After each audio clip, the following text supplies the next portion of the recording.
Chapter 368.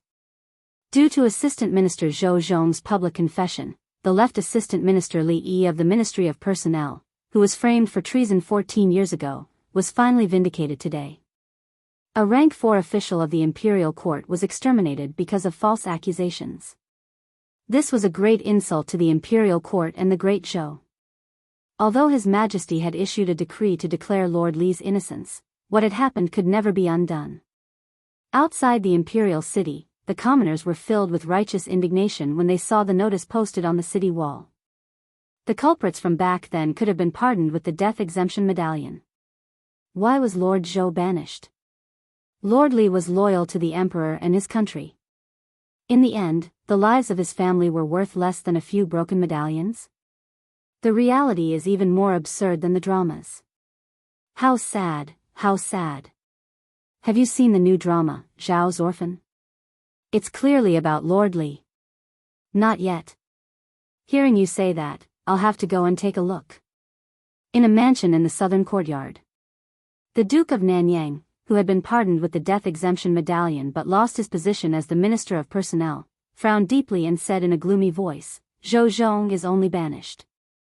These crimes are enough for him to die twice. His Majesty is obviously siding with him. A person beside him said, forget it.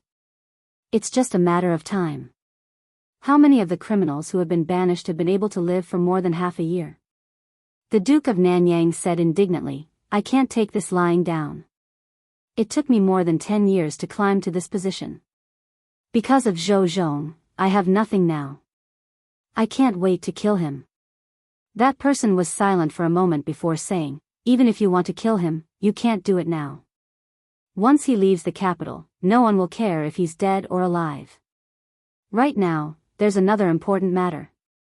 The Duke of Nanyang asked, what is it?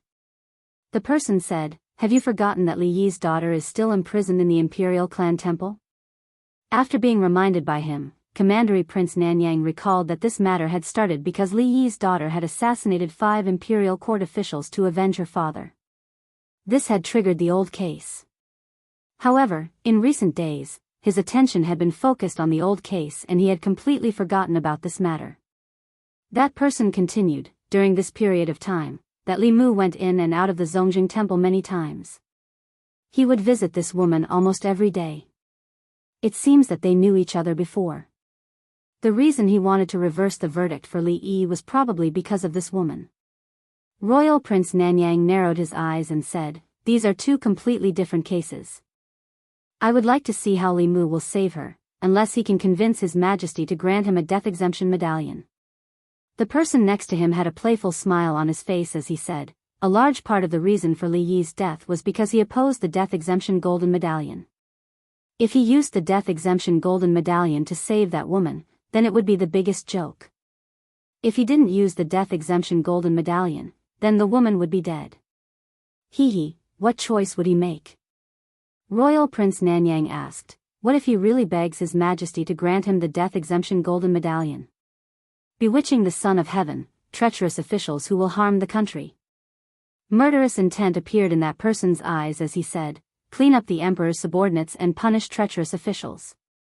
Northern County.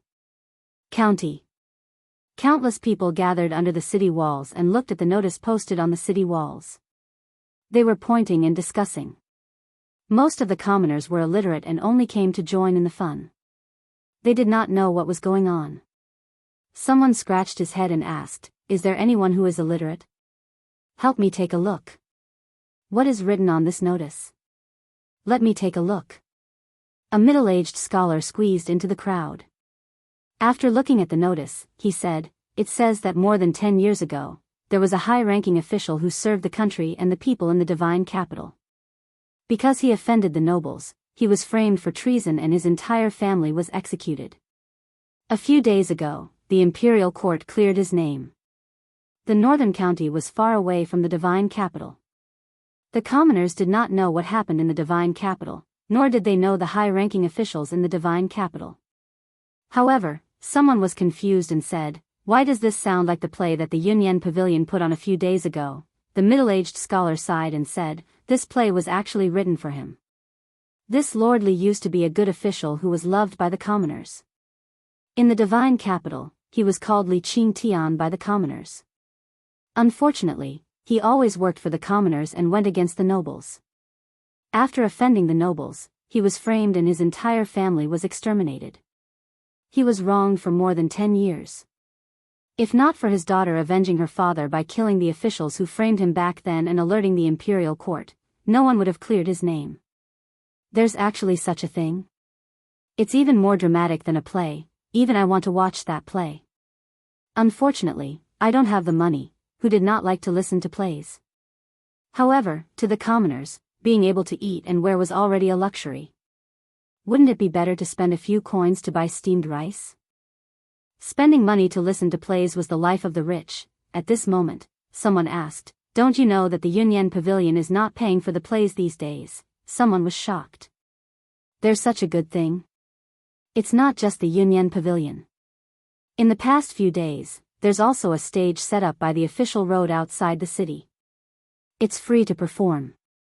Those who have the money can attend it.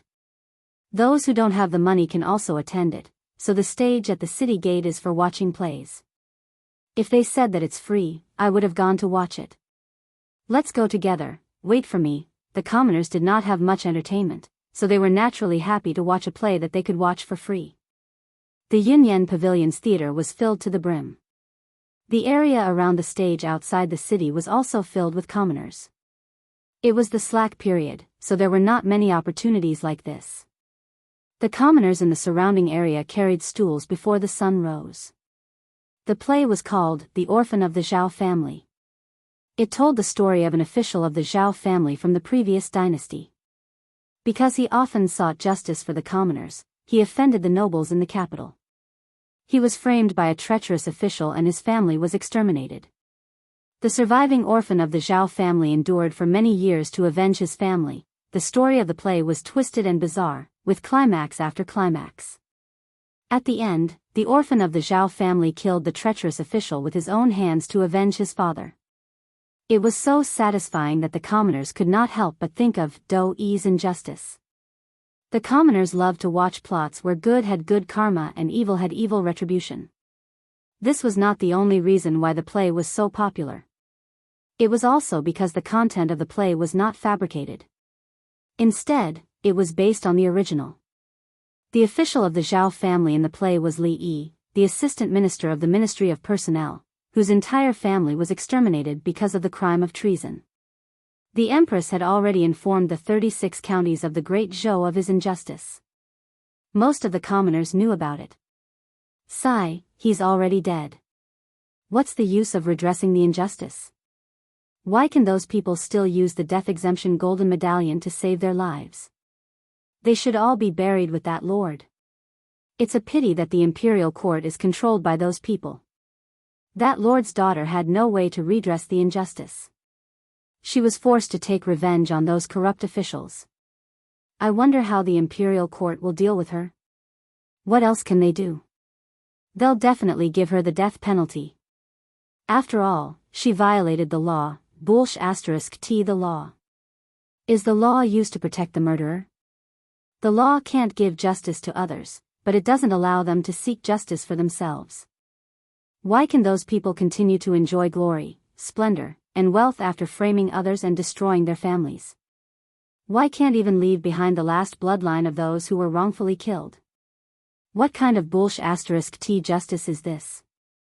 The imperial court announced this to the world and let the commoners of the 36 counties know about this matter. They originally wanted to give justice to Li Yi. Unexpectedly, after the commoners learned about the inside story, they became even angrier. The official who was framed for treason was redressed, but what about those who harmed him back then? They were still alive and well and continued to be people above others. However, that lord's only descendant was going to be executed. What was the point of such redressing? The so-called law was only used to restrain the commoners. Those nobles could treat the law as nothing. With a token, they could avoid the death penalty. In their eyes, the commoners were no different from livestock that could be killed at will. Under such anger, someone finally could not help but say, if that lord's bloodline is cut off, there will really be no justice. Why don't we protest the imperial court with blood and protect that lord's bloodline? As soon as this was said, it immediately received the response of many people below the stage. I agree. Count me in. My family sells cloth. I'll pay for the cloth used for the blood letter. I'll go back and ask the village chief to mobilize the entire village. In just a short day, there was a blood letter movement in the North County. The angry commoners ran around and tens of thousands of commoners pressed their fingerprints on the white cloth. Regarding this, the North County government watched from the sidelines. At the same time, in Yentai County, a few commoners walked out of the theater and discussed among themselves. So County Officer Yu is the prototype of the villain in the play. He really deserves to die. To think that I felt sad for him. He framed a good person in exchange for a promotion. Too hateful. I heard that someone outside the city wrote a blood letter to protest the imperial court. I'm going. Do you want to come? Let's go. Yushan County. So this is the reason why the two lords died. The case back then has been investigated. Even if they didn't die, they would be beheaded by the imperial court. Pfft, they deserved it. Danyang County. Nanyang County. Yuntai County. In just a few days, similar things happened in the 36 counties of the Great Zhou. After the local government learned of the inside story, to prevent civil unrest, they ordered the commoners to stop gathering. However, the letter was secretly passed down from village to village, Shindu. After the case was revealed, the punishment for the people involved in the case back then was quickly implemented. Other than a few main culprits, the officials who joined forces to impeach Li Yi back then were just following the trend. Now, they were only fined their salaries and were not punished too much. Just by punishing a few main culprits, there was already a huge loophole in the 6 ministries. The 3 provinces were also in a mess. If the accomplices were to be held accountable one by one, the imperial court would probably completely collapse. The left assistant minister of the Ministry of Personnel, Chen Jian, had already been executed. As for the others, because they had the death exemption token, no one could do anything to them. In the hall of the secretariat, Li Mu opened a letter.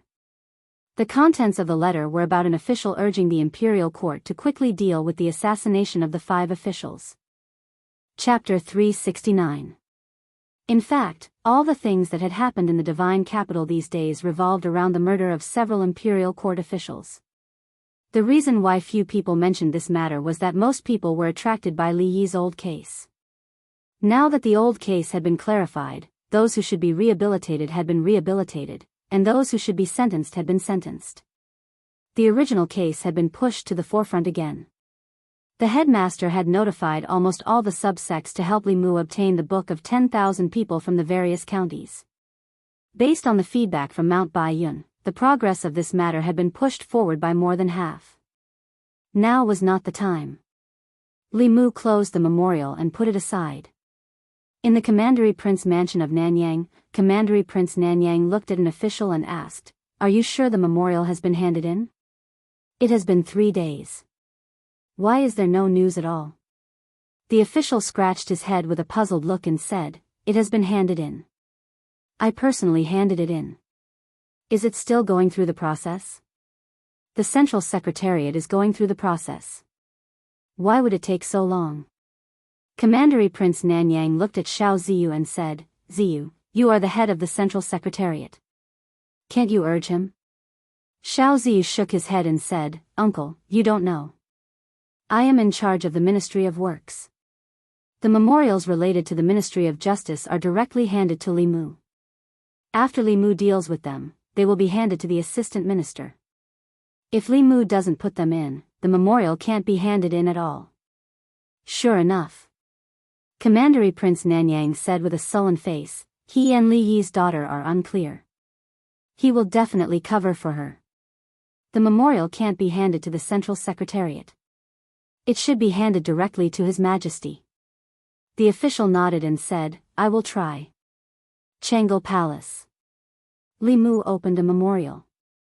It was still asking the imperial court to deal with Li Qing. Whether it was the handwriting or the content, it was exactly the same as what he saw 3 days ago. This official was rather persistent. Li Mu noted down the name of this official from the Ministry of Personnel, Wang Luan, and put the memorial aside. After calculating the time, he stood up and walked to the imperial kitchen. The Empress took Xiao Bai to the imperial kitchen to admire the flowers. Before she returned, Li Mu had to prepare lunch. 3 days later. Royal Prince Mansion of Nanyang.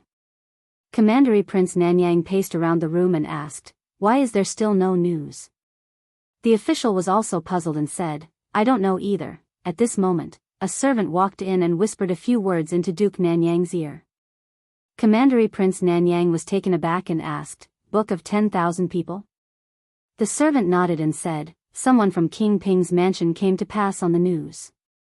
Someone is urging the people in the various counties to write a petition to plead for mercy for that woman." Commandery Prince Nanyang snorted coldly and said, "So that's what he's planning." If this matter attracted the attention of the people in the 36 counties and caused them to write a petition to the people, the imperial court might really compromise. After all, the people's hearts were the foundation for the continuation of the great show. If it was only the Luoyang, it would be fine. However, if the people of the 36 counties all pleaded for mercy for that woman, even the law would have to give in. If they also had the Book of 10,000 people when they were sentenced, then he would still be the Minister of Personnel now. If he couldn't get something, then no one else could. Commandery Prince Nanyang's expression was cold as he said, "Although I don't know who gave him the idea, it's impossible for him to save Li Yi's daughter. How dare he hold the people's hearts hostage and make the Ministry of Personnel send the consecrated department to destroy all the Book of 10,000 people." After all these years of operation, the Ministry of Personnel had been built into an iron bucket by him. The people in the Ministry of Personnel were all officials of the old party. Although he wasn't in the Ministry of Personnel, he still had absolute control over it. When the official named Wang Luan heard this, he bowed and said, "I'll make the arrangements right away." In a certain county, in front of a temporary stage built outside the city, an actor who had just finished his performance took out a roll of silk and said, "The Book of 10,000 people is only a few hundred people away. Everyone, please sign your names on this and do your part to protect the bloodline of the loyal officials." After listening to the play, the people were already enraged. They were filled with righteous indignation as they pressed their fingerprints on the silk. The material used to leave their fingerprints was originally made of cinnabar. However, some people directly bit their fingertips in anger and left their fingerprints on the silk. Not long after, the people gradually dispersed. An actor looked at the densely packed fingerprints on the silk and heaved a sigh of relief. He said, "It should be enough." Just as they were about to leave, a few powerful auras suddenly approached above their heads. Several figures floated down from the sky and said coldly, "The consecrated department is handling the case. Leave the Book of 10,000 people and we can let you go." 15 minutes later. The consecrated department's mouths were stuffed with rags and tied to a tree. The actors flew into the air and flew into the distance. "I didn't expect that we, the disciples of the Fulu school, would come out to perform. The person that the imperial court wants to execute is the disciple of the sect master, which is our martial uncle. In order to save martial uncle, this is something that should be done. Didn't you see that even our master has personally come? Let's not talk about it anymore. The Book of 10,000 people for this county has been collected. When we return and hand it in, everyone will be able to obtain an earth-ranked Fulu. Such a good thing should be given more." After many days, Li Mu once again saw Yuzhen Zi in his home. Yuzhen Zi stepped into the courtyard and waved his hand. Many bolts of cloth floated in front of Li Mu. These bolts of cloth were covered with red fingerprints. They were clearly ordinary cloth, but they emitted powerful auras, forcing Lu Han Yen, Wan Wan, and Xiao Bai to retreat. When the auras swept over Li Mu, they seemed to resonate with some aura on his body and gently passed through him. Yuzhen Zi said, "These are the Book of 10,000 people for the 36 counties." Li Mu put away the 36 bolts of cloth and said, "Many thanks, senior sister." Yuzhen Zi said, "Senior brother sect master said that if the great Zhou court does not distinguish between good and evil, then there is no need to stay in the divine capital. It is better to return to the Fulu school as soon as possible to raise your cultivation and prepare to succeed the sect master." Li Mu smiled and said, I believe in His Majesty. Although the great Zhou court was not worth it, within the divine capital, there was still someone like Li Mu who was worth it. In recent days, many officials in the imperial court had submitted memorials, requesting that Li Yi's daughter be severely punished. However, the memorials they submitted were like stones sinking into the sea. There was no response. During the morning court session, an official finally could not bear it anymore. An official from the Ministry of Personnel stood up and said, reporting to His Majesty, under the circumstances of Li Yi's case being unclear, Li Yi's daughter assassinated 5 officials of the imperial court. Such behavior is truly too vile. If she is not severely punished, it will not be enough to uphold the law and establish the prestige of the nation. As soon as he finished speaking, another person stood up. Zhang Chun looked at him and said, Sir, your words are incorrect. How could Lord Li's daughter not know whether or not he committed treason? Those 5 people were the main culprits who framed Lord Li back then. Even death could not wipe out their crimes. If they did not die, they should be executed today. The official from the Ministry of Personnel said, the nation has its own laws. If they are guilty, the imperial court will judge them. It is not up to her to execute them privately. Zhang Chun said mockingly, the imperial court. Lord Li has been wronged for 14 years. Has the imperial court had any intention of overturning the case for him? On the other hand, the officials who framed him back then were all in high positions, from 4th to 3rd rank officials. How do you expect people to trust the imperial court? The official from the Ministry of Personnel said coldly, this is also not a reason for her to kill. If we forgive her, how can we uphold the law? Zhang Chun retorted, if we uphold the law, how can we uphold the will of the people? The two of them were in a heated argument. Shang Wanli walked out from behind the curtain and said, silence. The Empress's voice was heard from behind the curtain. What do you think? As soon as she finished speaking, the hall fell into a brief silence. Usually, the highest-ranking officials would be the first to speak on this topic. However, people like the head of the Secretariat and the ministers of the 6 ministries would not quarrel with others in the imperial court. Most of the time, it was the officials below them who spoke on their behalf. After a brief silence, some officials stood up one after another. I think that Lord Wang of the Ministry of Personnel has a point. One case is another case. These 2 cases should not be mixed together. Lord Li Yi has been wrongly accused, but his daughter has indeed violated the law. Seeing these people step forward, many officials sighed in their hearts. Although that was the case, the imperial court still owed their family in Li Yi's case. If they still wanted to execute his daughter, then what was the point of overturning the case for him? However, because of Li Yi's overturning of the case, both the new and old parties were deeply involved. Even if they had different opinions, they did not dare to speak out. After another official seconded the motion, a figure finally walked out from the crowd. The officials in the imperial court all looked at him. These days, everything that happened in the imperial court was caused by Li Mu alone. This time, he was probably one of the people who wanted to protect Li Yi's daughter. Li Mu walked to the front of the hall and did not express his opinion. He only said calmly, I would like your Majesty and all the officials to see something first. With a wave of his hand, a pile of things suddenly appeared in the crepe myrtle hall. There were a total of 36 pieces of what looked like cloth and silk. They slowly flew into the air, then connected together and slowly unfolded. A shocking scene appeared in everyone's eyes. The 36 pieces of cloth connected together formed a huge canvas that was 200 feet long. The canvas was densely covered with blood-red fingerprints. As the canvas unfolded, an extremely powerful aura suddenly spread out.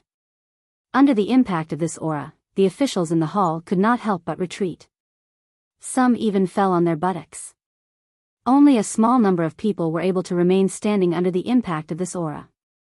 Behind Li Mu, several officials who had just stood up and suggested that Li Qing be severely punished retreated more than 10 steps. One of them even directly withdrew from the crepe myrtle hall. An official looked at the huge canvas in front of him and saw the faint smell of blood on it.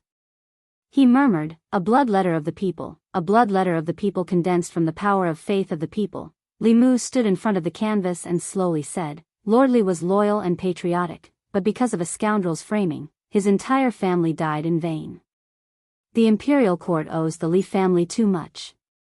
The people of 36 counties, 360,000 people, plead your majesty for mercy. Chapter 370. In the crepe myrtle palace, the 36 scrolls of the Book of the People floated in front of the officials. Although there were no words on the unfurled white cloth, the fingerprints and palm prints represented the wishes of the people. The will of the people could not be deceived, nor could it be defied. This was the foundation of the great show. Under the pressure of the Book of the People, the officials who had just stepped forward to request the execution of Li Yi's daughter found it difficult to speak again. They could no longer speak. After Li Mu took out the Book of the People, if they spoke again, the opposition would not be from Li Mu, but from the will of the people. For the imperial court, in the face of the will of the people, there was nothing that could not be compromised, including them. The noisy imperial court suddenly quieted down. After a long period of silence, a figure slowly stepped forward. Zhang Chun bowed and said loudly, "Your Majesty, please have mercy." His voice echoed in the crepe myrtle palace. Soon, another official took a deep breath and slowly stepped forward. He bowed and said, "Your Majesty, please have mercy. Your Majesty, please have mercy. Your Majesty, please have mercy. Your Majesty, please have mercy." One figure, two figures, three figures. In the hall filled with the will of the people, more and more officials stepped forward. Finally, at the front of the crowd, the head of the secretariat held up his ceremonial tablet and said, "The will of the people cannot be defied." The former assistant minister of the Ministry of Personnel, Li Yi, suffered 14 years of injustice. The people pity him. This is Li Yi's death, and also the imperial court's death. I implore your Majesty to comply with the will of the people and show mercy. The two attendants also sighed softly and stood out. Although Li Yi's daughter violated the law, but considering that her family was framed by treacherous officials and suffered great injustice, and the people she killed were all guilty officials, I implore your Majesty to show mercy. The will of the people cannot be defied. Your Majesty, please have mercy, the head of the secretariat and the attendants all pleaded. Finally, even the head of the officials, stepped forward and said slowly, "The will of the people is the most important. I implore your Majesty to comply with the will of the people and pardon Lord Li's daughter." Behind the curtain, the Empress's voice was majestic. "Since this is the will of the people of the 36 counties, and the ministers have pleaded for her, I can't be stubborn. After the court, the Secretariat will immediately draft a pardon. Imperial Ancestral Temple." Li Mu walked into the deepest part of the prison and said, "Open the door." The prison guard behind him immediately took out the key he had prepared and opened the cell door. Li Mu walked into the cell, reached out his hand to Li Qing and said, "Let's go home." Outside the imperial city, a large crowd had gathered on the wide street. Countless gazes were focused in the direction of the palace gate. Until two figures walked out of the palace. "It's young Lord Li," the woman beside him, "is Lord Li Yi's daughter. Has the court finally pardoned her? Lord Li Yi has a descendant." Seeing the two of them walk out side by side, the commoners spoke excitedly. Li Mu and Li Qing walked out of the palace and back to the Li residence. The people of Shendu followed them all the way. Standing in front of the Li mansion, Li Qing raised her head and looked at the plaque with the words, "Li Mansion," written on it. It stood there for a long time. Creak, the door of the Li mansion slowly opened from the inside. Lu Hanyan walked out and looked at Li Qing. She smiled and said, "Welcome home." In the crepe myrtle palace, when Li Mu took out the book of 10,000 people from the 36 counties, some people had already lost. Once the book of 10,000 people, which represented the will of the people, the court officials, whether they were willing or not, only had one choice. In the end, under the lead of a few officials from the 3 provinces, all the court officials pleaded for mercy. In addition to the push of the people's will, the Empress could only reluctantly comply with them and pardon Li Qing. In the Li mansion, Li Mu sat cross-legged on the bed.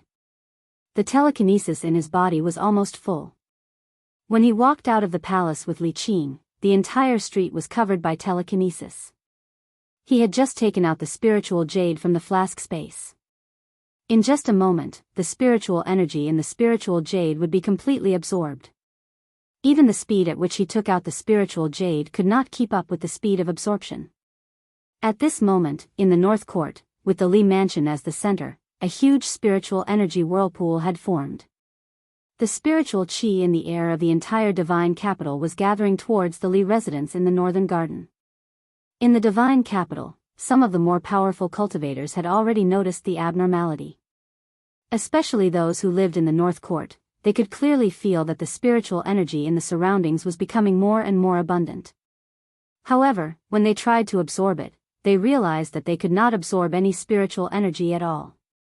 The huge spiritual energy whirlpool in the North Court was violently absorbing all the spiritual energy in the surroundings. Someone is breaking through. What exactly is this person's cultivation? How could he cause such a huge commotion? Countless figures flew up from all directions and looked in the direction where the spiritual energy was gathering. That place is the Li Mansion. This familiar feeling. Could it be that Li Mu is also cultivating telekinesis? It's the same as Li Yi back then. No wonder his cultivation speed is so fast at such a young age. He actually dares to cultivate this path. Such a fast and domineering way of gathering spiritual energy was not something a normal cultivation path could achieve. Even a spirit gathering array was far from it. Only telekinesis could have such an effect. The path of telekinesis was the fastest way to improve one's cultivation among all the paths of cultivation. The reason why so few people cultivated it was not because they did not want to, but because it was too difficult. Telekinesis originated from the people. To win the people's trust, one had to stand on the people's side. However, the interests of the people and the interests of the people in power were often contradictory. To stand on the people's side was to stand on the opposite side of the people in power. To walk on this path, one had to dare to do what ordinary people did not dare to do. There had been people who had done this before, but they had all died. After that, very few people walked on this path. If Li Mu did not have the Empress's protection, he would have been like Li Yi back then. His entire family would have been executed countless times. It was also because of the Empress's protection that he could walk to this day and become a righteous person in the hearts of the people in the divine capital. He relied on the people's telekinesis to quickly break through. The spiritual energy vortex above the Li Mansion spun for more than 2 hours. It almost sucked out all the spiritual energy in the divine capital before it slowly dissipated. At the same time, Li Mu, who was sitting cross-legged on the bed, slowly opened his eyes. The divine light in his eyes was restrained. The aura on his body was also extremely obscure. In the past, he was a sharp sword. Now, he had hidden his edge. Saving Li Qing was something he had to do. It was also in accordance with the people's will. With this, the telekinesis of the people in his body reached its peak. It allowed him to break through to the 5th level in one go. It also allowed him to resolve one of his obsessions. Li Mu walked out of the room. Hyun Jinko stood in the courtyard and smiled. Congratulations, junior brother. Li Mu clasped his hands and bowed to the two of them. Thank you for your help these days, senior brother and senior sister. Hyun Jinko said, there's no need for thanks between fellow disciples. Yuzenzi said calmly, the disciples of the Fulu school are not to be bullied. Hyun Jinko continued, junior brother, you just broke through. Your magic power is not stable yet. First stabilize your cultivation. As for other things, it won't be too late to talk about them later. Li Mu said, I'll stabilize it later. I still have something to do. I have to go out for a while. Outside the palace, Li Mu and Li Qing stood side by side as they watched Zhou Zhong walk out of the palace. His hands were shackled by iron chains and his dermic powers were also sealed. This chain would only be removed when he arrived at the place of exile. 2 Fifth Realm worshippers stood behind him. They would escort him all the way to the place of exile. Zhou Zhong looked at Li Qing with a gentle gaze.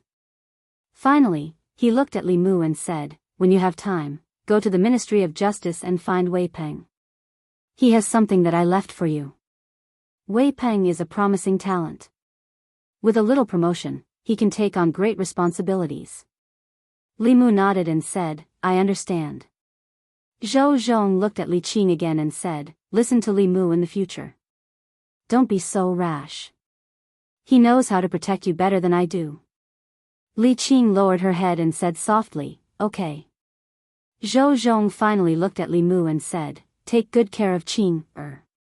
One of the worshippers said, it's time to go.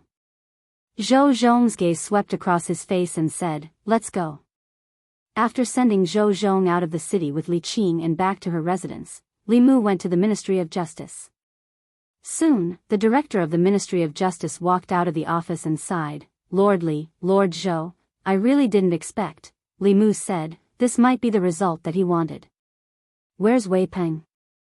I have something to talk to him about.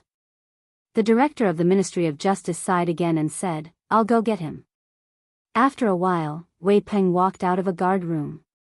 He seemed to know Li Mu's purpose and handed a wooden box to Li Mu. This wooden box was not locked. It seemed to be just a simple buckle.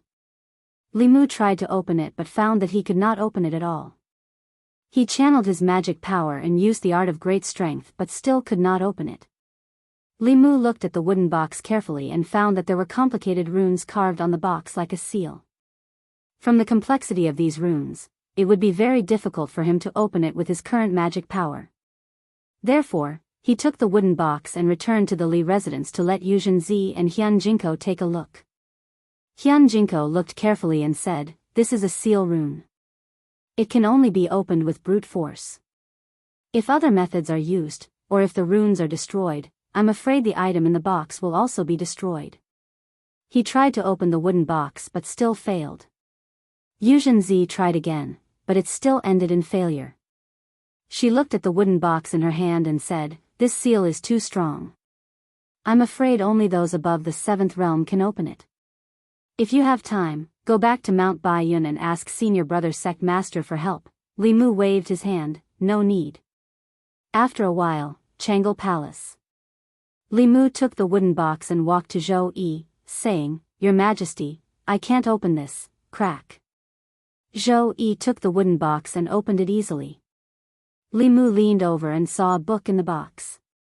He took out the book, flipped through a few pages and slowly closed it. Chapter 371. In Changle Palace, Li Mu handed the booklet to Zhou Yi and asked, Your Majesty, how should we deal with these people? Zhou Yi flipped open the booklet and glanced at it a few times. Then, he asked Li Mu, what do you think? Li Mu thought for a moment and said, I think that the Great Zhou's imperial court has been suffering from a chronic problem for a long time. The court officials have formed cliques for personal gain, and in order to suppress dissidents, they will do anything. If we want to cure this chaos, we need to use strong medicine. Your Majesty can also take this opportunity to support some of your trusted aides. Zhou Qiong rubbed the space between his brows and said to Li Mu, I'll leave this matter to you. Li Mu bowed and said, I obey. The booklet Zhou Zhong gave him recorded the crimes of many officials of the two parties over the years. Some of them were corrupt, some of them took bribes, some of them bent the law for personal gain, and some of them abused their power. These records filled the entire booklet. A month ago, Li Mu felt that the imperial court should still be stable. Over the past month, Li Mu gradually realized that the Great Zhou's imperial court had a problem from the root.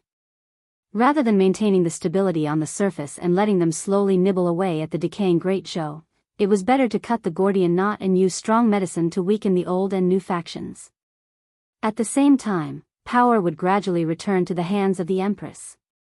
When the Empress completely controlled the imperial court, whoever passed the throne of the Great Zhou to would have nothing to do with the old and new parties. Even if the Empress didn't pass the throne to the Zhou clan or the Shao clan, it would be her own business to pass the throne to her own son. Or, if the Empress's cultivation reached the 8th level, then no matter how strong the old and new parties were, they wouldn't even have the right to protest under absolute power. In that case, who would dare to bully him in the entire Zhou province, let alone the imperial court? Unfortunately, this could only exist in Li Mu's imagination. The Empress' 7th level came more from her inheritance than from her own cultivation. Unless she encountered a greater opportunity, the 7th level was the peak that she could reach in this lifetime. At present, all the 7th realm powerhouses that Li Mu knew, including Xian Jizi, were promoted to the upper realm through inheritance. Zhou Yi leaned against the dragon throne and propped up his head. He said, I'm a bit tired. Here are a few memorials. Help me take a look. Li Mu moved a chair and sat in front of the table. He said, Your Majesty should rest first. When you wake up, the soup in the imperial kitchen will be almost ready. Although it was unlikely that a 7th realm cultivator would tire herself out, Li Mu didn't forget that the Empress' inner demon had yet to be removed. Suppressing the inner demon was an extremely taxing task. The exhaustion of mental energy was no less than fighting a battle with an expert of the same level. With Li Mu here, she didn't have to worry about court matters. Zhou Yi leaned against the dragon throne and closed her eyes to recover her mind. Suddenly, a cloud of fog appeared in front of her. When the fog dissipated, she was no longer in Changel Palace, but in the Imperial Garden. Zhou Yi quickly realized that this was a dream. As a 7th realm cultivator, she could control her body and consciousness. However, dreams didn't seem to have much to do with a person's consciousness. Instead, it was dominated by another consciousness. She wanted to withdraw her consciousness from the dream, but she heard a sound coming from the depths of the Imperial Garden. This made her change her mind. She was also interested in the contents of the subconscious fantasy. Thus, she walked along the path of the Imperial Garden and slowly walked into the depths. As she walked, the conversation in the depths of the garden gradually became clear. This orange is very sweet. It's a tribute orange from Jiangnan. Try it. I want you to feed me. Nonsense. Humph, you're not even willing to do this for me. You don't love me anymore, okay. Open your mouth. In the depths of the garden, there seemed to be a couple passionately in love. Zhou Yi had never experienced love, so she didn't feel envious. She just felt that even the fragrance of the flowers in the Imperial Garden couldn't cover up the sour smell in the air. Just as she was about to leave, the couple sitting in the pavilion suddenly turned around. In the pavilion, the other her was peeling the orange with a smile and sending the orange pieces into the mouth of the person in her arms. And the person nestled in her arms was actually Changel Palace. Zhou Yi, who was lying on the rocking chair, suddenly opened her beautiful eyes. Fine sweat even seeped out of her forehead. After Li Mu finished reading the last memorial, he inadvertently glanced over and found that the Empress had woken up. Then, he asked with some surprise, Your Majesty, are you very hot? Zhou Yi looked at Li Mu. The scene in her mind appeared again. She realized that her inner demon seemed to be getting more and more serious. Li Mu noticed the Empress's absent-mindedness. He waved his hand in front of her eyes and whispered, Your Majesty, Your Majesty. Zhou Yi came back to her senses and said, I'm fine. You can go back first. Li Mu said, The soup in the Imperial kitchen is ready. I'll go get a bowl for you. Zhou Yi waved her hand and said, No need. I'll let Ali leave in a while. You can go back first. Li Mu tidied up the memorials he had read and put the chair back in place. He said, Then I'll go back first. Walking out of Changel Palace, he sighed softly. The reason he came to Changel Palace was that he didn't know how to face the situation at home. He wanted to sort out his thoughts first, but the Empress obviously didn't give him the chance. It was now lunchtime. In the Imperial Palace, the officials of the various government offices began to walk out in groups. An official looked at Li Mu walking out of Changel Palace and said with emotion, What is a favored official? This is a favored official. The number of times he goes to Her Majesty's bedchamber is more than the number of times he goes to the Secretariat, another official said. What is he holding in his hand? It looks like a book. When his eyes swept over the book in Li Mu's hand, he inexplicably shivered. He crossed his arms and said, It's cold. Tomorrow I'll have to wear more clothes. Li Mu walked out of the Imperial Palace and all the way back to the Li residence. He stood in front of the gate, but he didn't step in. It was hard for him to imagine what it would be like if Li Qing and Lu Hanyan appeared at home at the same time. In Lu Hanyan's eyes, Li Qing was undoubtedly Li Mu's ex-girlfriend. Although they had never confirmed their relationship, Li Mu couldn't deny that Li Qing was indeed his first love. If it wasn't for fate, the person sleeping next to him every night might be someone else. When a wife meets an ex-girlfriend, and the current master of the Li residence meets an ex-master, it would be good if the two didn't fight. It couldn't be a happy and harmonious sisterly relationship, right? The gate of the residence suddenly opened. Xiao Bai ran out of the courtyard and asked in confusion, "Benefactor, what are you doing at the gate?" Li Mu rubbed her head, took a deep breath, and stepped into the house. There wasn't the awkward atmosphere he imagined. Li Qing and Lu Hanyan were sitting in the courtyard and talking. They were neither too enthusiastic nor too distant. Li Mu walked into the courtyard and said, "I'm back." No one paid attention to him. Lu Hanyan looked at Li Qing and asked, "Where was Miss Li's previous room?" "I'll ask Wanwan to help you tidy it up." Li Qing said, "No need, I'll tidy it up myself." Lu Hanyan shook her head and said, "This used to be your home, and it will still be your home in the future. You don't have to be so polite in your own home." What Li Mu was worried about didn't happen. Lu Hanyan, who had always been stingy in relationships, was so magnanimous that he couldn't believe it. At night, when Li Mu was about to go to his room to sleep, the bedroom door slammed shut just as he reached the door. In the room, Lu Hanyan said gently, "From today onwards, you'll sleep in the study." Her voice was very gentle, but the words she said were as cold as an iceberg. Late at night, on the small bed in the study, Li Mu hugged Xiao Bai and stroked her smooth fur. Only then did he feel some warmth in his heart. She was the only one who would stay by his side all this time, in a certain residence in Nanyuan. In a secret room, a soft conversation could be heard. "Zhou Zhong has left Chengdu today and has been sent to the border counties. The two consecrators escorting him are our people. This person can't be left alive. He betrayed us and knows too many of our secrets. If he doesn't die, he'll always be a disaster. Don't worry, I've already made arrangements. He won't be able to reach the border counties, in a certain county in Great Zhou." Under the night sky, a stream of light streaked across the sky and landed on a mountain. A consecrator looked at Zhou Zhong, who was standing at the bow of the flying boat, and said, "Come down." Zhou Zhong looked at the vast wilderness and asked, "My lords, are we going to sleep here tonight?" The consecrator said, "What? You're a criminal official. Do you want to stay in a high-class inn?" He looked at Zhou Zhong and couldn't help but ask, "Lord Zhou, you're a smart person. Why did you do such a stupid thing? Why did you give up your position as the assistant minister of the Ministry of Justice?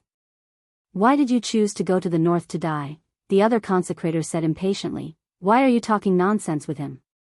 Just do it.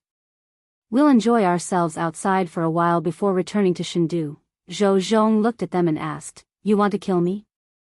The consecrator said, "Lord Zhou, are you so naive as to think that you won't have to die if His Majesty shows mercy?" Zhou Zhong said calmly, "You're deceiving the emperor." The consecrator laughed coldly and said, "If we kill you, we'll burn you to ashes with the true Samadhi fire. Who would know? Anyway, you criminal officials will all die in the hands of ghosts and demons in the end." Zhou Zhong asked again, "You really want to kill me?" The consecrator extended his hand. A ball of blazing flame floated in his palm. He walked towards Zhou Zhong and said, "In your next life, be a smart person." Zhou Zhong looked at him and said softly, "Deceiving the emperor is a crime punishable by death." Poof! The flame in the consecrator's hand suddenly went out. It wasn't that he cancelled his spell. It was that his spell had no more mana to support it. The moment Zhou Zhong finished speaking, his head and body suddenly separated. The wound was as smooth as a cut. Blood splattered 3 feet high. With the death of his physical body, his nascent spirit left his body. His expression was full of fear. He subconsciously wanted to escape, but in his confusion and fear, he slowly dissipated. In the blink of an eye, a fifth realm cultivator's physical body was destroyed and his soul dispersed. Seeing his comrade die in such a strange way, the other consecrator's face turned pale. he turned around and fled without hesitation. His body streaked across the sky like a stream of light and quickly disappeared into the night sky. On the mountain top, Zhou Zhong said, "Come back."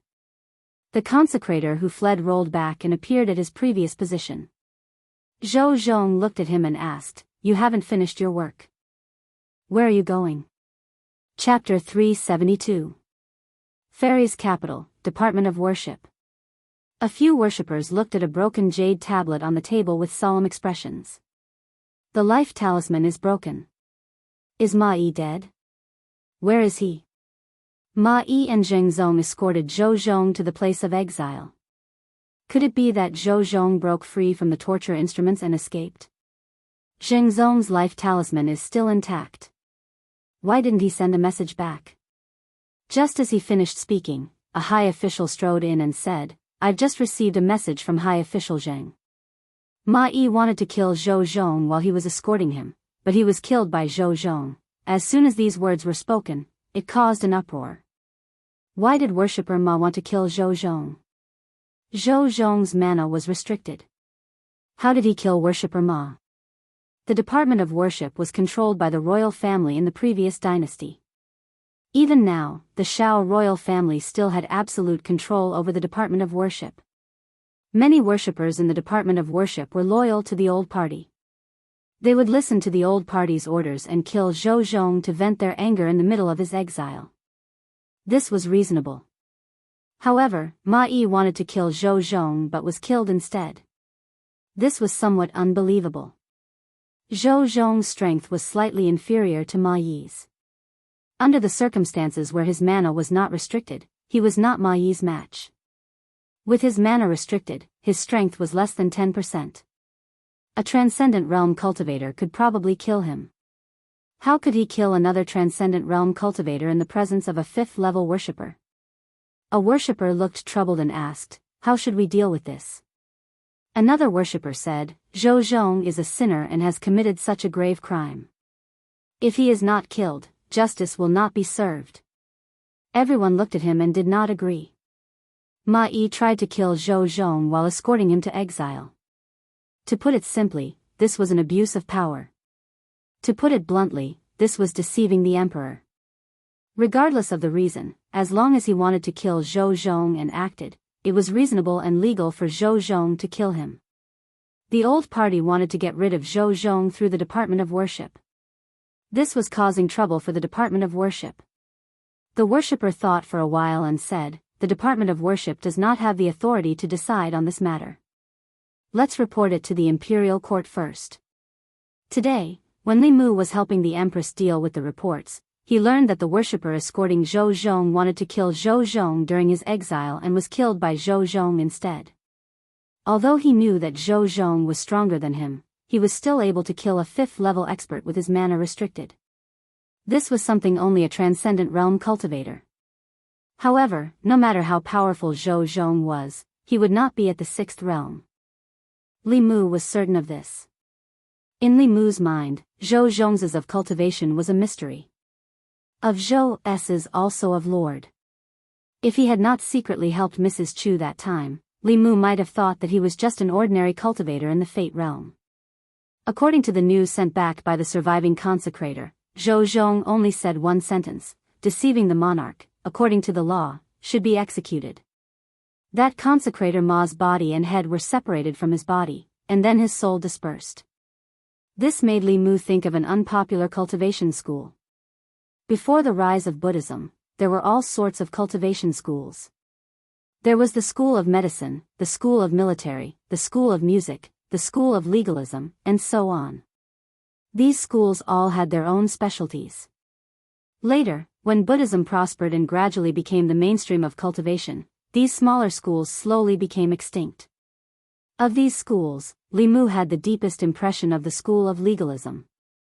The cultivators of legalism did not cultivate abilities or Taoist techniques.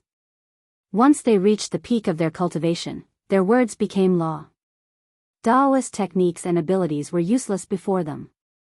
Even though this ability was not limitless, it still made Li Mu very envious. However, this was now the world of Buddhism. The cultivation methods of the school of legalism had long been extinct. Occasionally, a successor of the school of legalism would appear, but they were like a flash in the pan, quickly disappearing. From Zhou Zhong's actions and his identity, it was extremely likely that he cultivated the school of legalism. Throughout history, the successors of legalism would actively enter the court and push for legal reform. Perhaps their cultivation had something to do with this. The school of legalism did not cultivate dharmic powers. Their attacks were more like Daoist techniques. If Zhou Zhong cultivated both Daoist techniques and Daoist techniques, then his true strength might be extremely close to the sixth realm. If a fifth realm transcendent wanted to touch him, he would undoubtedly have kicked an iron plate. Through this incident, another problem was exposed. The Department of Worship was no longer the Department of Worship of Great Zhou, but the Department of Worship of the Old Party. The prefectures of Great Zhou had a high degree of autonomy. The Department of Worship's function was equivalent to the Great Zhou FBI. It specialized in dealing with matters that could not be dealt with locally. If it was controlled by someone, there would be very serious consequences. Xiao Yu's incident was one of them. Zhou Zhong's incident also explained the problem. Since they had decided to do something big, they might as well start with the Department of Worship. However, before that, there was an even more important matter that the Secretariat had to deal with immediately. After overturning the case for Li Qing's father, 2 ministers and 2 assistant ministers of the 6 ministries were removed from their positions. All of a sudden, there were 4 empty positions for officials above the 4th rank. The Ministry of Personnel was also without a leader. Without officials to replace them, the Yamen would not be able to continue operating.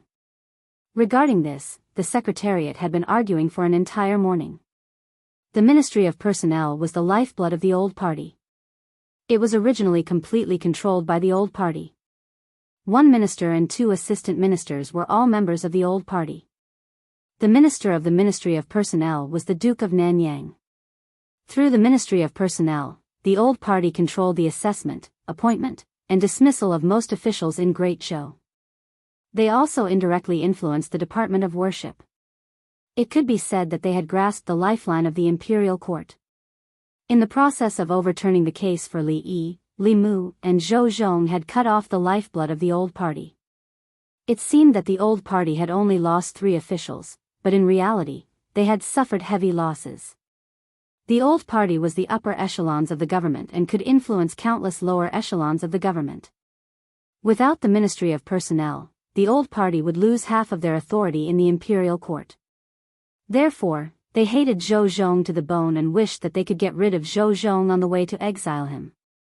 This time, the position of the Minister of the Ministry of Personnel was contested by Xiao Ziyu, who represented the royal Xiao family, and Zhou Xiong, who represented the Zhou family, for the entire morning. They argued until their faces were red and their necks were thick, but no one gave in to the other. It was impossible for them to give in. In terms of power, the Minister of the Ministry of Personnel was the most powerful among the 6 ministers. The Old Party wanted to take back the position that originally belonged to them, and the new party would not let go of this one and only opportunity. If they obtained the Ministry of Personnel, they would be able to suppress the Old Party. Compared to them, the others did not speak much. This important position did not belong to the Old Party, but to the new party. It could not fall to anyone else. As for the Minister of the Ministry of Personnel, the Secretariat could submit 7 candidates. In order to ensure that nothing went wrong, the Xiao family wanted to monopolize the 7 positions. Naturally, the Zhou family also wanted to monopolize it. Neither side would let the other have their way. As the 2 argued back and forth, Li Mu felt a headache coming on. Why don't you take a look and see if the person you nominated has any qualifications? My person doesn't have any qualifications, but your person does? At most, I'll give you 1. 7 positions, not 1 less. This position originally belonged to us. Li Mu finally could not take it anymore. He slammed the table and said, "The 2 of you, that's enough." He looked at Zhou Xiong and Xiao Ziyu and said, "The 2 of you have argued for 4 hours over a single position. Do you still have any respect for your colleagues? There are still 2 assistant ministers and 1 minister to recommend. Are you going to discuss this until next year? The other officials of the Secretariat agreed with Li Mu and spoke up. Yes, Lord Li is right. If the two of you continue like this, when will it end? Let's discuss and come up with a plan. After some thought, Li Mu said, how about this? Of the 7 positions, each of you can have 3.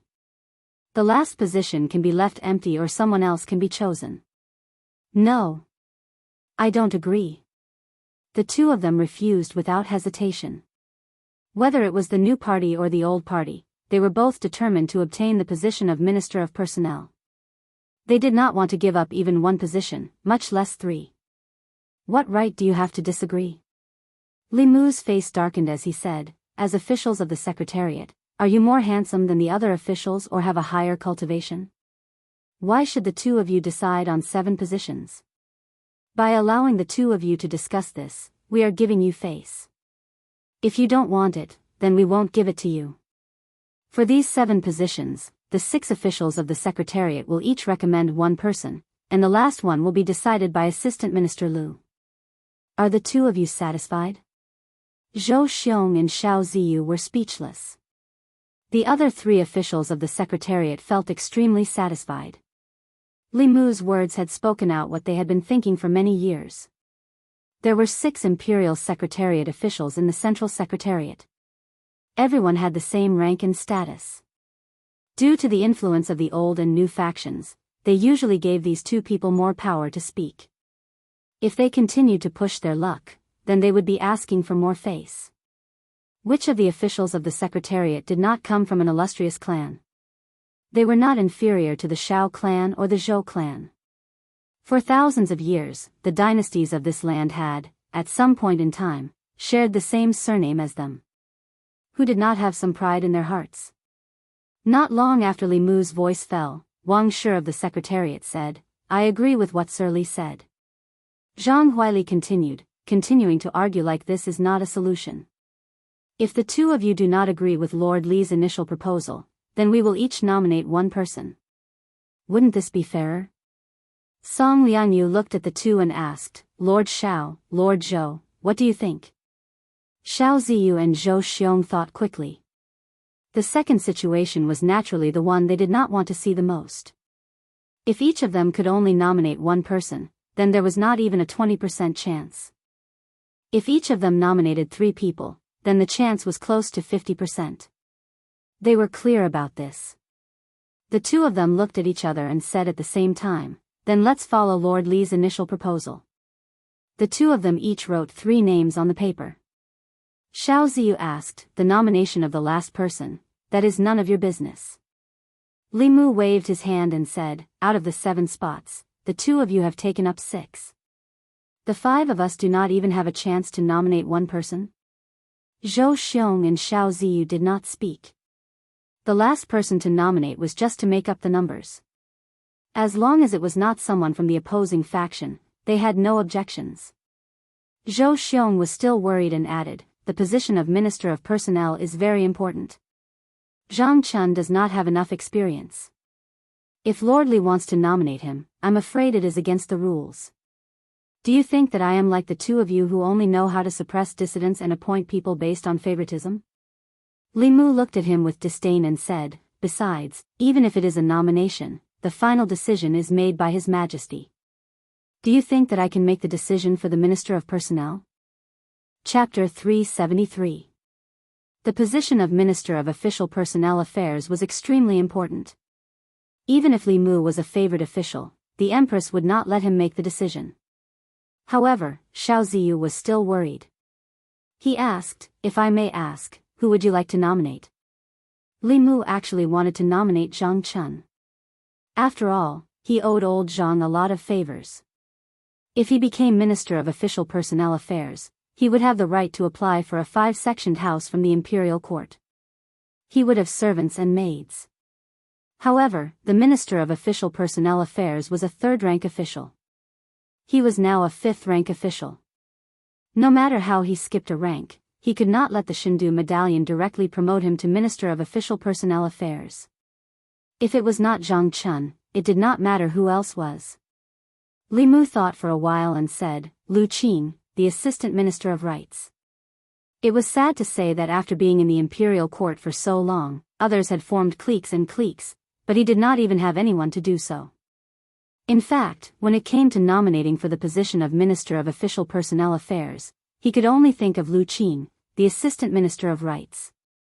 Xiao Ziyu looked at Li Mu in surprise and said, "The Assistant Minister of Rights has just been promoted. Isn't it too frequent to promote him to Minister of Official Personnel Affairs in such a short period of time?" Li Mu looked at him and said, "Why don't we give this opportunity to Lord Xiao?" Before Xiao Ziyu could answer, Zhou Xiong immediately said, "Lu Qing is Lu Qing then. He's currently at rank 4. It's fine as long as he has the qualifications to be nominated for rank 3. You're meddling too much, aren't you?" Lu Qing had just been promoted to Assistant Minister of the Ministry of Rights not long ago. In principle, it was impossible for him to be promoted to Minister of the Ministry of Personnel in the near future. In this way, the uncertainty of the last position could be eliminated. Wasn't nominating Lu Qing much better than Li Muzhen nominating a capable and experienced official? Although Zhou Xiong did not like Li Mu, he would not blindly oppose him at a time like this. Li Mu looked at the other 3 officials of the Secretariat and asked, "I am just randomly nominating someone. Do the other 3 have any thoughts?" The other 3 secretaries shook their heads in unison. Wang Shi said, "Let's listen to Sir Li." Both the new and old parties were determined to win the position of Minister of Personnel. It was useless for them to nominate him. Li Mu and Lu Qing were neither relatives nor friends. Nominating him was just to make up the numbers. Since it was just to make up the numbers, it didn't matter who made up the numbers. Under Li Mu's forceful intervention, Zhou Xiong and Xiao Ziyu made a compromise, and the candidate for the Minister of Personnel was finally decided. Zhang Huili said, "Next, it's the 2 assistant ministers' turn." Xiao Ziyu quickly added, "It's best if the position of Assistant Minister of the Ministry of Personnel is taken up by an official familiar with the Ministry of Personnel's affairs. It's more than suitable for the position to be replaced by 2 ministers of the Ministry of Personnel. There's nothing else to discuss." The other 3 officials from the Secretariat still did not express any opinions. In the past few years, the old party had already built the Ministry of Personnel into an iron bucket that was impenetrable. The 2 directors of the Ministry of Personnel were also officials from the old party through and through. They would not easily let others interfere. Li Mu looked at Xiao Ziyu and said indifferently, "In my opinion, we should ask His Majesty to reduce the number of officials in the Secretariat." Xiao Ziyu did not know why Li Mu suddenly brought up this matter. He asked, "Why?" Li Mu said, "Because Lord Xiao alone is enough for the Secretariat. You alone can make the decision for the important matters that require 6 Secretariat secretaries to discuss. The few of us are paid by the Imperial Court, but we don't do anything for the court. We really feel guilty." Xiao Ziyu's face turned red. Li Mu was blatantly saying that he acted arbitrarily. Zhou Xiong was somewhat gloating. He said, "Lord Xiao is too domineering. Why don't you just decide on His Majesty's behalf who will take these 2 positions?" Xiao Ziyu's face darkened. "Then what do you think we should do?" Zhou Xiong said, "It's very simple. The 6 of us will each nominate 1 person. The last person will be decided by Assistant Minister Lu or Lord Head of the Secretariat. In any case, the new party would not be able to get either of the 2 assistant minister positions in the Ministry of Personnel." He did not mind muddying the waters so that the old party would not be able to get them either. Zhou Xiong's words pushed him to the opposite side of everyone. Xiao Ziyu was silent for a moment. He could only say, "That's fair. Let's do it this way." It was rare that the 2 assistant minister positions in the Ministry of Personnel were decided by the 7 of them. The positions of Assistant Minister of the Ministry of Justice and Minister of Works were also contested by 2 people who represented the interests of the old and new parties. Under Li Mu's efforts, a few other people also received a few nominations. The other 3 officials of the Secretariat finally felt a sense of participation. This was actually the norm in the Secretariat. The reason there were 6 officials of the Secretariat was not only because they corresponded to the 6 ministries, but also because these 6 people belonged to different factions. This was to prevent one party or one faction from having too much say in important matters of the court. In the past few years, the court officials had taken sides, forming the old and new parties. They each occupied the court, and the structure of the secretariat was also affected. It was practically Zhou Xiong and Xiao Ziyu's opinions. This situation finally changed after Li Mu came to the secretariat. Under the protection of Her Majesty, the old and new parties could not do anything to him.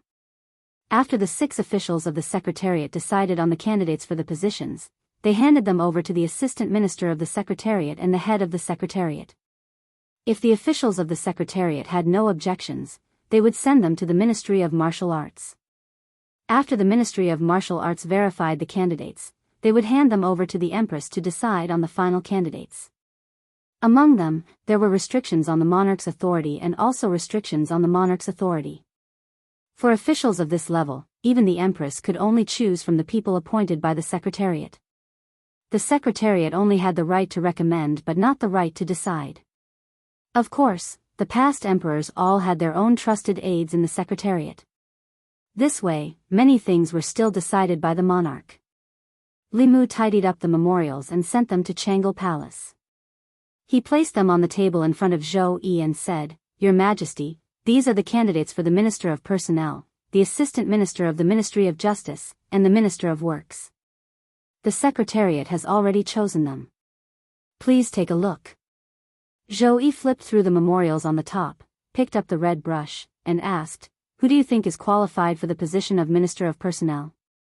Li Mu said, "This is a matter of great importance. Your subject does not dare to speak carelessly." Zhou Yi thought for a moment and was about to circle a name when Li Mu coughed softly. Zhou Yi paused. The tip of the brush brushed past that name and stopped above another name. Li Mu coughed again. The tip of the brush continued to slide down. Cough. Cough. Cough. After several coughs, when the tip of Zhou Yi's brush stopped at the last name, Li Mu finally stopped coughing. Zhou Yi circled the 2 words, Lu Qing. Li Mu smiled and said, "Your Majesty is wise. Although Lu Qing's qualifications are somewhat lacking, he does not form cliques and does not pursue personal interests. This can prevent one clique from controlling the court through the Ministry of Personnel and causing chaos in the court." After Zhou Yi circled Lu Qing's name, he handed the brush to Li Mu and said, "You can choose the rest." Li Mu took a step back and said, "Your Majesty, you cannot do this. If others know, they will think that your subject is taking advantage of your favor and interfering in the government. Your Majesty should choose." Zhou Yi glanced at him and said, "You are one of my people. Your thoughts are my thoughts. Tell me what you think." Li Mu no longer hid anything. He walked to her side and said, "Your subject knows that your Majesty does not want to be emperor and does not want to be trapped in the imperial palace. However, your subject believes that if your Majesty wants to leave the court, the first thing your Majesty should do is take control of the court. For these important positions, your Majesty should consider placing officials loyal to your Majesty and not officials from the old or new cliques."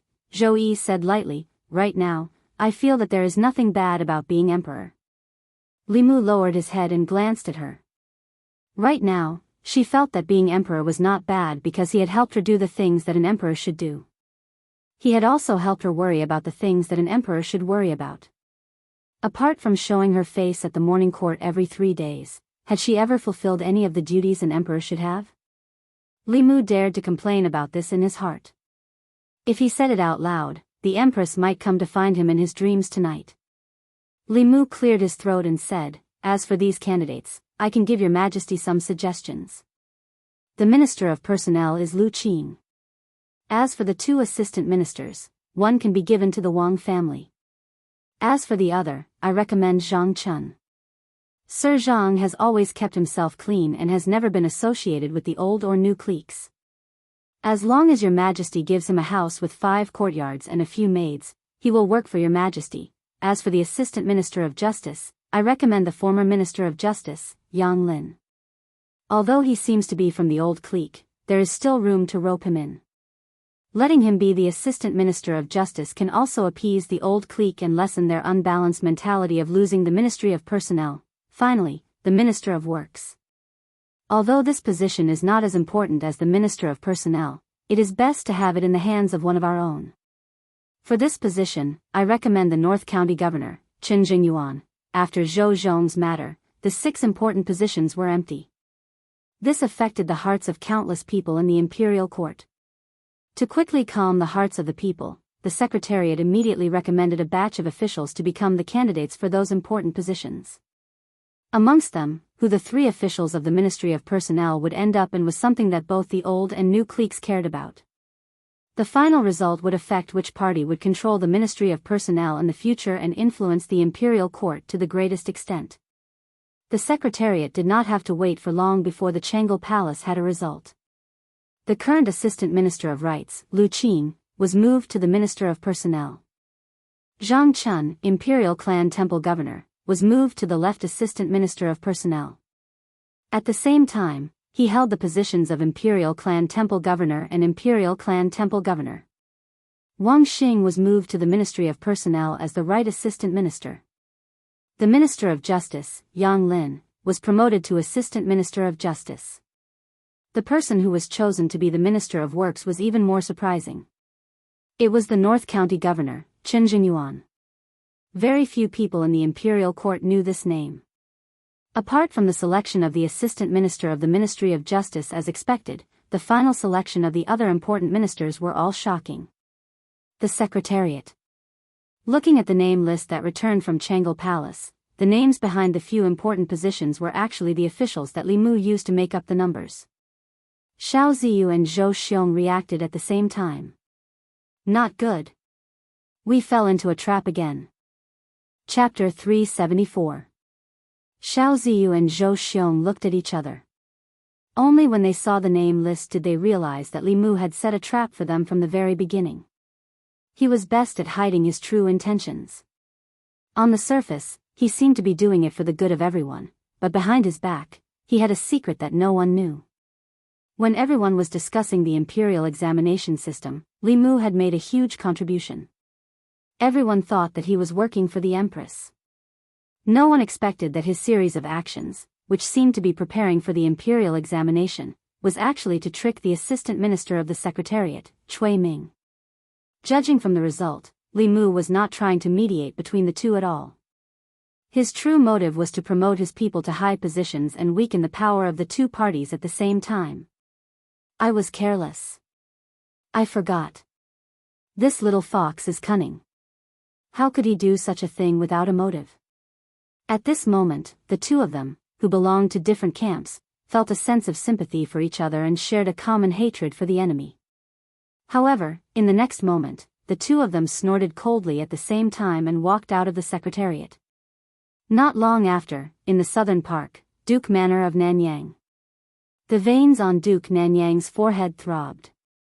He gritted his teeth and said, "That damned Li Mu. He won't let us have what he can't have."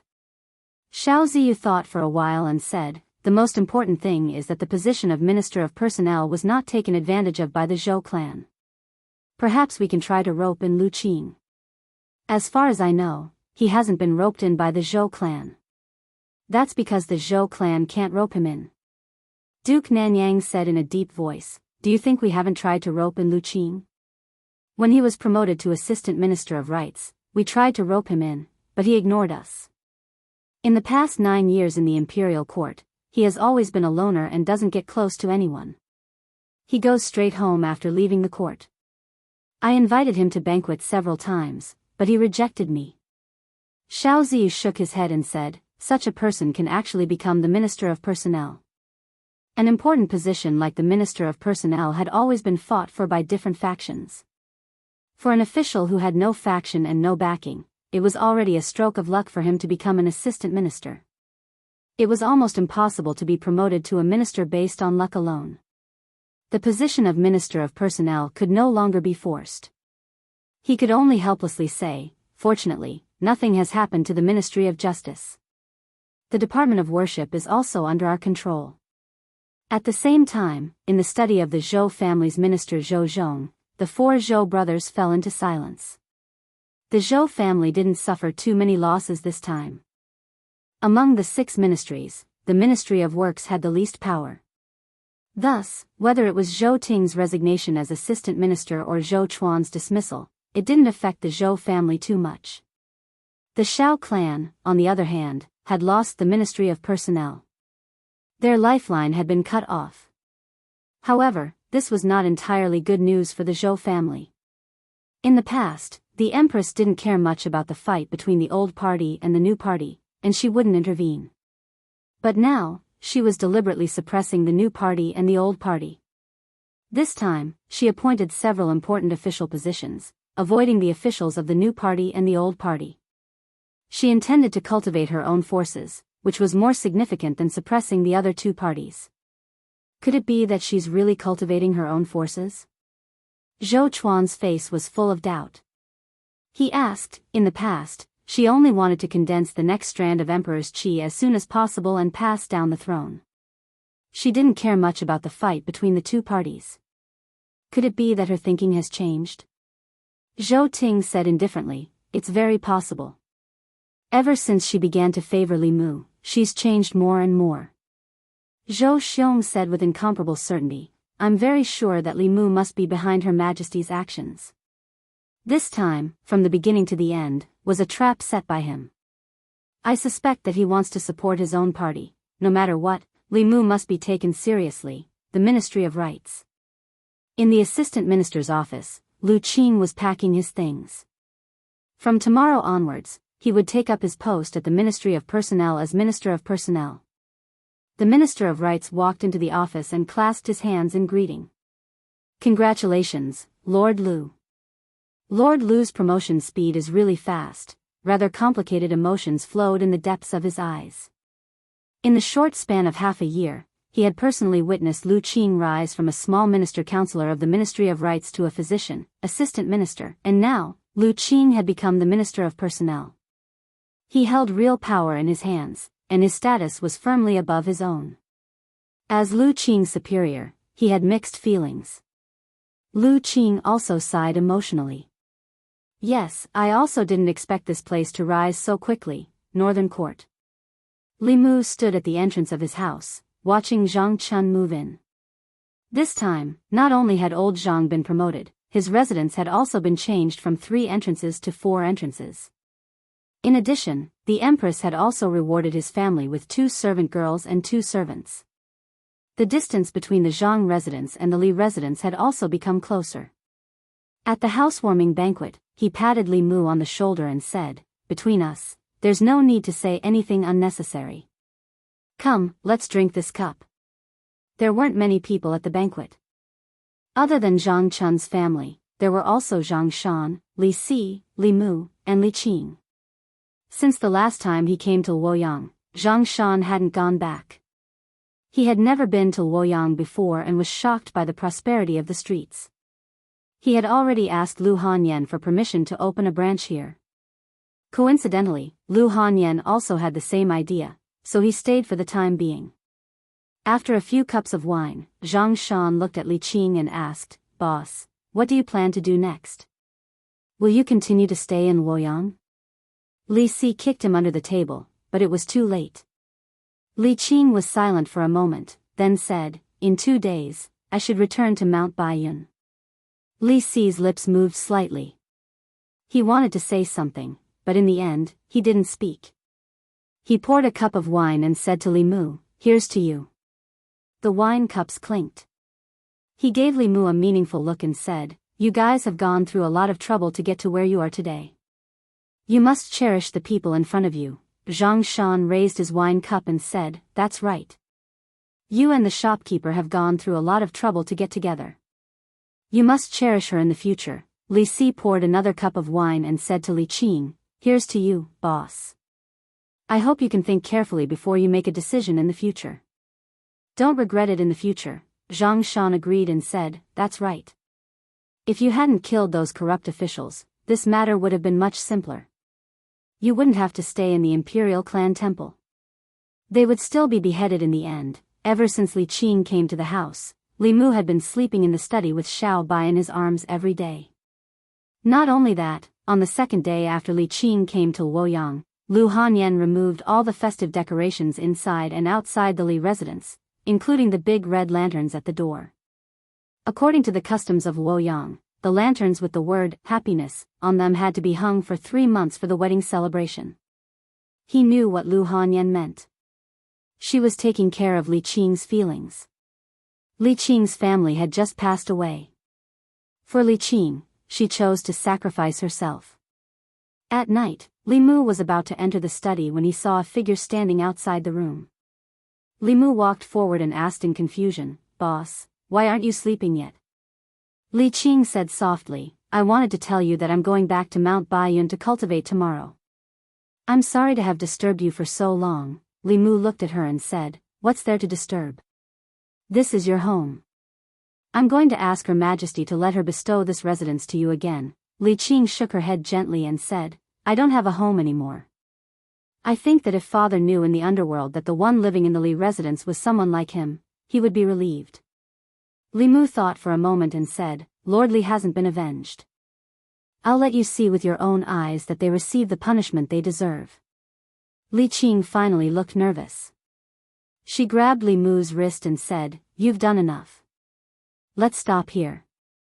Father doesn't want anyone to avenge him. He only wants someone to be like him and do something for the people." Li Mu was about to explain to her, but he felt something and looked back. In front of the moon gate, a figure stood there quietly. Li Qing was stunned for a moment, then she let go of Li Mu's hand with a pale face and said, "Senior sister." Lu Hanyan walked over and shook her head. "Junior sister, you don't need to explain. I heard everything." Li Qing lowered her head and said, "I hope senior sister can persuade him." Lu Hanyan glanced at Li Mu and said to Li Qing, "Junior sister should also understand him. He won't change his mind so easily." Li Mu said, "Don't worry."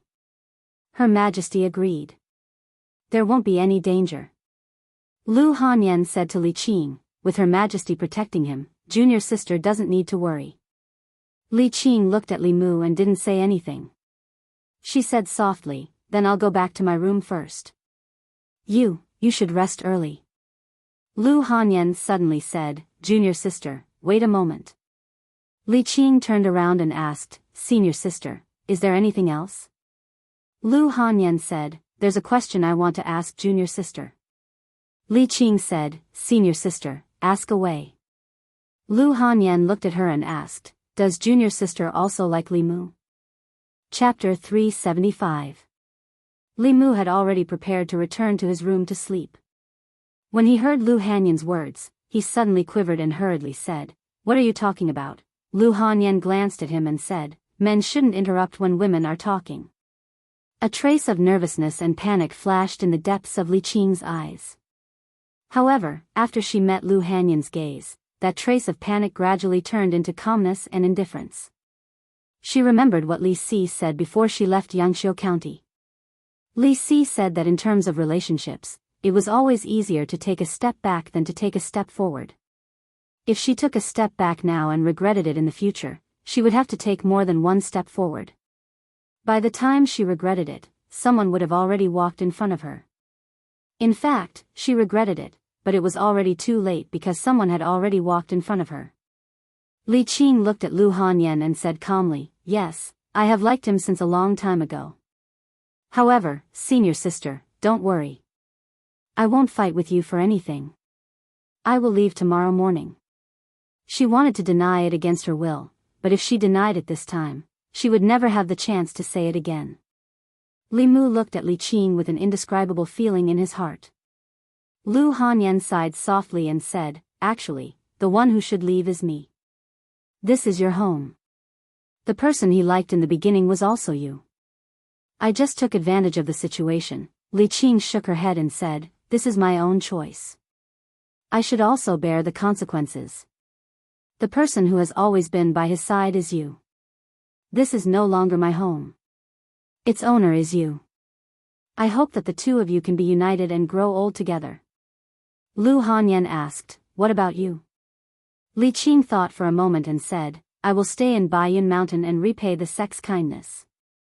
Lu Hanyan was silent for a moment and said, "The one you should repay the most is not the sect, but a certain someone." Li Mu looked at Lu Hanyan.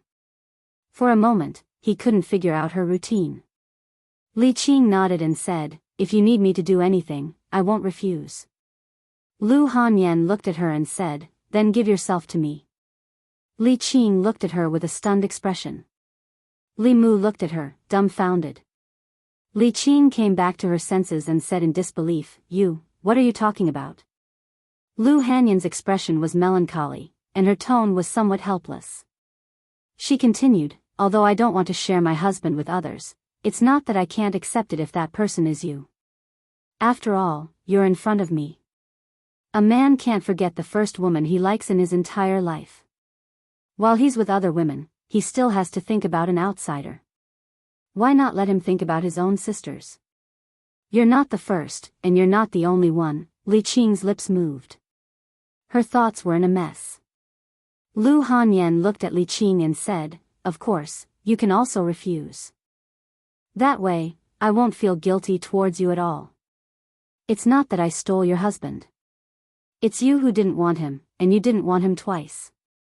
In the future, don't go around telling people that I, Lu Hanyan, am not moral. After Li Qing came back to her senses, her pale face had turned red. She whispered, give me some time. After saying that, she quickly turned around and hurried into her room. Li Mu looked at Lu Hanyan in front of him and opened his mouth. Lu Hanyan glanced at him and said, I'll give you an hour at most. Then come to my room. Seeing her turn around and leave, Li Mu was stunned for a long time. In the end, he pinched his thigh to make sure that what had just happened was not a dream. If this was not a dream, then happiness came too suddenly. After coming back to his senses, he slowly walked to the door of Li Qing's room. Her door was not closed. Li Mu walked in and saw her sitting on the edge of the bed with her head bowed. Li Mu did not say anything. He just silently walked to her side and sat down. The two of them sat in silence. After a while, Li Qing slowly leaned her head on Li Mu's shoulder. This was the closest she had been to Li Mu since they met. Li Qing softly said, actually, when we were in the Imperial Clan Temple, I wanted to lean on you like this. Li Mu put his arm around her shoulder and said, you can lean on me for a lifetime. Li Qing did not say anything else. She quietly leaned on him for a while and then said, go to senior sister's place. Right now, she needs you more than I do. Li Mu nodded slightly and said, I'll watch you rest. Li Qing lay on the bed and covered herself with the quilt. She looked at Li Mu and said, go. Li Mu walked out of her room and helped her close the door. Li Qing, who was lying on the bed, slowly opened her beautiful eyes and softly said, Father, Mother, did you see that? Qing also has someone to rely on. Li Mu walked into Lu Hanyan's room. Lu Hanyan was sitting on the bed. She did not raise her head and asked, she agreed? Li Mu did not answer. He walked to her side and asked, why did you? Lu Hanyan unhappily said, if I don't ask her, should I wait for you to ask her? At that time, the one who will be angry will be me. So why don't I ask her myself? Li Mu said, what I mean is, why did you suddenly do this? Lu Hanyan looked at him and said, it's not sudden. From the day she appeared in Shindu, I thought about it. Your feelings for her are not something I can compare to. If you run away with her one day, what should I do? Li Mu said indignantly, what are you talking about? You are my legal wife. How can I run away with someone else? Lu Hanyan asked, so, if you had to choose between her and me, who would you choose? Li Mu thought for a while and asked tentatively, can I have them both? Hey, don't bite me. After a long time, Lu Hanyan leaned into Li Mu's arms and said, anyway, I already have Wan Wan and Xiao Bai. It doesn't matter if she has one more. If it was someone else, she could forget about marrying into the Li family. But she is Li Qing. She buried her head in Li Mu's chest and said, let me tell you, I have already married Li Qing for you.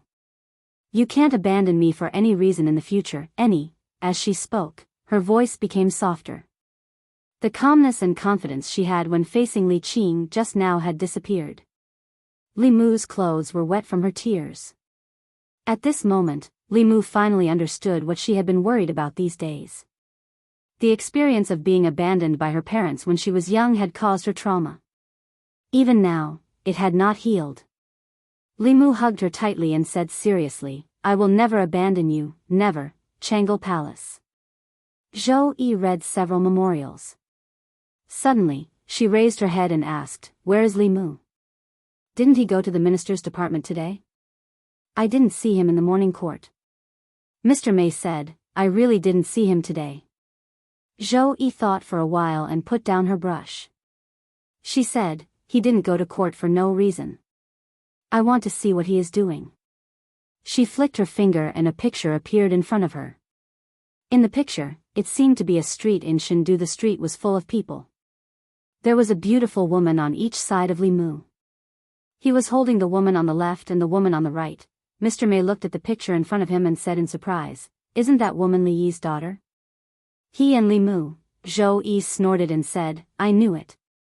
Their relationship is not that simple. He goes to Zongjing Temple every day more frequently than he comes to Changle Palace. He didn't want the palace maids I gave him before. I thought he didn't like women. Now it seems that all men in the world are the same, Mr. May said awkwardly, he is so outstanding. Naturally, there are more people who like him. It's understandable that both parties are willing. Zhou Yi waved her hand to disperse the picture. She was a little annoyed. Li Mu had another wife. This meant that he would come to Changle Palace less often. It was only the first day, and he didn't even go to court. On the streets of Chengdu the people looked at the three figures in front of them and whispered. Isn't that Li Yi? Who is he with? The one on Li Yi's left is Madame Li. The one on the right seems to be Li Yi's daughter. Why is Li Yi holding her hand? Is there a need to ask? Li Yi overturned the case for Li Yi and saved Miss Li from prison. She was touched and wanted to marry him. It's normal, this is also a good story. It can be written into a play. They are a perfect match, no wonder Li Yi said he wouldn't let Li Yi have no descendants. So this is what he meant. Now, Li Yi really has a descendant. Chapter 376. In the past 3 days, Li Mu had developed a feeling that life was more beautiful than this. He even thought of resigning from his position and living in seclusion. Returning to Baiyun Mountain, he could focus on cultivation and enjoy the happiness of having 2 wives. Wouldn't that be perfect? The reason why he gave up on this idea was because he thought of the Empress. Even if he were to leave, it would be after helping the Empress clear all obstacles and repaying her for recognizing his worth. Of course, he also wanted to take revenge on his father-in-law. Although the case had caused a stir and the whole country knew about it, the outcome was not satisfactory. The main culprits were all pardoned by the death exemption medallion. Only one of them received the punishment he deserved. As for the other accomplices, the 3 provinces only fined them a few months of their salary to maintain the stability of the court.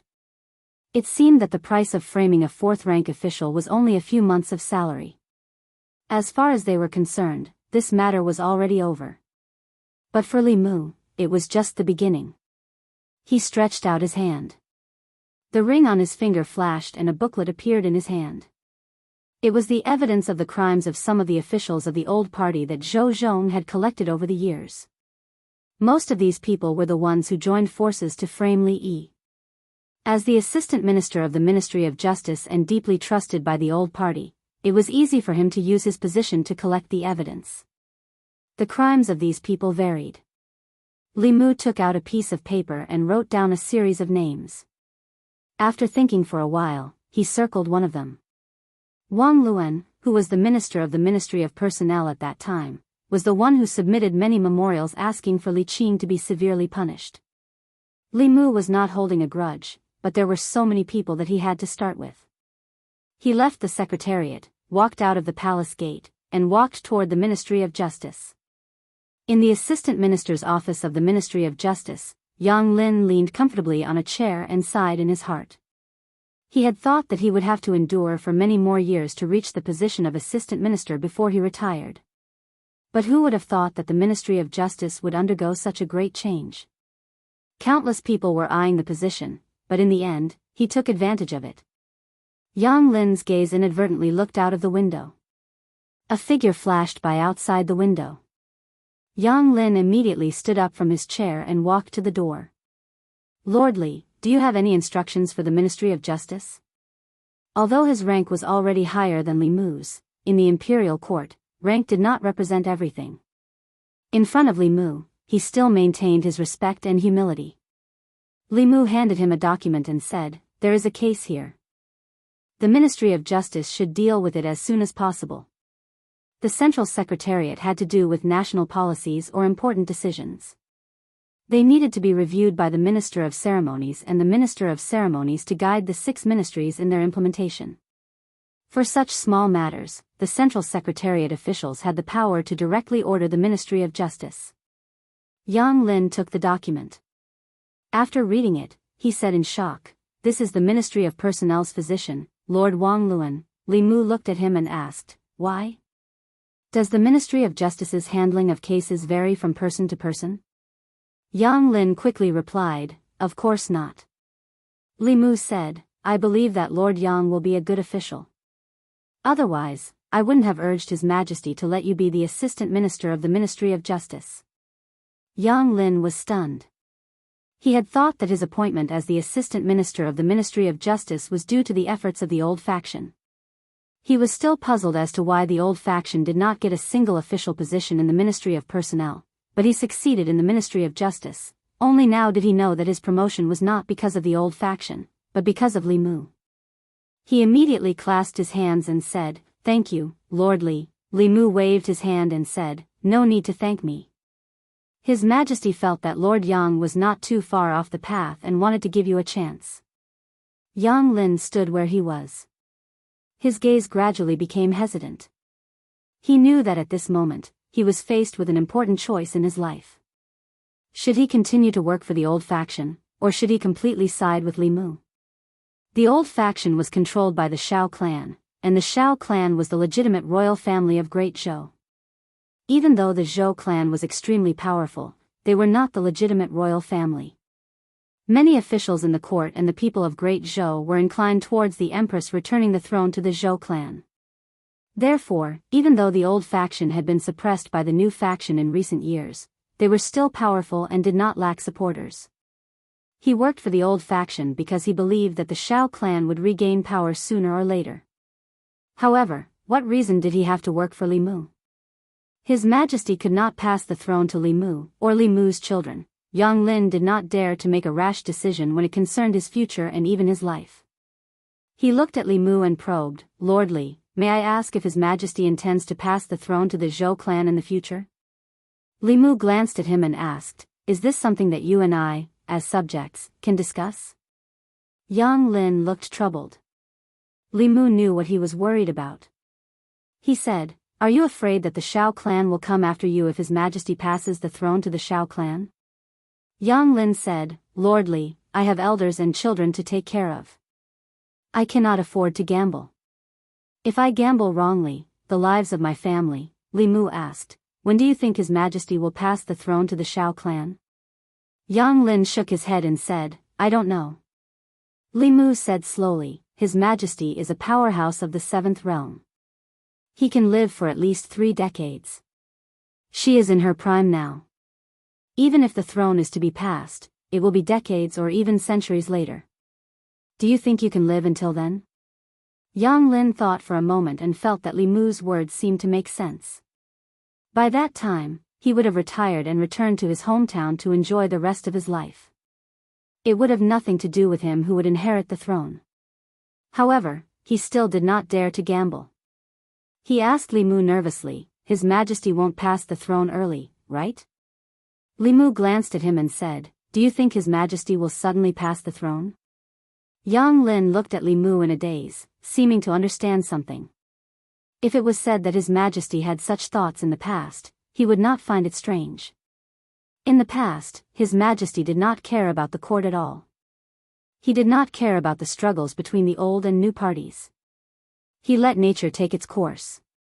However, the appointments of the officials from the Ministry of Personnel and the Ministry of Justice showed that His Majesty was already deliberately suppressing the old and new parties and taking back power. Could it be that His Majesty had other thoughts?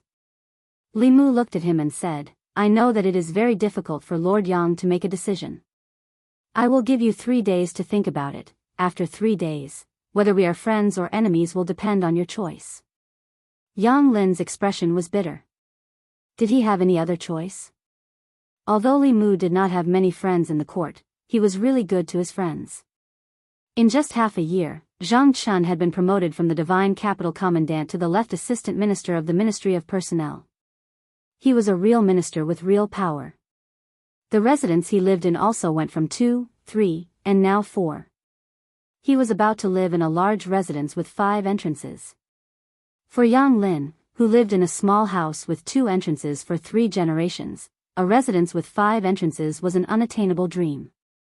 On the other hand, Li Mu's enemies were either dead or demoted. Those who were lucky enough to survive lost their positions and reputation. Yang Lin did not doubt that if he became Li Mu's enemy, he would not even be able to live in a small house with 2 entrances in less than a month. The prison of the Ministry of Justice was perhaps the best outcome. If it was a little worse, he might only have a few coffin planks to block the dirt. After careful consideration, Yang Lin let out a long sigh. Then, his expression gradually turned solemn. He looked at Li Mu and said seriously, "From now on, this humble official will follow Lord Li's lead." Li Mu did not misjudge him. The person he supported did not disappoint him. Not long after, a few constables from the Ministry of Justice hurried out of the Ministry of Justice's main gate. They came to a certain entertainment market and grabbed a certain noble from a brothel. "Which yamen are you from? How dare you arrest me? Do you know who I am? Do you know who my father is? The Ministry of Justice, the current Assistant Minister of Justice, is my father's friend. Let me go. Once you get to the Ministry of Justice, you will suffer." The noble made a lot of noise along the way. The constables from the Ministry of Justice could not take it anymore and used a rag to gag his mouth. The people along the way found out that the noble had been summoned by the Ministry of Justice because of an old case. "This is the son of Lord Wang of the Ministry of Personnel. Why is the Ministry of Justice arresting them? Aren't the Ministry of Personnel and the Ministry of Justice on the same side?" That was in the past. Now, the Minister and Assistant Minister of the Ministry of Personnel have changed. The Ministry of Personnel's Assistant Minister hasn't changed. He has some ties with the current Assistant Minister of Justice. Could it be that their relationship has broken? The people always like to watch the drama between officials and nobles. They followed along the way. Ministry of Personnel. It was lunchtime. A few officials from the Ministry of Personnel walked out together and prepared to eat at a restaurant. When they passed by the Ministry of Justice, they saw a large group of people gathered outside the Ministry of Justice. They were discussing and pointing inside. One of the officials from the Ministry of Personnel lamented, "The Ministry of Justice is really busy. They can't even rest during lunchtime." Another official from the Ministry of Personnel said, "When we were on our way here, we heard from the people that some official's son was arrested. The Ministry of Justice took him out of the brothel directly. It seems like the crime is not small." When they heard that some official's son had committed a crime, the officials from the Ministry of Personnel were instantly interested in watching the drama. The Ministry of Personnel's physician Wang Luan chuckled and said, "I wonder which family's son is from. He keeps causing trouble for his elders. It's time to teach him a lesson." He looked into the Ministry of Justice's main hall and saw a figure kneeling in the hall. The figure looked so familiar. One of the officials said in surprise, "Lord Wang, isn't this your..." Wang Luan was stunned for a moment. Then, his face gradually darkened. He did not expect that he would be involved in the drama. Chapter 377. Under the curious gazes of several officials from the Ministry of Personnel, Wang Luan strode into the Ministry of Justice. He met Yang Lin at the Assistant Minister's office. Wang Luan looked at Yang Lin and frowned. "Lord Yang, what's going on?" Yang Lin said helplessly, "You'll have to ask young Master Wang. 3 years ago, he pursued a married woman. In order to force the woman to submit, he beat her husband until he was severely injured. In the end, he even used his power to fabricate a crime and sent her husband to prison. Today, the Ministry of Justice has ordered the Ministry of Justice to reopen the case. After the Ministry of Justice investigated, they found that it was true." Wang Luan gritted his teeth. "Wasn't the case from 3 years ago already closed?" Yang Lin said, although the case from 3 years ago was closed, the Ministry of Justice felt that the Ministry of Justice had handled the case unfairly and requested a retrial. I couldn't do anything about it. Wang Luan asked, can't the original verdict be upheld? Yang Lin shook his head. No. The Ministry of Justice was dissatisfied with the original verdict, so they decided to reopen the case. If the Ministry of Justice still doesn't change it, then I'll be the unlucky one. Wang Luan said angrily, why do you have to reopen the case from 3 years ago? Yang Lin looked at him. You'll have to ask Lord Wang about this. Wang Luan was stunned. Ask me? What's wrong with me?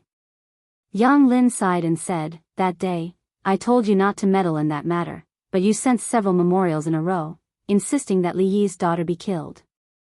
Now, that woman has become one of Li Mu's lovers. If he doesn't take revenge on you, who else can he take revenge on? Wang Luan said, I didn't follow the royal prince's orders. Yang Lin said, that's why your son is here today. Wang Luan took a deep breath and asked, then what will happen to my son? Yang Lin shook his head. It's hard to say. He caused serious injuries, slandered and framed innocent people, and sent them to prison. He'll be punished for several crimes. Your Wang family might have to pay a lot of money. You won't be able to avoid prison, Wang Luan said, I know that the law can be bent. Lord Yang, with our relationship, you have to help me. Yang Lin thought for a moment and said, you can ask Manager Wei to defend your son. He is the most familiar with the law and the Ministry of Justice. Perhaps he can help your son fight for a reduced sentence. A moment later, in a certain office of the Ministry of Justice, Wang Luan held Wei Peng's hand and said, Manager Wei, I'll leave my son to you. After the matter is completed, I will definitely reward you handsomely. Wei Peng nodded and said, I'll try my best. With that, he slowly walked into the courtroom. Wang Luan asked Yang Lin, how will the Ministry of Justice judge him this time? Yang Lin thought for a moment, then said, inflicting serious injuries and setting someone up to be imprisoned for 3 years. The fine is at least 200 taels of silver, and this is under the condition that the other party is willing to forgive you. In addition, at least 5 years of imprisonment is unavoidable. As for how much you can reduce, it will depend on Manager Wei's performance. About 15 minutes later, Wei Peng slowly walked out of the court. Wang Luan asked, what were the results? Wei Peng said, forget it. Wang Luan was pleasantly surprised. His sentence has been waived. Wei Peng said, the fine is waived. He was only sentenced to 20 years of imprisonment.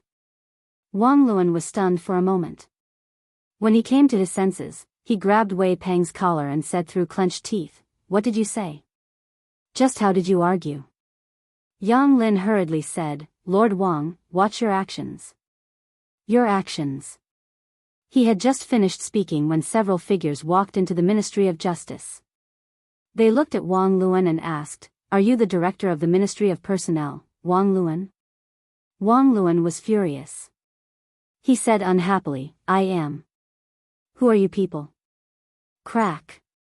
2 of them pressed down on Wang Luan's arms. Another person put shackles on his wrists and said, the Imperial Clan Temple has investigated. In the past few years, you have abused your power for personal gain many times. When evaluating officials, you were severely unfair. In addition, in order to get your son off the hook, you used your position as the director of the Ministry of Personnel to put pressure on the Ministry of Justice. This is also a serious violation of the law. Come with us to the Imperial Clan Temple. Wang Luan said in horror, what are you saying? I am an official of the Imperial Court. You have no right to do this. You still know that you are an official of the Imperial Court? The official from the Imperial Clan Temple glanced at him.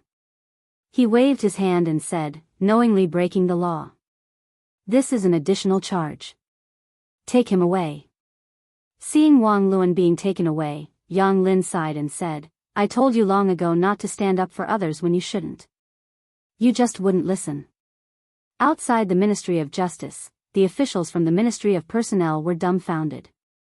Everything was fine in the morning. They had just come out for lunch and the director was taken away. The onlooking commoners were also discussing. This family, both the father and son, were arrested. What a sin! The father committed a sin, and the son committed an even greater sin. They could have been released after a few years as compensation. Now, they have been locked up for 20 years. When will they be released? Manager Wei's defense is really amazing.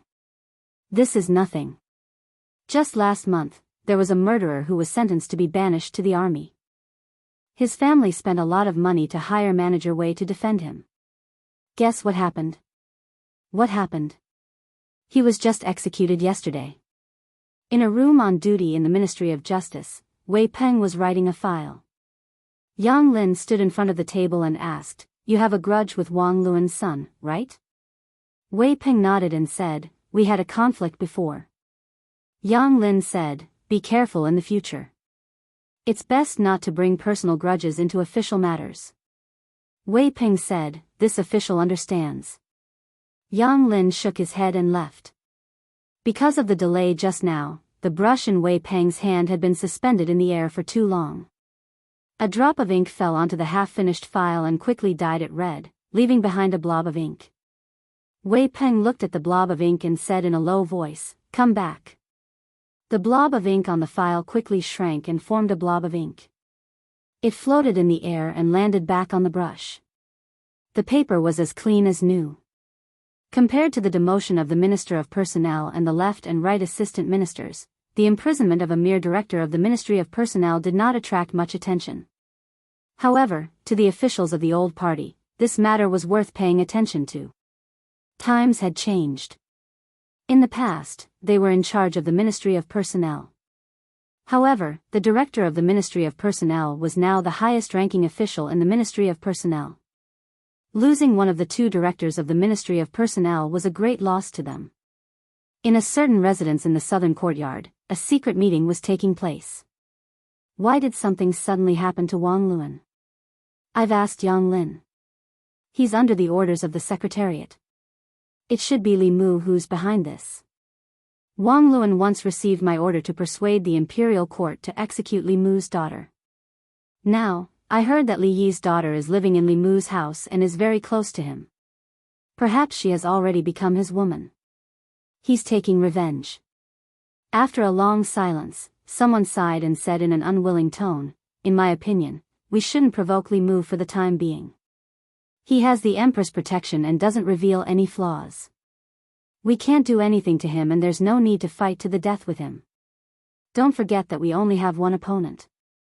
As long as we defeat the Zhou family, no one will be a threat to us." Someone sighed and said, "Now, I'm afraid it's not about whether we should provoke Li Mu or not, but whether he should provoke us. If Li Yi's daughter is already his woman, then Li Yi is his father-in-law. It's very likely that he wants to avenge Li Yi. Hasn't he already overturned the verdict for Li Yi? Overturning the verdict is not revenge. Judging from Wang Luan's case, this person will seek revenge for the smallest grievance. Since he took action against Wang Luan so quickly, I'm afraid he won't let the others off easily." As soon as he finished speaking, someone knocked on the door from outside. He walked over and opened the door. A servant whispered a few words to him. When he walked into the room, his face was very gloomy. He said, "In addition to the left physician of the Ministry of Personnel, Wang Luan, the right physician of the Ministry of Personnel, Shui Yan, was also taken away by the people of the Imperial Clan Temple, Pa. Preposterous." Commandery Prince Nanyang slapped the table and stood up abruptly. He said angrily, "What is he trying to do?" In the Li residence, Li Mu held Li Qing's hand and said, "Those people from back then, don't even think about escaping." Lu Hanyan glanced at Li Mu and coughed softly. Li Qing let go of Li Mu's hand in a panic. Although the three of them had reached a tacit understanding on some matters, she was much more thin-skinned. In a situation where there was a third person present, she was still not used to being intimate with Li Mu. Li Mu held Li Qing's hand in his left hand and Lu Hanyan's hand in his right. It was not easy to enjoy the happiness of having two wives. If they could not be impartial, it was only a matter of time before the harem caught fire. Lu Hanyan looked at Li Qing and asked Li Mu, "When do you plan to officially welcome her into the Li residence?" We have to prepare in advance. Li Qing shook her head and said, there's no need to go through so much trouble. Although Lu Hanyan and Li Qing were both women, their understanding of marriage was completely different. Lu Hanyan's heart was still that of a secular woman. She hoped to have a romantic and ritualistic wedding. Li Qing entered the Fulu school when she was very young. She had the carefree and casual nature of a cultivator. When cultivators practiced dual cultivation, as long as the two of them were willing, they could enter the bridal chamber at that time and skip all the tedious procedures. Lu Hanyan shook her head and said, that won't do. If others know, they will think that I have mistreated you. Li Qing insisted, there's really no need. As long as the three of us can be together forever, that's enough. 3. Lu Hanyan looked at Li Qing and seemed to realize something. She looked at her with a strange expression and asked, Junior sister, you don't think that Wan Wan and Xiao Bai are just our maids, do you? Chapter 378. Li Qing went back to her room alone to calm down. Lu Hanyan had a gloating expression on her face. Li Mu smacked her butt and said, you did it on purpose, didn't you? Lu Hanyan smiled and said, I just wanted her to experience my feelings. Besides, she will find out sooner or later. If I don't tell her, will you tell her yourself? The eldest madam of the Li family did it for revenge. Because of Li Qing, she had cried a lot in the past. Li Qing had wronged her, so she wanted to use Wan Wan and Xiao Bai to take revenge. She was still the petty Lu Hanyan. But she was also the Lu Hanyan that Li Mu liked. For many things, it was more appropriate for her to speak to Li Qing than Li Mu. After thinking this through, Li Mu put his arm around her and rubbed the place where he had just hit her. He said, does it hurt? Lu Hanyan blushed and slapped his hand away. She said, behave yourself. Wan Wan and Xiao Bai are still over there. Li Mu looked over. The two girls who were sitting together on the swing immediately covered their faces with their hands. Their eyes peeked through the gaps between their fingers. Li Mu moved his hand away and said angrily, children shouldn't poke their noses into adult affairs. I'm not a child anymore. I'm not a child anymore. Wan Wan and Xiao Bai tried to defend themselves. Li Mu waved his hand and said, go back to your room to play. Although they were not young in some areas, they were still under 18 years old. As long as they were not over 18 years old, in Li Mu's eyes, they were different from Lu Hanyan and Li Qing. Li Mu could hold Xiao Bai's original body, but as long as she transformed, he would feel guilty. Wan Wan was the same. She had not changed much in the past 2 years. She was still greedy and playful. The only change was that her eyes were more seductive. As long as one looked into her eyes, one's soul would be sucked in. Little White and Wan Wan were soul seducers and soul catchers respectively. When the two beauties worked together, even Li Mu could not withstand them sometimes. Li Qing was alone in the room. Lu Hanyan was full of satisfaction after getting her revenge. She went to the great music bar to find her friends. She planned to buy the whole place and was discussing the price with the owner.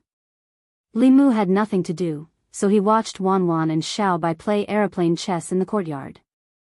Before the game, they had agreed that the loser would have to warm the bed next time Li Mu slept in the study. Li Mu watched for almost an hour. They were still playing aeroplane chess. While he was bored to death, something in the space of the flask heavens suddenly moved. Li Mu stretched out his hand, and the spiritual snail appeared in his hand. Come to the Changle Palace. Only this sentence came from the spiritual snail, and then there was no more sound. In the past few days, he couldn't even take care of his family. He was immersed in his women and completely forgot about the Empress. 15 minutes later, Li Mu appeared in the Changle Palace. He bowed and asked, Your Majesty, what are your orders? The Empress threw him a token and said, From now on, you are the Deputy Commander of the Bamboo Guards. You will be in charge of the Bamboo Guards together with Ali. The Empress had 4 internal guards. Their names were Mei, Lan, Zhu, and Zhu. The 4 guards had different names, and their functions were also different. The Mei guards were in Shendu. They were in charge of monitoring the officials. The commander was Mr. Mei.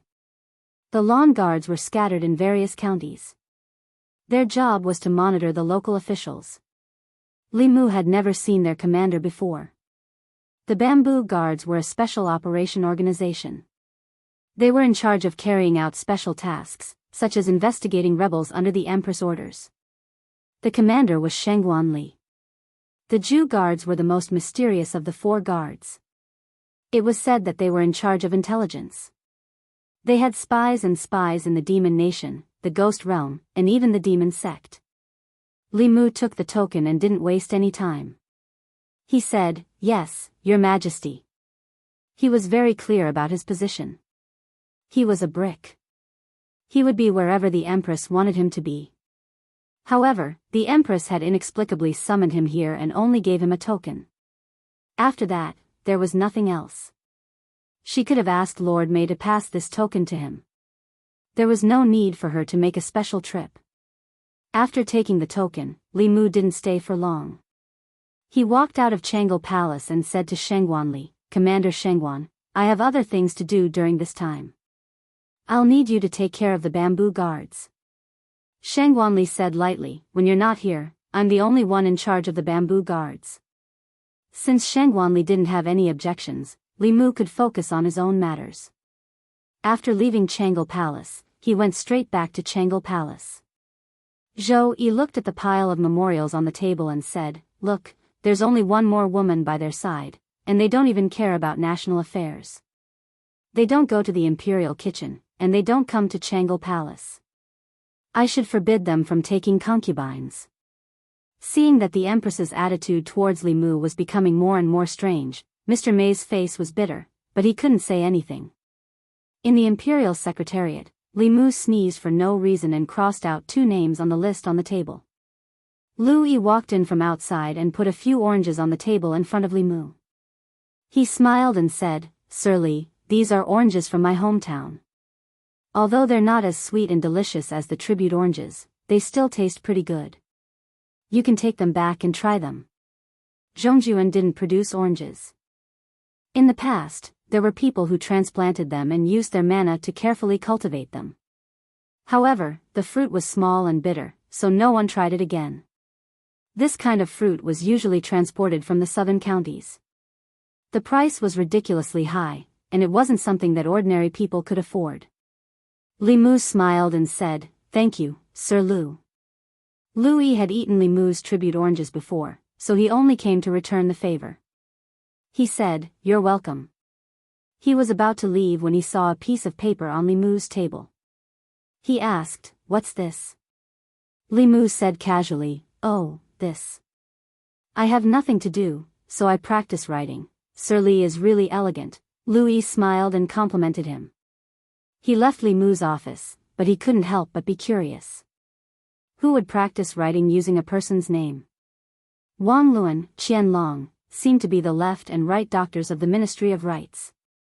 The names after that, Ai Tong, Wu Sheng, Chen Guang, sounded familiar. They seemed to be the officials of the Imperial Court, Morning Court. A few days ago, the Imperial Court was in turmoil, and there was a big change that hadn't been seen for many years. Today, the change that affected countless officials finally calmed down. The Morning Court regained its tranquility. But soon, some officials found that the court today seemed to be too quiet, as if there were suddenly a lot of people missing. Some of the officials looked around and saw that there were indeed some empty seats in front, behind, left, and right. In the Ziwei Palace, the positions of the officials were fixed. The 3 provinces, 6 ministries, and 9 temples. The ministers, assistant ministers, doctors, ministers, and junior ministers all had their own positions. These positions were fixed. Every morning, it was clear who was absent. Today, there were many gaps in the neat line of officials. There were no empty seats for officials above the 4th rank in front of the palace. But starting from the middle of the palace, there were more empty seats for officials. There was almost 1 empty seat for every 2 people. In total, there were more than 20 officials who didn't come to the morning court today. Even if they asked for leave, it was impossible for 20 officials to ask for leave at the same time. Moreover, the officials in those officials' offices didn't have the approval of their superiors. What's going on? Where did Lord Ai go? Why didn't Lord Wu come? Lord Shen just took a concubine yesterday. Did he get up late? Lord Wang and Lord Xian didn't come. Lord Wang and Lord Xian were arrested yesterday. What happened to the others? Were they arrested too? Ai Tong, Wu Sheng, Chen Guang, Lu Yi stood in front and listened to the officials' discussion behind him. He was a little confused. The names of these absent officials sounded familiar, as if he had seen them somewhere. Soon, he remembered where this inexplicable sense of familiarity came from. Weren't these people the officials Li Mu used to practice calligraphy? But even if Li Mu used their names to practice calligraphy, it shouldn't be to the extent that they disappeared. Could it be that he wasn't practicing calligraphy, but using a divine ability? He had never heard of a divine ability that could make people disappear just by writing their names. Combined with the strange situation in the court, Louis quickly understood. That piece of paper wasn't used by Li Mu to practice calligraphy. It was a list of names. On that list were the names of the former Right Assistant Minister of the Ministry of Personnel, Gao Hong, the former Minister of the Ministry of Personnel, Duke of Nanyang, Xiao Yun. Louis finally realized something and was shocked. He turned around to look at Li Mu. Li Mu grinned at him. Louis immediately turned around and broke out in cold sweat. His mind was racing. His name didn't seem to be on that list. It shouldn't be. He even treated Li Mu to oranges. Southern Court. Gao Residence. Early in the morning, the gatekeeper of the Gao residence was taking a nap in the side room. Ever since his master was stripped of his official position, although fewer people came to the residence, he no longer needed to attend morning court. In the past, he would have to wake up early to open the door at this time. It wasn't like today, where he could still laze around and take a nap at this time. To him, it was a good thing that his master was in trouble. Being able to sleep in the morning made life even better. Bang, bang, bang. While he was daydreaming, there was a sudden rush of knocking on the door. The gatekeeper was pleasantly surprised. After a shiver, he was no longer sleepy. He walked to the door and shouted angrily, "Why are you knocking so early in the morning when someone died in the house?" This person was extremely rude when knocking on the door. Normal people would pay attention to the gentle knocks and pauses when knocking on the door. Only those who were announcing a death would knock so quickly. The knocking stopped and a voice came from outside, "I'm here to visit Lord Gao." Hearing the words "I'm here," the gatekeeper was already looking down on him. His anger hadn't subsided and he asked coldly, "Do you have something to say?" The person outside was stunned for a moment, then said, No," the gatekeeper said coldly, "If you don't have an appointment, bring the invitation when you do." The person outside said, "But I really have something urgent," the gatekeeper said, "No matter how urgent it is, you still have to make an appointment. This is Lord Gao's rule." The person outside the door said, "Can you make an exception?" The gatekeeper said rudely, "I can't make an exception." The person outside the door finally became angry and said coldly, "If you can't make an exception, then forget it. Men, prepare the explosive talismans." Chapter 379. Boom. The 2 explosive talismans pasted on the gates of the Gao mansion exploded under the control of his transcendence energy. With a loud bang, the 2 gates of the Gao mansion collapsed. The gatekeeper of the Gao mansion stood in the courtyard and stared at the collapsed gates in a daze. His mind was blank. His master was a respected figure in the fairy's capital. Even if he was no longer the assistant minister of the Ministry of Personnel, he was still the elder brother of concubine Gao, a relative of the royal family. Who would be so bold as to blow up the gates of the Gao mansion? Zhang Chun stood outside the gate and waved at the officials of the imperial clan temple. "Follow me in and arrest the guilty official." The loud noise at the gates had already alerted the people of the Gao mansion. In a split second, more than 10 maids and servants rushed out from various places. As soon as they arrived at the front courtyard, they saw the collapsed gates of the Gao mansion.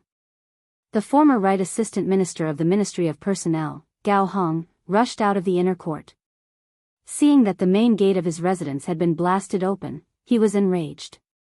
He glared at Zhang Chun, his eyes almost popping out of their sockets as he snapped, "Zhang, what are you doing?" Gao Hong hated Zhang Chun to the core. Not only because Zhang Chun took his position as the assistant minister of the Ministry of Personnel, but also because Zhang Chun was Li Mu's #1 lackey. If you hated someone, you would naturally hate everything about that person, including his lackeys. Zhang Chun looked at Gao Hong and said calmly, "There is a case that requires you to go to the Imperial Clan Temple. However, your gatekeeper refused to cooperate, so I can only take forceful measures." The gatekeeper of the Gao mansion hid in a corner, trembling and not daring to raise his head. Gao Hong held back his anger and asked, "What case?" Zhang Chun said, "You'll know when you get there." Gao Hong said coldly, "No matter what, I'm still the royal uncle. You don't have the right to summon me. If you want to summon me, show me the official seal of the Imperial Clan Temple." Zhang Chun looked at a minor official of the Imperial Clan Temple and asked, "Is there such a thing?" The minor official nodded and said, "Lord Gao's sister is the son of the former emperor's concubine Gao of the Western Palace. To summon a member of the royal family or a relative of the emperor, you need the seal of the Imperial Clan Temple Master. Indeed, Lord Gao does not have this authority." Zhang Chun looked at Gao Hong and said, "You want the abbot's seal, right? Wait a moment. I'll be right back." Gao Hong's face darkened as he watched Zhang Chun leave with his men. Since Zhang Chun dared to come knocking on his door, he must have gotten hold of something that could be used against him. He couldn't figure it out at the moment. As he walked out of the main gate of the Gao mansion, Zhang Chun looked back and said, "Before I return, you are not allowed to go anywhere. If you leave the Gao mansion by 10 feet, you will be considered a fugitive. The Imperial Clan Court can arrest you or execute you." Gao Hong's face darkened, but he still retracted his foot. He walked back to the Gao mansion and said to a servant, "Go to the royal prince's mansion of Nanyang and inform the royal prince of this." On the way back to the Zongjing temple, Zhang Chun muttered, "The Gao manor doesn't look small. There should be 5 entrances, right?" A minor official beside him said, "The Gao residence is a standard 7-section mansion." 7. Zhang Chun thought about how his mansion only had 4 entrances, and there were only 2 maids and 2 servants. Just now in the Gao residence, there were almost 20 maids and servants who rushed out in an instant. Zhang Chun's heart was filled with envy. At this moment, the minor official continued, "That's nothing. The royal prince of Nanyang's mansion is the bigger one. It has 10 entrances and 10 entrances. He has 13 wives and concubines, and each of them has their own independent courtyard. Each of them has a senior maid and 4 junior maids. There are artificial mountains, ponds, and beautiful pavilions in the mansion." Zhang Chun thought about his dream of living in a 5-section mansion before he retired. He shook his head and said, "The layout is too small." The group walked through the palace gates and returned to the Zongjing temple. They didn't know that the imperial court was in an uproar. The number of officials in the imperial court was mysteriously reduced by more than 20. The morning court could no longer be held. Some officials even guessed that the powerhouses of the demon sect had sneaked into the fairies' capital and killed these officials to create chaos in the imperial court. After that, Mr. May clarified that the demon sect had nothing to do with this. Last night, it was the Zongjing Temple's deputy minister, Zhang Chun, who led the Zongjing Temple's people to arrest the guilty officials. He told the officials not to worry. It would have been better if Mr. May didn't clarify. After he did, the officials became even more worried. What? These officials were all arrested? More than 20 people were all arrested and sent to the Zongjing Temple? What's going on? Are we in trouble too? 20 officials of the imperial court had been arrested in one night. Without knowing the reason, all the officials in the Great Hall felt threatened, especially those who were close to these 2. They were even more frightened. At some point, an official seemed to realize something. He mumbled, these people are all accomplices in Li Yi's case." His words woke everyone up. The officials counted the people who were absent today and were shocked to find that all of them were related to Li Yi's case. A few days ago, when Li Mu overturned Li Yi's case, they were accomplices. However, they didn't receive any heavy punishment. They were only fined a few months to a year's salary. Everyone thought that it was the end. They didn't expect that it was just the beginning. Without any warning, those officials were all caught in one fell swoop overnight. Zhang Chun, the left assistant minister of the Ministry of Personnel, who was also the Zongjing Temple's deputy minister, did it himself. There was no need to guess who was behind this. Zhang Chun was Li Mu's #1 henchman. He always fought for Li Mu in the imperial court. He must have been allowed to do this by Li Mu. Obviously, Li Mu didn't just want to overturn Li Yi's case. He also wanted to avenge Li Yi. As for the reason, everyone knew very well. Everyone in Fairy's capital knew that Li Yi's daughter was one of Li Mu's lovers. Not only did she live in his house, but they often walked hand in hand when they went out. They were very close. Li Mu overturned Li Yi's case because Li Yi was wronged and died. He wanted to avenge Li Yi because Li Yi was his father-in-law. Everyone's gaze shifted to where Li Mu was, only to find that there was no one there. Li Mu didn't even come to the imperial court today. Nonsense, this is simply nonsense. The left servant walked out and said in a deep voice, "What is the imperial court trying to do by arresting more than 20 officials for no reason?" Many people looked at Prince Shou in front. Prince Shou shook his head and said, "Don't look at me. I don't know anything." Some people in the imperial court shook their heads and sighed. Prince Shou was a prince and the head of the imperial court. He couldn't even control a minister. He was useless, Mr. May said. Yesterday, before Zhang Chun brought people to arrest them, he said that the imperial court has enough evidence. The left servant said with a dark face, "What evidence does he have to arrest more than 20 officials?" Mr. May said faintly, "The inner guards don't interfere with the imperial court. If you want to know, you just have to summon Zhang Chun to the imperial court." He turned to look at Sheng Guanli. Sheng Guanli walked to the curtain and came out after a while. She said, "Summon Zhang Chun." Crepe Myrtle Palace was only a few hundred steps away from the imperial court. He quickly walked into the imperial court in half a cup of tea's time. Mr. May looked at the left servant and said, "If you have any questions, you can ask Lord Zhang directly." The left servant looked at Zhang Chun and asked coldly, "Assistant Minister Zhang, you arrested more than 20 officials in the middle of the night and caused chaos in the imperial court. Shouldn't you give His Majesty and the imperial court an explanation?" Zhang Chun said, "The imperial court has evidence to arrest people. May I ask what explanation you want?" The left servant said in a low voice, "What crime did the minister-counselor of the Ministry of Revenue, Ai Tong, commit that you want to arrest him?" Zhang Chun said, "The minister-counselor of the Ministry of Revenue, Ai Tong, took advantage of his position to embezzle taxes from the imperial treasury. What's wrong with me arresting him?" The left servant was shocked. He asked, "Do you have evidence?" Zhang Chun said, "The evidence is conclusive."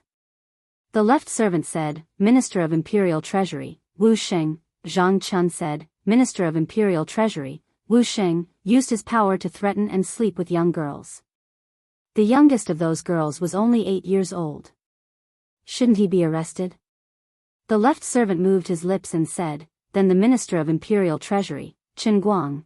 Zhang Chun continued, "The Minister of Imperial Treasury, Chen Guang, allowed his younger brother to commit crimes and invade private residences.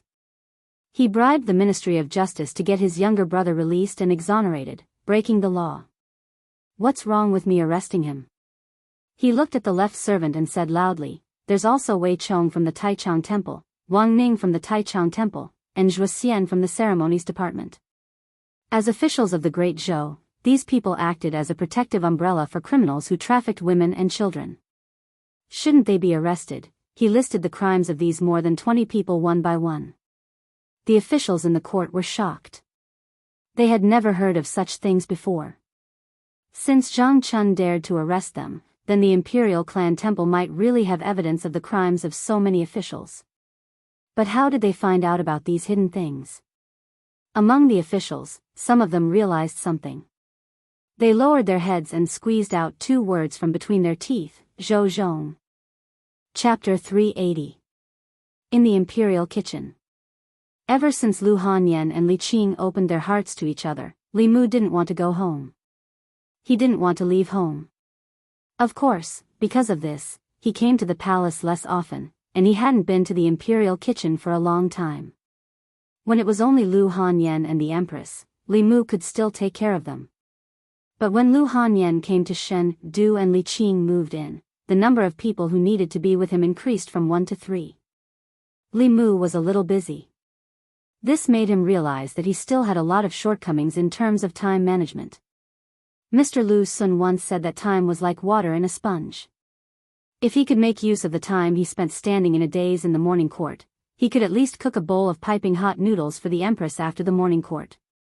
Mr. May once mentioned by accident that the Empress liked to sleep in, so she often didn't eat breakfast in the morning.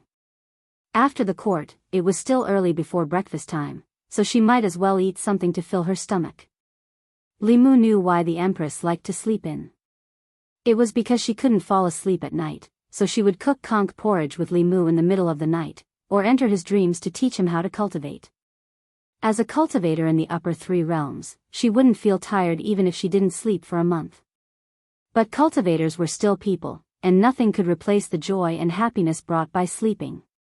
Of course, that was in the past. At that time, Li Mu and she were both single. Now, Li Mu had his wife in his arms every night. Unlike the Empress, who had nothing to do during the long nights, he couldn't sleep beside Lu Hanyan and talk to another woman all night, even if that woman was Lu Hanyan's idol. While he was cooking the noodles, several imperial chefs were watching. Finally, one of them couldn't help but ask, "Lord Li, is there some secret to your cooking? Why can't we use the same ingredients and the same steps to make your dish taste the same?" Regarding this point, Li Mu also did not know. With the same ingredients and steps, the food made by these imperial chefs would definitely be better than his. Perhaps the Empress was used to eating the food and liked his taste. After cooking the noodles, Li Mu calculated the time and arrived at Changel Palace just as the morning court session was about to end. Soon, a figure walked out from the back of the hall. Zhou Yi looked at Li Mu and said, "Is it because I spoil you too much that you are becoming more and more unruly? You even dare to sneak out of the morning court. What's that smell?" Her throat moved, and her tone instantly softened as she asked, "Did you cook noodles?" Li Mu said, "I guess that your Majesty probably didn't eat breakfast today, so I went to the imperial kitchen to cook a bowl of noodles." Zhou Yi slowly sat down, thought for a moment, and said, "You are the deputy commander of the bamboo guards and also responsible for internal affairs. If there is an emergency in the morning court session, you can leave first. I won't blame you. Okay, give me the chopsticks." Watching the Empress eat the noodles in small bites, Li Mu asked, "Your Majesty, how is the situation in the court?" Zhou Yi slowly finished a mouthful of noodles, and then said, "You don't know what the result of the trouble you caused will be. The court officials are all in danger, and the court is in chaos. The trouble was caused by you, so you are responsible for pacifying it." Li Mu said, "These more than 20 guilty officials deserve to be punished. Although it will cause chaos for a short period of time, as long as it's properly arranged, it won't affect the court too much. Your Majesty, you can quickly promote some experienced officials without any background to replace their original positions in the departments of those guilty officials. This way, the impact can be minimized and the normal operation of the Yamen can be maintained. At the same time, Your Majesty can also publicize the crimes of these officials, and use this to win over the people. After Lord Li Yi overturned the case, the people of the 36 counties will greatly increase. After punishing these corrupt officials, Your Majesty's reputation will reach the peak, and you will not be inferior to the previous wise emperors of Great Zhou. It will only be a matter of time before you surpass Emperor Wen." Zhou Qiong didn't seem to be interested in Li Mu's pancake at all. Her mind was completely focused on the bowl of noodles in front of her. She was puzzled. The same noodles and the same side dishes. Why was it that the imperial chef's dish didn't taste as good as Li Mu's? She waved her hand and said, "Just do as you said. Go and arrange it." Walking out of Changel Palace, Li Mu's heart was slightly heavy. He was a little worried. If the Empress favored him so much and let him make all the decisions, the court officials might be jealous and label him as a favored official who caused chaos. They might band together and get rid of him. No, he had to go back and fix the law bell as soon as possible. If the worst happened, the safety of his family would be guaranteed. When the time came, as long as the law bell covered the Li residence, there would be time to slowly shake people off. Li Mu returned to the secretariat. Lu Yi was about to leave the assistant minister's office, but when she looked up and saw him, she subconsciously retracted her foot. At the same time, in the Zongjing temple not far from the secretariat, Zhang Chun looked at Prince Shou and said, "Prince, without your seal, it won't be easy for me to catch people." Prince Shou shook his head and said, "If I give you my seal and let you catch our people, wouldn't I be in a difficult position?" Zhang Chun said, "According to the law, Gao Hong should be arrested." Prince Shou shook his head and said, "Whoever wants to arrest him can do it. In any case, I'm not arresting him." Zhang Chun gritted his teeth and said, "Then you are bending the law for personal gain. The next time I go to the imperial court, I will report you in the Golden Palace. As an official of the Zongjing Temple, you are bending the law for personal gain and shielding your accomplices. Your crime is not light." Prince Shou said angrily, "Are you threatening me?" Zhang Chun said indifferently, "This is persuasion." Prince Shou suddenly sighed and said, "You are threatening me with impeachment. If I arrest Gao Hong, they can't blame me. Show me the official document and my seal." Not long after, Zhang Chun brought people out of the Zongjing Temple and came to the southern courtyard, in front of the Gao residence. The morning court had already ended, and Gao Hong had already received news that Zhang Chun was not targeting him. Last night, more than 20 officials in the imperial court were arrested by the Zongjing Temple. Without exception, these 20 people were all officials of the old party. Gao Hong found it hard to believe that the Zongjing Temple had something on all of them. Even the Empress's internal guards did not have this ability. There was no doubt that there was a traitor among them. As for who the traitor was, it couldn't be any more obvious. Gao Hong gritted his teeth and said, "Zhou Zhong, you should be hacked into pieces." As the assistant minister of the Ministry of Justice, Zhou Zhong had gained their trust over the years. The Ministry of Justice had also become a shelter for the old party officials. No matter what crimes they committed, they could be cleared of any crimes through the Ministry of Justice. Zhou Zhong had helped the old party officials time and time again, and his status in the old party had also risen. At the same time, Zhou Zhong also had many things on them. Facts had proven that the more they valued someone, the deeper they were hurt. In just a month, Zhou Zhong had betrayed them twice. Previously, when he turned himself in and overturned Li Yi's case, he had already caused the old party to lose an arm. This time, although the officials he targeted were not high-ranking, the scope was huge. The old party would probably suffer another blow. However, this was not necessarily a bad thing.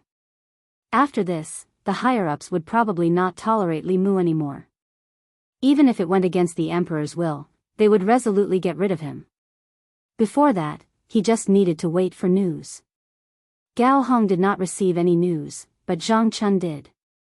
Looking at the official seal of the Imperial Clan Temple, Gao Hong said in disbelief, "You stole His Highness's seal."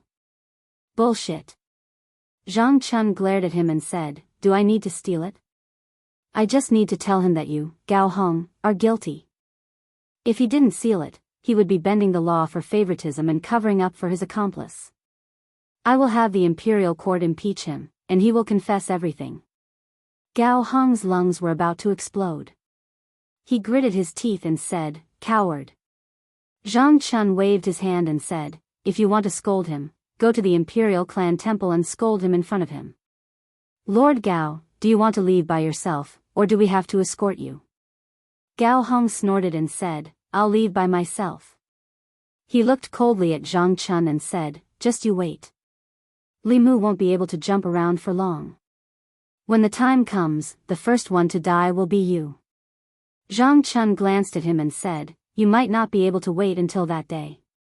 After having two people send Gao Hong to the Imperial Clan Temple, Zhang Chun waved his hand and said to the others, "Go to the next house."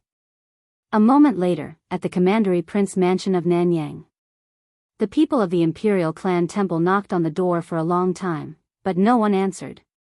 A low-ranking official helplessly retreated and said, "Lord, there's no one." Zhang Chun said indifferently, "Put on the explosive talisman." The two low-ranking officials stuck a few pieces of fu-lu on the door of the Commandery Prince Mansion of Nanyang. Zhang Chun used his magic power to control the fu-lu from a distance, and a powerful wave of spiritual energy erupted from the pieces of paper. However, as soon as the wave of spiritual energy was produced, a wave of water appeared on the door of the Commandery Prince Mansion of Nanyang. Wherever the wave of water passed, the waves of spiritual energy produced by the fu-lu were easily wiped out. A low-ranking official said, "The protective formation." He walked to Zhang Chun and said, "Lord, the protective formation here is too strong. We can't break it." Zhang Chun asked, "How did the imperial clan temples solve this kind of problem in the past?" The low-ranking official said, "We would send an official document to the Ministry of Personnel and ask them to send a high priest from the High Priest Department." Zhang Chun thought for a while and said, "Let's go back to the imperial clan temple first. I'll write an official document for you to send to the Ministry of Personnel." The low-ranking official looked at him and reminded, "Lord, you're the Assistant Minister of the Ministry of Personnel." Zhang Chun slapped his head and said, "How could I forget about this? Come, follow me to the Ministry of Personnel." Soon, there was no movement outside the Commandery Prince Mansion of Nanyang. Outside the door, the Commandery Prince of Nanyang waved his sleeves and snorted, "You're courting death." Without this incident, perhaps the higher-ups would continue to tolerate Li Mu. After this incident, getting rid of Li Mu was a top priority. At the same time, in a deep house in the southern court, there was a sound of gnashing teeth. Li Mu can't be kept alive anymore. This person's threat is even greater than Li Yi's back then. We must get rid of Li Mu, but His Majesty. With His Majesty's protection, it's impossible to get rid of him through the imperial court. If we want to get rid of Li Mu, we must restrain His Majesty and use special means. I'll go to the 100 Rivers Academy and meet the Dean. I'll go to the Myriad Scrolls Academy. Chapter 381. The four major academies had always held a special position in the Great Zhou. Although they did not directly participate in the politics of the imperial court, the academy presidents could restrict the emperor in the name of righteousness. Back when the former emperor was still on the throne, it was because of his arbitrary actions that the Great Zhou was plagued with internal and external troubles. The atmosphere was foul, and the faith of the people fell to the lowest point in the past century. At that time, the four major academies worked together. First Seventh Realm powerhouses suppressed the imperial court in an unparalleled manner and completely took away the former emperor's authority. Now, the empress's special favor for Li Mu had repeatedly caused unrest in the imperial court. The four major academies had enough reasons to restrict the empress and stabilize the imperial court. If Li Mu had obediently been her favored official, it would have been fine. The old party would not take the risk of offending the empress and attack him just because she doted on him. However, his existence had already greatly damaged their vitality and strength. If this continued, even if the old party did not perish at the hands of the Zhou clan, they would perish at the hands of Li Mu. Li Mu must be eliminated. For this, they did not hesitate to force the emperor to abdicate. 100 Rivers Academy. A middle-aged man in luxurious clothes looked at Vice Academy President Chen and said, "I want to see the Academy President." Vice Academy President Chen asked, "The Academy President is currently in seclusion." "What is the matter, Your Highness King Ping?" King Ping said solemnly, "This is a matter of great importance. The Academy President must come out of seclusion." Vice Academy President Chen said, "What exactly is the matter? Can you tell me first?" King Ping said in a deep voice, "The favored official Li Mu has bewitched the emperor and caused chaos in the imperial court. His Majesty has been bewitched by him and indulged him in every possible way, allowing him to wreak havoc in the imperial court. If this continues, the consequences will be unimaginable. I would like to ask the Academy presidents to persuade His Majesty to punish the demonic official Li Mu and return peace to the imperial court."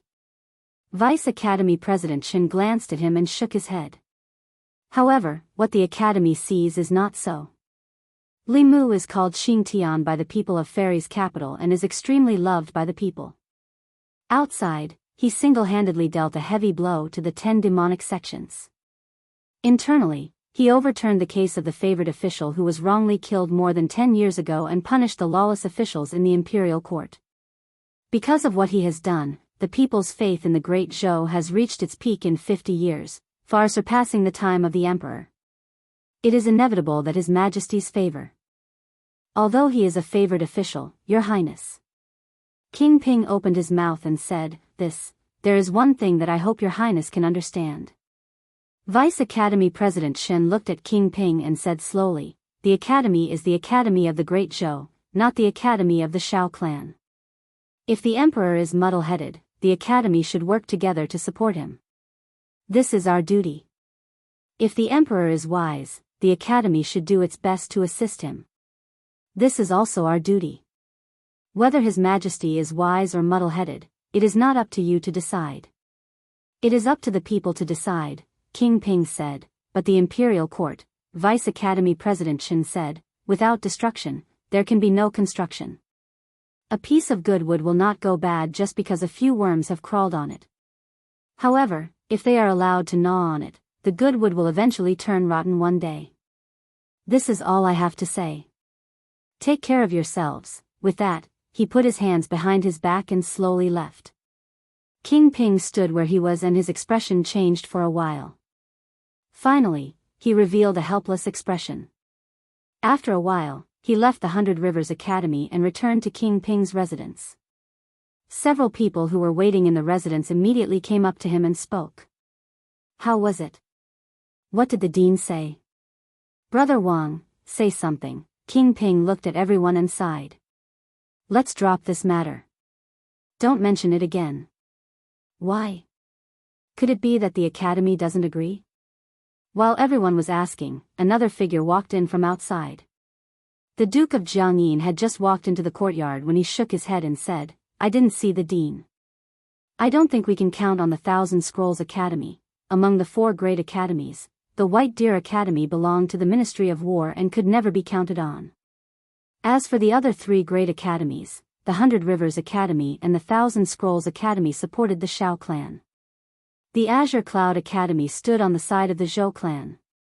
If even the 100 Rivers Academy and the Thousand Scrolls Academy could not be won over, then there was no need to mention the Azure Cloud Academy. At least 3 deans were needed to persuade the Empress. Even if they managed to win over the Azure Cloud Academy, it would be useless. One of them looked at the Duke of Jiangyin and asked, what did the Thousand Scrolls Academy say?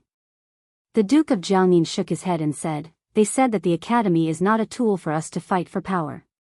They only want to ensure the continuation of the Shao clan's royal family.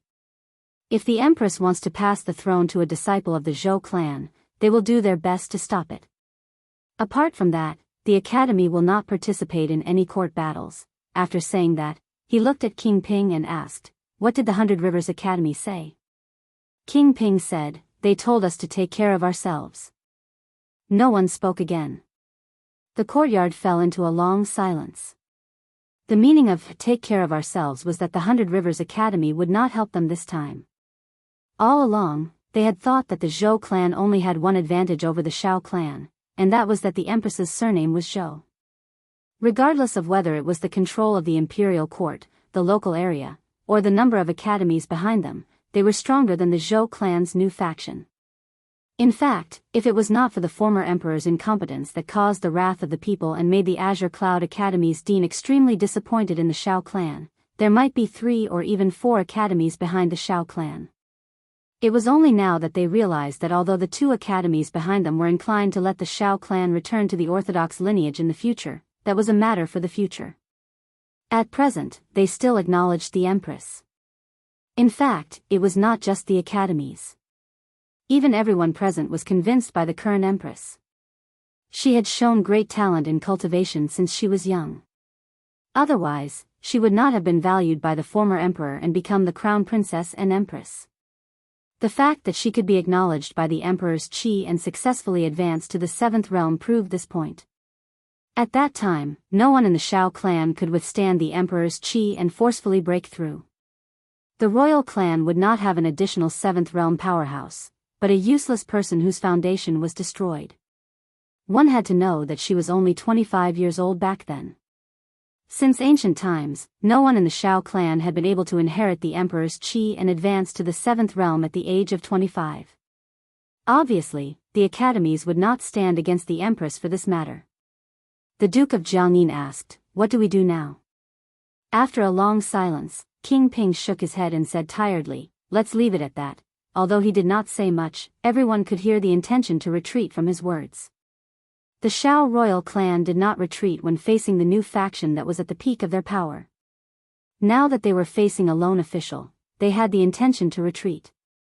After failing to defeat Li Mu after using countless methods openly and secretly, they chose to avoid him. The Li residence. Li Mu had just learned from Zhang Chun that the Duke of Nanyang's residence was covered by a powerful formation and the officials of the ancestral temple could not enter. As the assistant minister of the Ministry of Personnel, he mobilized the consecrated department to help, but was rejected by the consecrated department. The consecrated department was a special department in the imperial court. It was not an official office. The consecrators in it were powerhouses recruited from all over the country at great cost by the imperial court. Their relationship with the imperial court was a cooperative relationship, not a subordinate one. The consecrated department existed in the previous dynasty and had always been under the control of the old faction. Ever since someone tried to assassinate Zhou Zhong in the consecrated department, Li Mu decided to find an opportunity to reorganize the department. However, he had been busy with other things these days and delayed this matter. Now, he was almost done with the matters at hand and could start to clean up the consecrated department.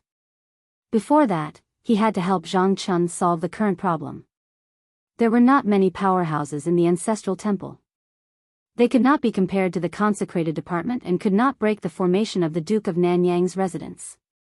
Li Mu walked out of the residence and said, "Let's go. I'll go with you to take a look." The Duke of Nanyang's residence. The Duke of Nanyang observed the situation outside the door through a mirror. Several officials of the ancestral temple stood there, but Zhang Chun had disappeared. This time, Li Mu suddenly went crazy and let Zhang Chun capture so many officials of the old faction. This really surprised the Duke of Nanyang. After the surprise, he was delighted. The reason why the higher-ups tolerated Li Mu was that although Li Mu had damaged the interests of the old faction, it was not to the extent that they would completely fall out with the Empress and get rid of Li Mu at all costs. Now it was time. Because Li Mu's actions had shaken the foundation of the old faction in the imperial court. The entire old faction did not hesitate to ask the academy for help and restrain the Empress in order to get rid of Li Mu, a thorn in their flesh. In the end, Li Mu was killed by his arrogance. What the Duke of Nanyang had to do was wait. He was waiting for the higher-ups to make a move. When Li Mu died, Zhang Chun and the others would be like chickens and pottery dogs, unable to withstand a single blow. While the Duke of Nanyang was waiting, he saw the figures of Zhang Chun and Li Mu appear in the mirror. When he saw Li Mu, a trace of impatience appeared on his face. He gritted his teeth and said, "Why haven't you made a move yet?" Then, he saw Li Mu and Zhang Chun outside, trying all kinds of methods to break the array of the Duke of Nanyang's residence. The Duke of Nanyang sneered. This array was set up by the array masters of the Spirit Array sect. Even a 6th realm expert would have to spend some effort to break it. Li Mu and Zhang Chun were overestimating themselves. Outside the Duke of Nanyang's residence, Li Mu also discovered the extraordinariness of this array. This array could absorb attacks from the outside world and even turn the attacks or the spirit qi in the Fulu into one's own. It was not an ordinary defensive array. It might have been set up by an array master.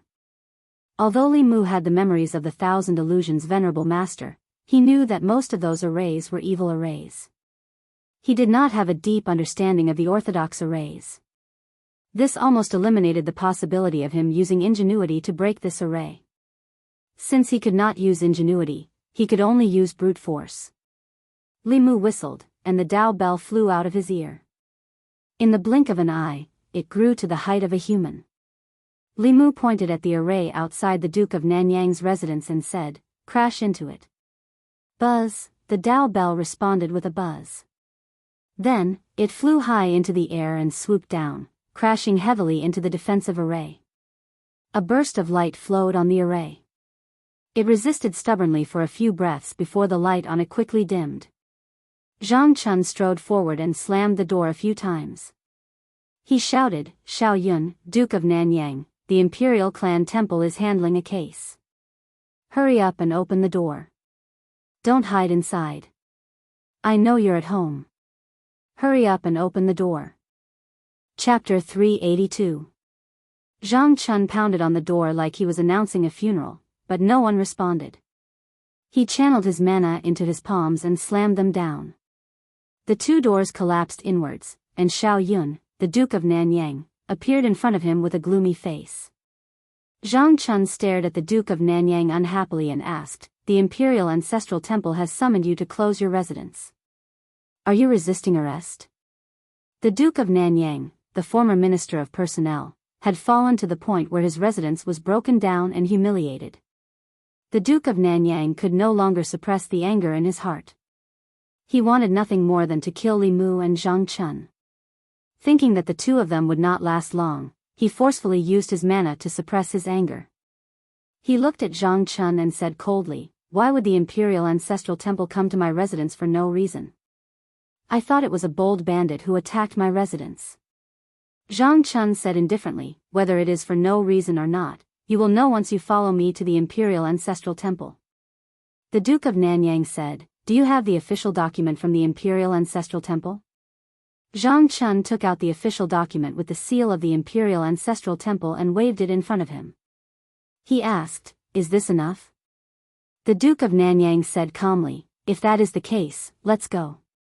Even as a duke, he could not openly resist the Imperial Ancestral Temple, because it was equivalent to resisting the Imperial Court. However, this did not mean that he would submit to Zhang Chun and Li Mu. King Ping and the others had already gone to the academy to discuss with the dean. Eliminating Li Mu was already the top priority of the Shao clan. Perhaps at this moment, Baichuan and the two deans of the Myriad Scroll Academy had already taken action to restrain the Empress. The experts that King Ping and the others had arranged to clean up the Empress and kill Li Mu were already on their way here, Baichuan Academy. In the northeast corner of the academy, there was a bamboo forest that was green all year round. The students of Baichuan Academy would not easily approach this place. Everyone knew that this was the place where the dean cultivated. The dean of the academy was one of the few experts in the Great Zhou. He was deeply respected and loved by the students, and no one would disturb his cultivation place. In the depths of the bamboo forest, in front of a bamboo house, a hearty laughter could be heard. Beside the stone table in front of the bamboo hut, the man in white put down a word and said with a smile, "Zhao Qingsong, I haven't seen you in 2 years. Your chess skills are getting worse." The middle-aged man opposite him waved his hand, and the black and white chess pieces on the chessboard quickly flew up and returned to their respective baskets. He looked at the man in white and said, "What is there to show off? I was just careless and distracted. Otherwise, you would have lost 15 minutes ago." The man in white asked, "What can distract you?" The middle-aged man said, "I don't know if this change in the Imperial Court is good or bad." The man in white thought for a moment and said, "You mean that young man named Li Mu?" The middle-aged man said, "Who else could it be?" The man in white nodded and said, "Indeed. At such a young age, he has such a natural disposition. He has gathered the faith of the people in Shindu, can communicate with the heavens and earth, and can achieve the Tao with his words. He is also extremely talented in the Fulu Tao, and made the Fulu school bet its future on him. He can be said to be a hero of his generation. What kind of people are the Shao clan that you support? Why do they have to go against him instead of keeping the Zhou clan in check?" The middle-aged man looked at him and said, "The Zhou clan that you support is not much better than the Shao clan." The man in white crossed his arms and said calmly, "I just can't stand Xiao Jing's actions. If Emperor Qing knew that the crown prince he chose was even more muddle-headed than him, and almost caused the Great Zhou to be doomed eternally, he might as well smear that essence on the wall." The middle-aged man coughed softly and said, "Jing Xingchui, you are the head of a school after all. You should at least show some respect to the late emperor and Emperor Qing." The man in white waved his hand and said, "Let's not talk about those disappointing things. Li Mu is favored not only because he is handsome. His method of stabilizing the hearts of the people is really useful. In less than a year, the faith of the people in the various counties has surpassed the peak of the reign of Emperor Cheng and the late emperor. If this can continue, in the next 10 years, the glory of the reign of Emperor Wen may be reproduced. The middle-aged man seemed to think of something and murmured, could it be that he is also one of the descendants of the extinct 100 schools? There seem to be many among the 100 schools who cultivate with the faith of the people. He has always been trying to reform the law. Could it be the school of legalism? Establishing a heart for heaven and earth, establishing a life for the people, inheriting the lost knowledge of the past saints, establishing peace for all ages. The man in white whispered a few words and said, "It sounds more like the Confucian school. He has the ambition of ruling the world and is full of righteousness. It is very likely that he is a descendant of the Confucian school." The middle-aged man put down a chess piece and rubbed his chin. He said, "The Confucian school has always been active in the court and respected etiquette. However, his actions are bold and radical, seeking change. It is not like the Confucian school, but more like the school of legalism." The man in white put down another chess piece and said, "Whether it is the Confucian school or the school of legalism, those who can rule the country are righteous. Let him be, the Zongjing Temple." The prison of the Zongjing Temple, which had always been cold and cheerless, was especially lively today. More than 20 court officials were locked together, all frowning. Most of them had been brought from their homes by the people of the Zongjing Temple last night. Some of the officials had their doors blown up by Zhang Chun while they were eating dinner. Some of them had been pulled out of their beds while they were being intimate with their concubines. At first, everyone was panic-stricken, but after arriving at the Zongjing Temple and seeing so many familiar colleagues, they slowly calmed down. When they saw the former Assistant Minister of Personnel Gao Hong and the Duke of Nanyang being arrested, they were even more reassured. Of the two of them, one was a relative of the imperial family and the other was a member of the imperial clan. The higher-ups would definitely not let them stay in the Zongjing Temple. When the time came, they would be able to save them along the way. After calming down, they began to curse the main culprit. "This damned Zhou Zhong. I've really misjudged him all these years. He doesn't have many days left and he still wants to drag us down with him." Gao Hong did not curse like the others. He knew very well that Zhou Zhong had been sitting in the position of the Assistant Minister of the Ministry of Justice all these years and had a lot of information on them. He no longer had the golden ticket of exemption from death and was no longer the Assistant Minister of Personnel. Once those crimes were confirmed, it was enough for him to die several times. In the cell next door, the Duke of Nanyang was meditating with his eyes closed. At a certain moment, he opened his eyes and glanced at Gao Hong. He said indifferently, "Why are you panicking?" Gao Hong strode over and asked, "Duke, are you sure that the higher-ups will make a move on Li Mu?" The Duke of Nanyang said, "Li Mu has already forced them into this situation. Do you think they will continue to tolerate it?" Gao Hong said uneasily, "But it's been so long. Why hasn't there been any movement at all?" The Duke of Nanyang said indifferently, "What's the hurry? Perhaps they are already on their way." Gao Hong was still worried. He walked out of the cell and said to a jailer, "Go and invite His Highness Prince Shou here." Hearing this, the jailer quickly walked out of the prison. Although the prisoners in the cell were all criminals, they still had a higher status than the jailers. As a lowly jailer, he did not dare to disobey these people. After a while, Prince Shou walked in from the outside. He looked at the two of them and said, "What's wrong with you? Why are you caught again?" Gao Hong said, "Isn't it because Zhang Chun took the official document with your highness's seal?" Prince Shou frowned and said, "Why? Are you blaming me? Zhang Chun threatened me. If I didn't do it, I would be bending the law. He even said that he would impeach me in the Golden Palace. What can I do? All of you didn't clean up after what you did and now blame me. Are you still human?" Gao Hong quickly said, "That's not what I meant." Prince Shou said angrily, "Then what do you mean?" The Duke of Nanyang finally opened his mouth and said, "Now is not the time to talk about this. We want to ask your highness Prince Shou to go out of the palace and ask about the situation. Why haven't they made a move on Li Mu?" Prince Shou glanced at them and said, "Wait here. I'll go and ask." Half an hour later, in the southern court, Prince Ping's residence. Prince Shou sipped his tea and looked at Prince Ping. He asked, "What about the Duke of Nanyang, Gao Hong and the rest? Should I let them go?" Prince Ping stretched out his hand and said, "No." Prince Shou was stunned and asked, "Then what should I do?" Prince Ping took a deep breath and said, "According to the law, those who should be demoted will be demoted and those who should be killed will be killed." Prince Shou spat out his tea and wiped his mouth with his sleeve. He asked, "Then what about the Duke of Nanyang?" Prince Ping shook his head and said, "Without the death exemption token, he can't be saved." Prince Shou was stunned and said, "Aren't you going to join forces with the academy to make a move on Limu?" Prince Ping said, "Limu is not our enemy. The Zhou family is. There's no need to take the risk." Prince Shou said, "But that's not right.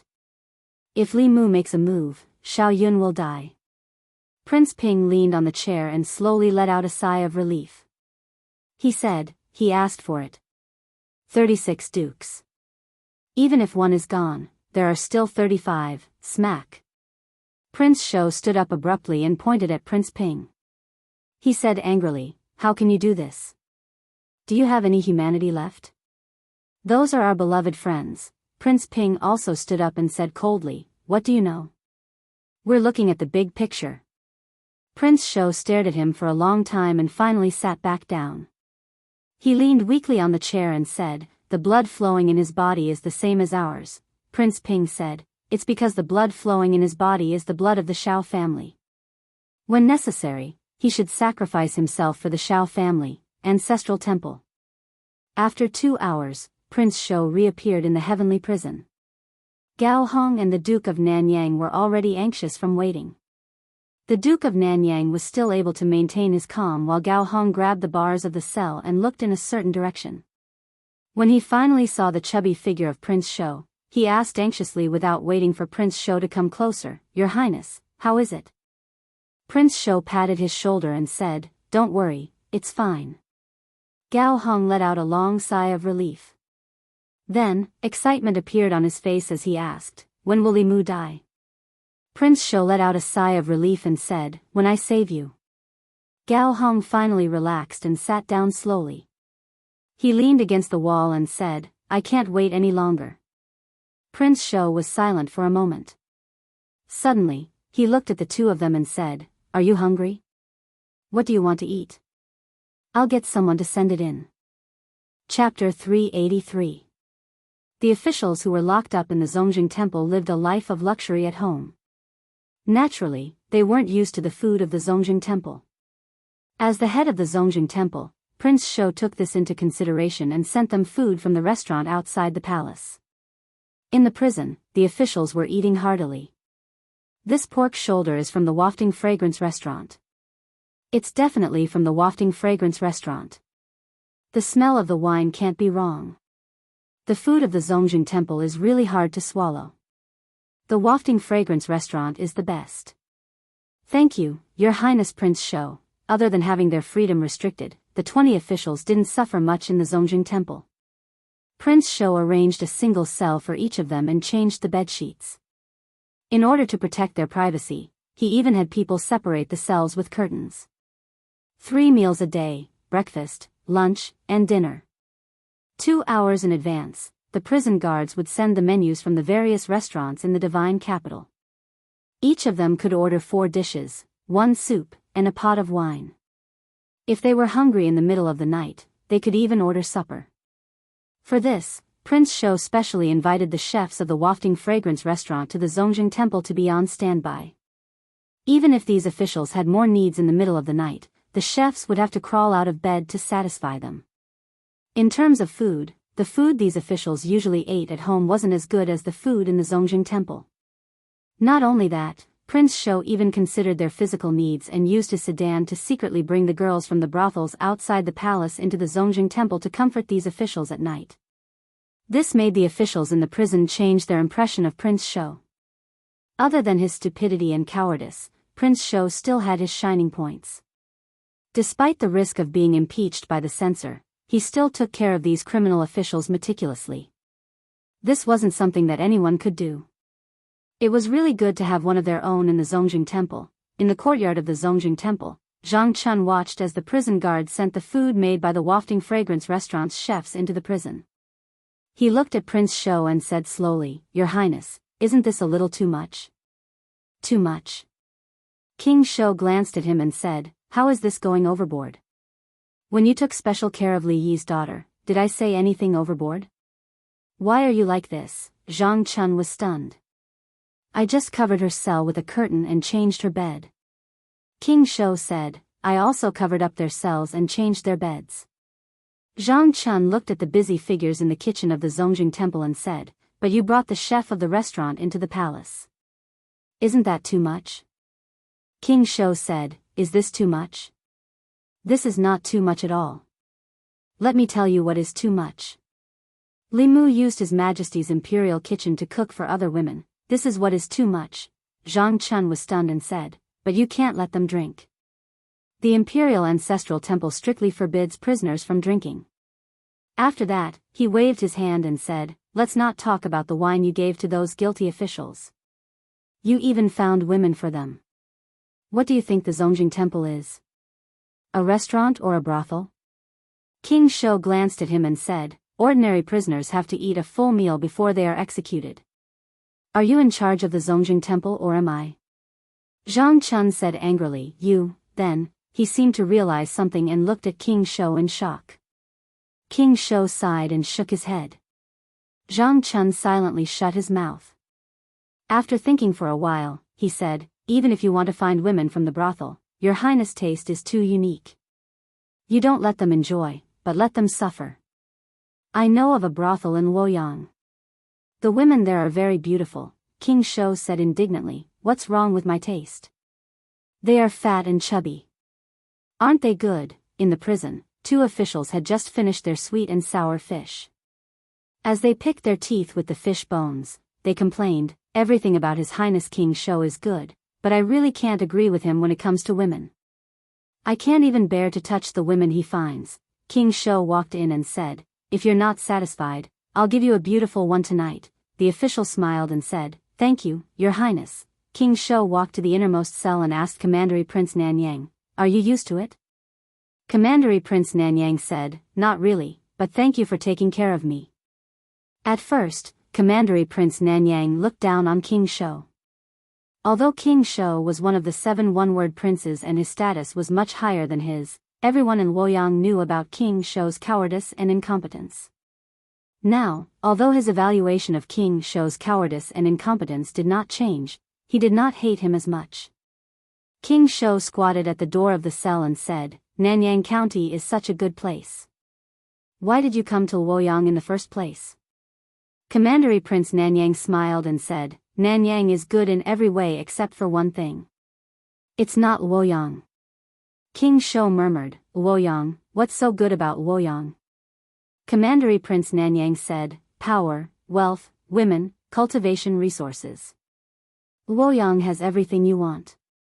It's thousands of times better than Nanyang County." King Shou sighed and said, "Although Luoyang is good, it's also dirty." Commandery Prince Nanyang did not hear what King Shou said clearly and asked, "Brother, when will you let us out?" King Shou said, "You know what you've done. If I let you go just like that, I won't be able to answer to the people and the imperial court. Instead, the new party will have something to use against you. Therefore, we still have to put on a show." Commandery Prince Nanyang asked, "How do we put on a show?" King Shou said slowly, "You'll still be sentenced to death. Then, you'll be sent outside to be executed. Of course, this is all an act. The executioner's knife won't really cut you down. The dean will use his great power to create an illusion to make the people think that you're really dead. After that, you'll have to appear in Luoyang with a new identity." Commandery Prince Nanyang frowned and said, "So troublesome?" King Shou said helplessly, "Do you think what you've done is a small matter? According to the crimes that Zhou Zhong has confessed, each and every one of you will be beheaded. This is the only way to save your lives. From today onwards, Commandery Prince Nanyang is dead. You'll have a new identity. At that time, we'll find a way to let you enter the imperial court again. After that, you'll get back everything you've lost." Commandery Prince Nanyang had a thoughtful expression as he carefully considered King Shou's words. Indeed, since Li Yi's case was overturned, Commandery Prince Xiao Yun was no different from a dead man in the Great Zhou. His official position was revoked and he would never be employed by the imperial court again. Instead of using the useless identity of Commandery Prince Nanyang, he might as well change his appearance and start a new life. If King Shou really let him go so easily, Commandery Prince Nanyang would be suspicious. Li Mu and the Zhou clan were watching. If he let them go, King Shou wouldn't be able to bear the consequences. However, his plan was so meticulous that it wasn't possible for him to be deceived. It was most likely a decision made by the higher-ups. At this moment, King Shou continued, "I need all of you to act out this scene. Don't mess it up. Otherwise, all your previous efforts will be wasted and no one will be able to save you." Commandery Prince Nanyang no longer had any doubts. He nodded and said, "I understand." King Shou patted him on the shoulder and said, "Remember, even if a knife is placed on your neck, you must remain calm. This is because the executioners this time are all our people. Oh right, remember to tell the others. Otherwise, if they mess it up, everyone will be implicated and Li Mu won't be able to get rid of them." Commandery Prince Nanyang said, "Don't worry. If anyone dares to mess it up, I'll take their life." In the court of the Zongjing Temple, Zhang Chun looked at the few guilty officials kneeling before him. He picked up a document and read it aloud. Minister Councillor Ai Tong of the Ministry of Revenue. During his reign, he coveted a huge amount of tax from the national treasury. According to the law of the Great Zhou, he is sentenced to death by beheading. Minister Wu Xing of Guanglu Temple.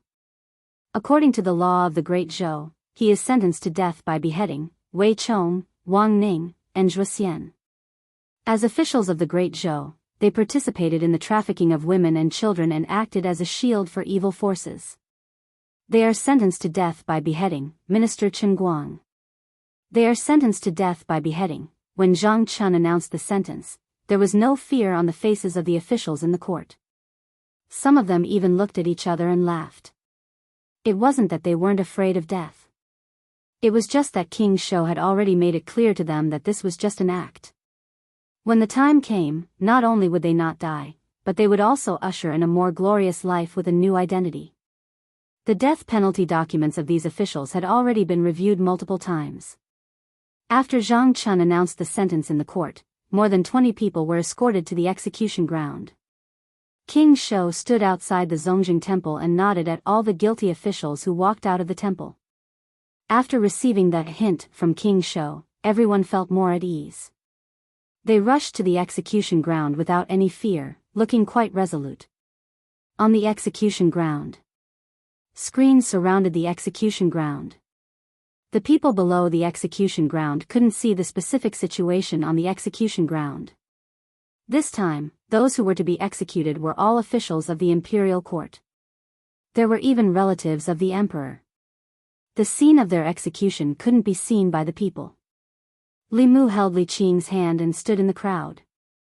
The main culprits and accomplices who framed her father back then were almost all here. Li Mu promised her that all the culprits of the case back then would receive the punishment they deserved. Behind the screens, more than 20 people knelt there. There was still no fear on their faces. Some of them even looked back at the executioner with a smile. Even though the executioner was used to big scenes, he still felt goosebumps from the strange gazes of these people who were about to die. Zhang Chun sat at the executioner's seat. He looked up at the sky, grabbed a bunch of sticks, and threw them out. He said, "The time is up. Start the execution." The executioner's knife was raised high and quickly brought down. Looking at the heads rolling next to him, one of the officials sighed in his heart. A seventh realm cultivator was indeed a seventh realm cultivator. This kind of realistic illusion almost fooled him, let alone the people. There were also a few people whose expressions changed when they noticed the blood of the people next to them splattering on them. However, the executioner behind them didn't give them time to think. With a slash of the knife, the heads were separated from the bodies and their souls scattered. Before and after the execution ground was completely silent. In the past, before the execution, the prisoners would cry and howl. This was probably the quietest execution that the people of the fairies' capital had ever seen. King Shou stood outside the execution ground and sighed deeply. He muttered, "In your next life, be a good person." Chapter 384. The execution was very strange. Even the people outside the execution ground could tell that something was wrong. They had seen executions in the past. It was normal for the prisoners to cry and scream before they died. There were also many who yelled and cursed. However, this time, there were no cries and no cursing. The execution platform surrounded by screens was silent. More than 20 people were calmly going to their deaths. It was so quiet that it was eerie. Soon, the cheers of the people drowned out the silence. Good execution. They are all criminals who wronged Lord Li back then. These people deserve to die.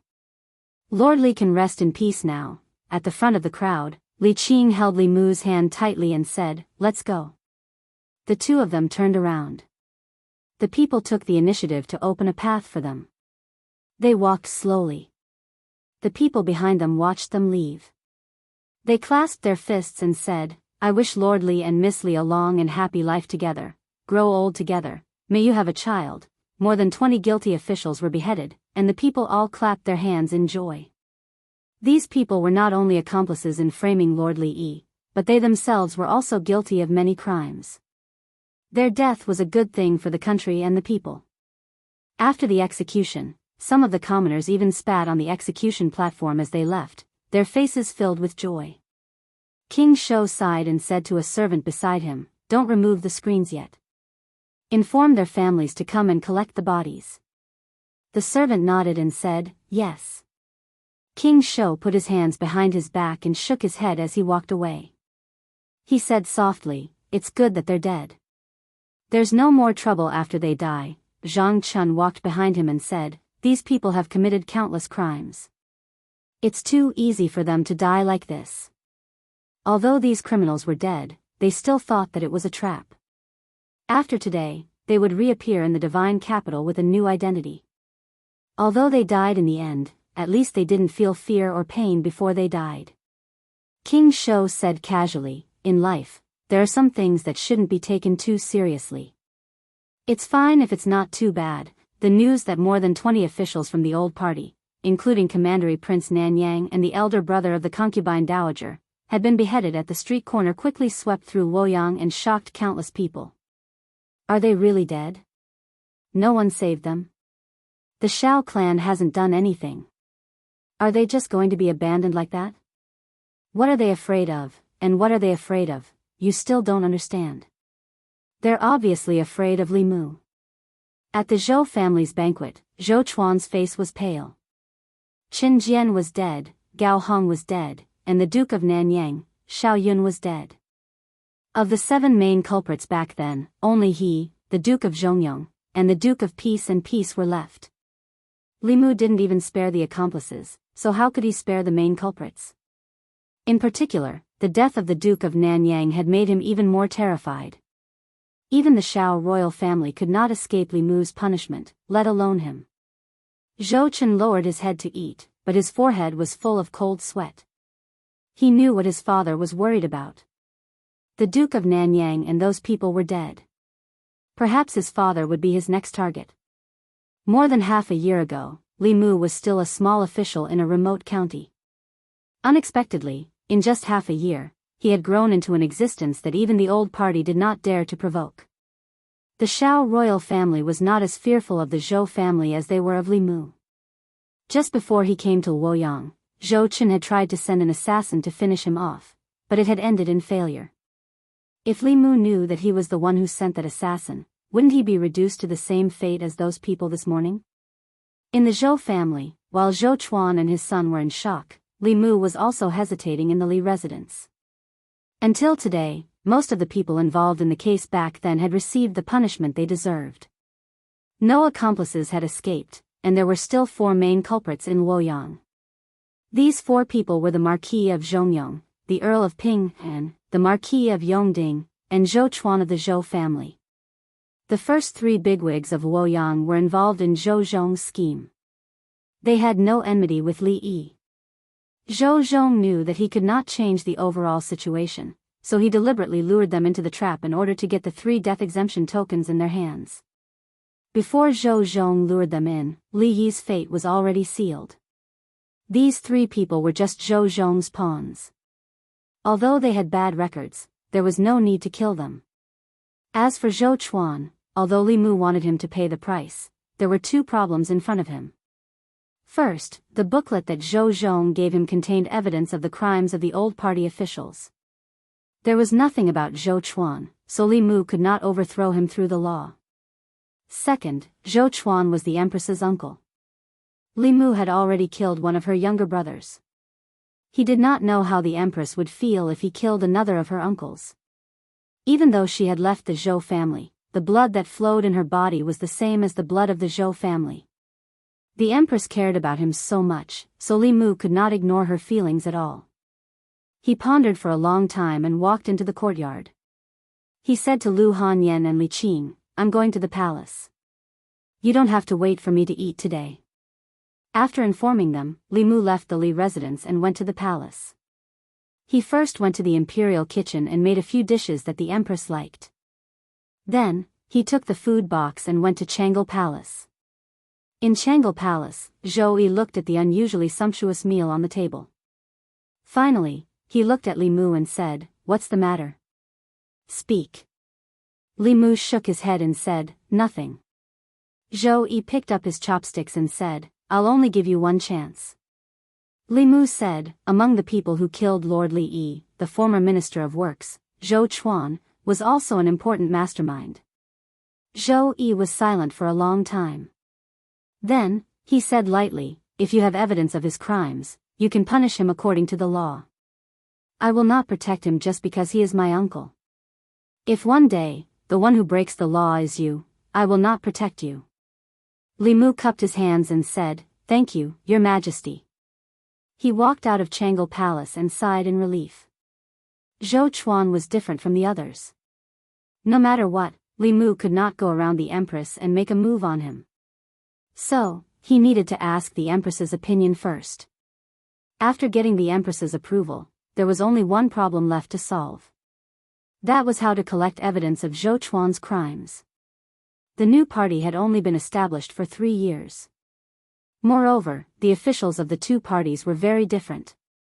The old party consisted mostly of influential officials, while the new party consisted mostly of new officials. In comparison, the influential officials had more misdeeds.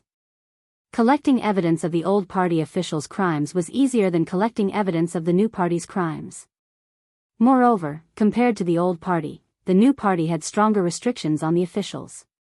This was also one of the reasons why Zhou Zhong had not been able to collect evidence of Zhou Chuan's crimes for so many years. Li Mu did not think that Zhou Zhong would be able to do something that Zhou Zhong had not been able to do for so many years. He walked out of the palace gates and stood outside for 15 minutes. Then, he walked toward the northern courtyard. This time, he did not go home. Instead, he stopped in front of another tall gate. Li Mu walked up and knocked on the door knocker. Soon, the gate opened a crack. A servant poked his head out and asked, "May I ask who your excellency is and why you have come to Zhou Mansion?" Li Mu looked at Zhou Mansion's gatekeeper and said indifferently, "Please go in and inform them that Censor Li Mu of the Secretariat has come to visit." A moment later, Zhou Chuan frowned and anxiously paced around the hall. He muttered, "Li Mu, what is he doing here? I won't see him. Let him go back."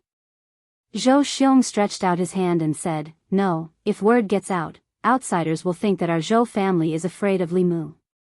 Let him in." Zhou Chuan said, "Second brother, but it's fine. Let's see what he wants first." Zhou Xiong waved his hand and said, "His target might be you. Third brother, you should leave for now." After Zhou Chuan left, Zhou Ting said, "I'll leave as well." His only son had died at the hands of Li Mu. He could not face Li Mu calmly. A moment later, under the guidance of a servant, Li Mu passed through 2 doors, walked through several corridors, and arrived at a hall. Zhou Xiong was the only one in the hall. Li Mu walked into the hall. Zhou Xiong said indifferently, Lord Li, please take a seat. There's no need for that, Li Mu shook his head and said, I'm here today to tell you one thing. Zhou Xiong picked up his teacup and asked, what is it? Li Mu said, Zhou Chuan of the Zhou family was one of the main culprits who framed my father-in-law.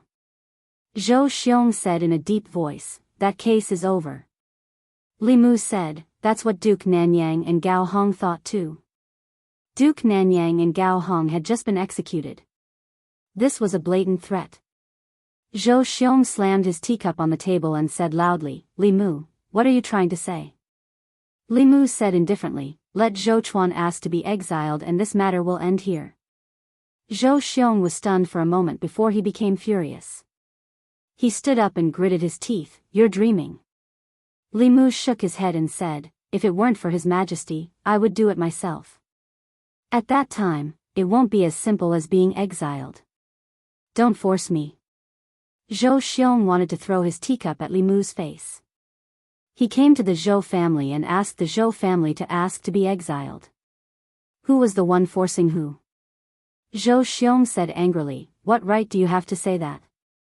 Li Mu looked at him and said, when I was in the northern county, I was assassinated. Don't think that I don't know that the mastermind behind the assassination was Zhou Chuan's son, Zhou Chen. Crash. Zhou Chen, who was eavesdropping in the back hall, was shocked when he heard Li Mu's words. He couldn't help but take a few steps back and knocked over a chair. He picked up the chair with a pale face and his body trembled slightly. In the front hall, Zhou Xiong said flatly, you're slandering me. Li Mu smiled and said, whether it's slander or not, you'll know when you get to the Imperial Clan Temple. I still have a lot of evidence of your Zhou family's crimes. At that time, it won't just be Zhou Chen's case. Zhou Chuan, Zhou Ting, and the other officials of your new party won't be able to escape. The fate of those officials on the execution ground today will be your fate. Zhou Xiong's face turned red. He pointed at him and said angrily, you. Li Mu looked at Zhou Xiong and said calmly, Chen Jian's grave is already covered in grass. Gao Hong and Prince Nanyang's bodies have just turned cold. I only asked Zhou Chuan to be exiled because of His Majesty. I have no interest in the fight between the old and new parties. However, if I don't punish Zhou Chuan and avenge my father-in-law, I won't be able to answer to my wife. Zhou Chuan's request to be exiled is my limit. I'll give you 3 days to think about it. Chapter 385. After saying those words, Li Mu turned and left the Zhou family. After he left, a few figures walked out from the back hall. Zhou Xiong looked coldly at Zhou Chen and asked, is what Li Mu said true? Zhou Chen nodded and said fearfully, but back then, when I hired the assassin, I did not reveal any of my identity. Zhou Xiong sat in his chair and said weakly, how much leverage does he have on the Zhou family? Most of the conflicts in the imperial court could not be seen in the open. These conflicts in the dark were filled with blood and filth, and could not be shown in front of others. With the Shao clan's existence, the Zhou family could not avoid such filthy matters. Once they were exposed and seriously investigated, there was no doubt that the fate of the old party officials would be the fate of some of the new party members. Zhou Chuan said, I'm guessing that Li Mu is lying to us. Even the old party does not have any evidence. How would Li Mu know? Zhou Xiong looked at him and asked, what if? He looked at Zhou Chuan and said, even if he does not have more leverage, just the crime of assassination is enough to send your son to his death. Zhou Chen trembled and hugged Zhou Chuan's thigh. He said fearfully, Father, I don't want to die. I'm your son. You have to save me, Pa. Zhou Chuan slapped him away with a gloomy face and did not say a word. Li Mu's request for Zhou Chen and the other members of the new party to be spared was that Zhou Chuan himself had to request to be banished to the army. The place of banishment was either the demon nation or the ghost realm. Any sinner who went to such a place would have a slim chance of surviving. Some would even die 10 times out of 10. This unfilial son wanted him dead. At that moment, Zhou Chuan regretted giving birth to this son for the first time. At that moment, a figure slowly walked in from outside. Zhou Xiong stood up and said, Big brother. Zhou Jing said, I know. Zhou Xiong thought for a moment and asked, Big brother, can you divine if Li Mu is bluffing? Does he really have leverage on us? Zhou Jing shook his head and said, he has a magic treasure that can shield him from the heavenly secrets. I can't calculate anything related to him. Even if I didn't have that item, I might not be able to calculate these things. Zhou Xiong sat back down and asked worriedly, what should we do now? If Li Mu had come to the Zhou family to spout nonsense without any basis, there was a 90% chance that he was bluffing. However, he had directly pointed out the secret things that Zhou Chen had done, which made Zhou Xiong feel uncertain. If what Li Mu said was true, then they would have to give up on Zhou Chuan and be banished to the army. If they don't do as Li Mu said, Zhou Chen will die. Not only that, there is a certain possibility that the other officials of the new party will also be implicated. If Li Mu really has something on them, within the scope of the law, Li Mu could do whatever he wanted. This was something that everyone in Luoyang was aware of. How arrogant was the Shao royal family? They were even capable of doing things like forcing the emperor to abdicate the throne. However, in the end, they still had to watch the heads of over 20 officials from the old faction fall to the ground. Even the Duke of Nanyang could not be saved. Once Li Mu made public the evidence in his hands, the new party would probably follow in the footsteps of the old party. If Zhou Chuan did not leave, Zhou Chen would definitely die. Perhaps even more people would die. If Zhou Chuan asked to be banished, only 3 of the 4 brothers of the Zhou family would be left.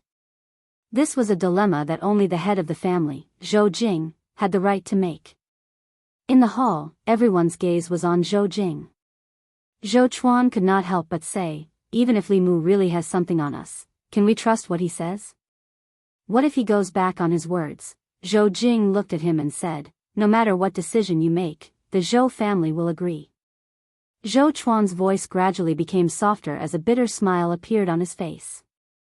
If his eldest brother was not threatened by Li Mu, he would have clearly told him that the Zhou family would not be threatened and would not agree to Li Mu's request. Other than that, any decision he made would actually lead to another choice. Sacrificing him in exchange for the stability of the Zhou family and the new party. It turned out that he had been abandoned like the commandery prince of Nanyang. Zhou Chuan took a deep breath and said, let's do as Li Mu says. For the Zhou family, for the new party, and for our great cause. Zhou Jing was silent for a moment before he said, the family will prepare some things for you so that you can protect yourself. When the time is right, you can return to Luoyang. Zhou Chuan cupped his fists and said in a deep voice, thank you, eldest brother. The third of the 4 brothers of the Zhou family, the former Minister of Works, Zhou Chuan, felt guilty for framing Li Yi. Although he had been pardoned by the death exemption medallion, he still asked to be sent to prison and left Luoyang. This became another eye-catching event after the execution of the commandery prince of Nanyang and the others. Back when they framed Li Yi, they were all sentenced to death. Later, they were all pardoned by the death exemption medallion. The common people thought that this would be the end. They did not expect that it was only the beginning.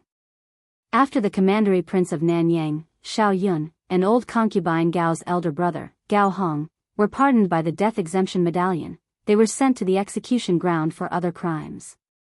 In the end, they could not escape death. Although Zhou Chuan did not die, the crime of being sent to prison was not much different from delaying the execution of the death penalty. It was just that he would die a little later. At this point, all the main culprits and accomplices in Li Yi's case had paid the price with their lives. The other 3 fish that escaped the net, the Marquis of Zhongyong, the Earl of Pinghan, and the Marquis of Yongding, disappeared from Luoyang overnight after hearing and witnessing these things. Someone saw them leave Luoyang with their family the night before the execution of the commandery prince of Nanyang. Li residence.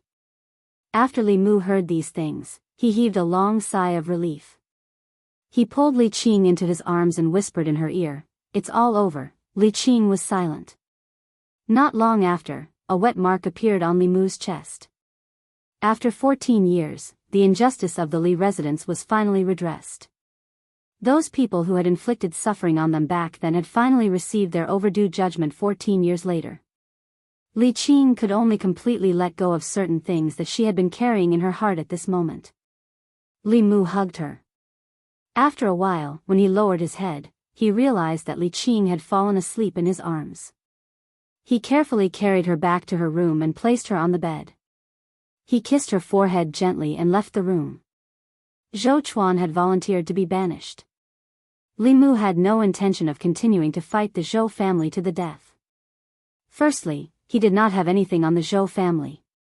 He could trick them once, but he might not be able to trick them a second time. Secondly, 2 of the 4 brothers of the Zhou family had already died at the hands of Li Mu. Zhou Chu had even died at his hands. If he continued to be aggressive, he might be driven into a corner. Most importantly, he had to consider the Empress. After all, that was the family that had raised her.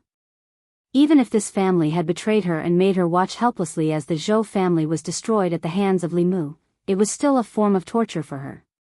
He had used less than a year to go from a nameless minor official to a person that both the new and old parties feared. In less than a year, too many changes had happened in Luoyang. As Li Mu walked on the streets, he no longer saw numb faces.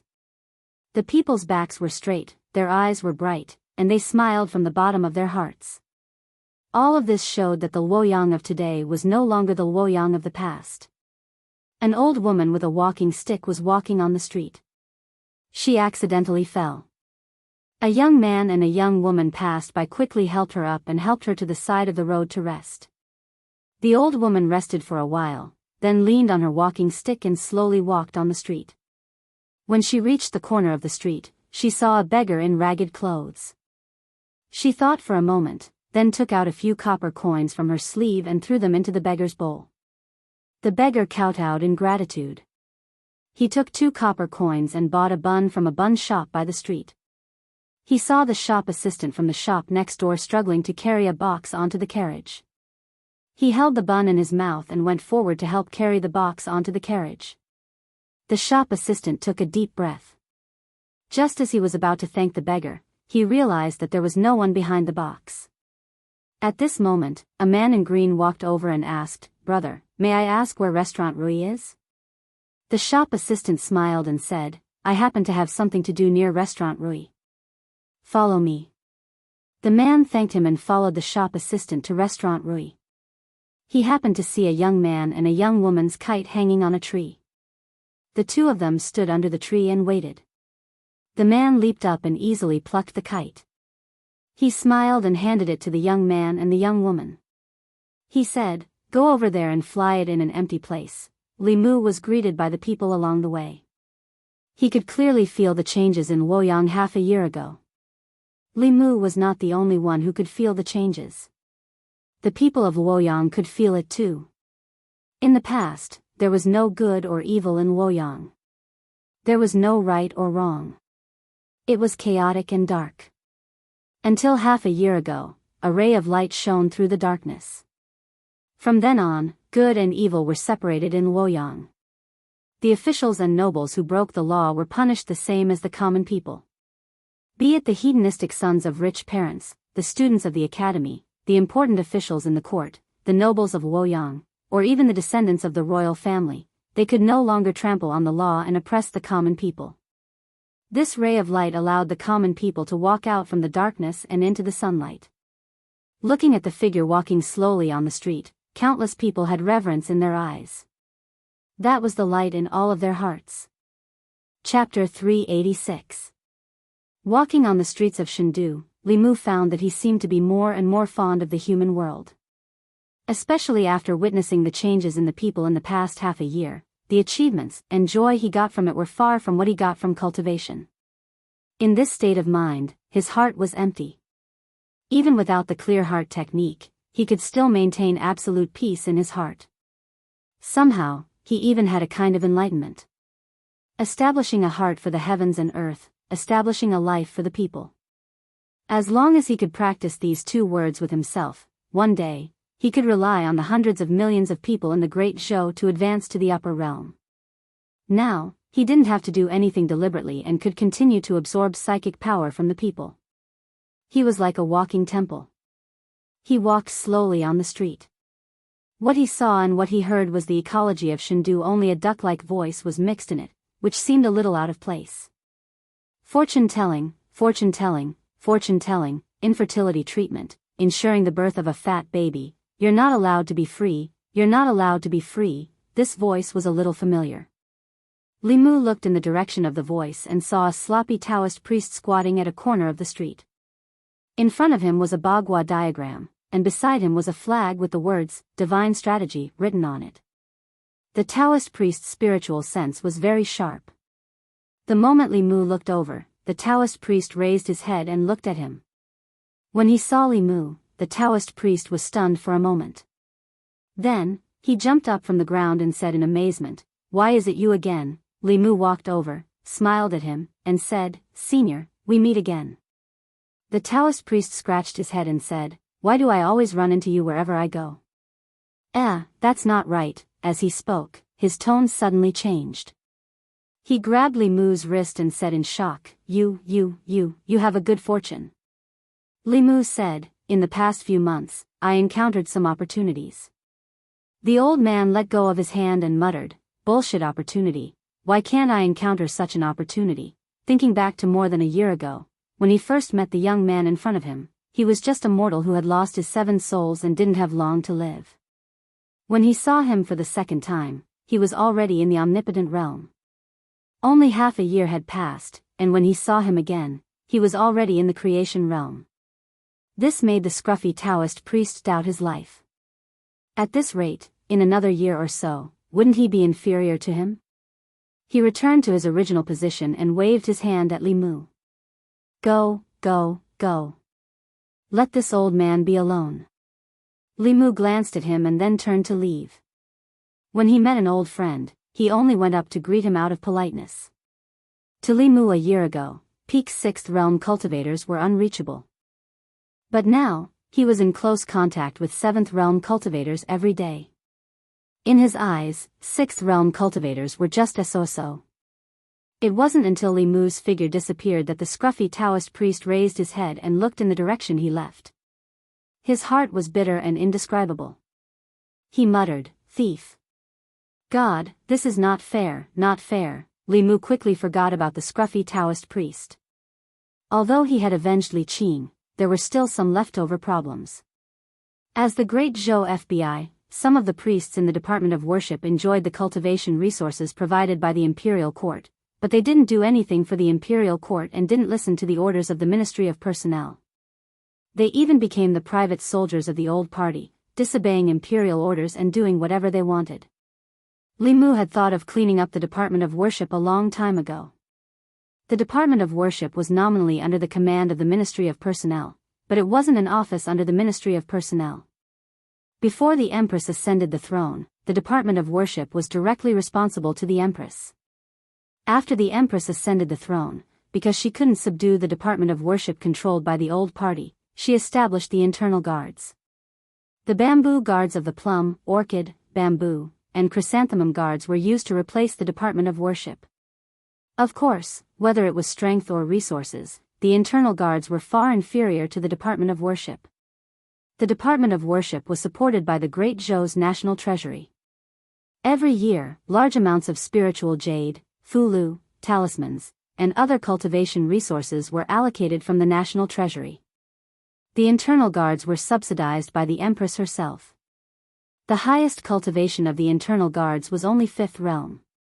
In the Department of Worship, there were 2 great priests who were both 6th realm cultivators.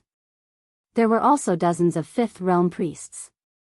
In Changle Palace, when he was eating with the Empress, Li Mu told her about cleaning up the Department of Worship, but the Empress was a little absent-minded.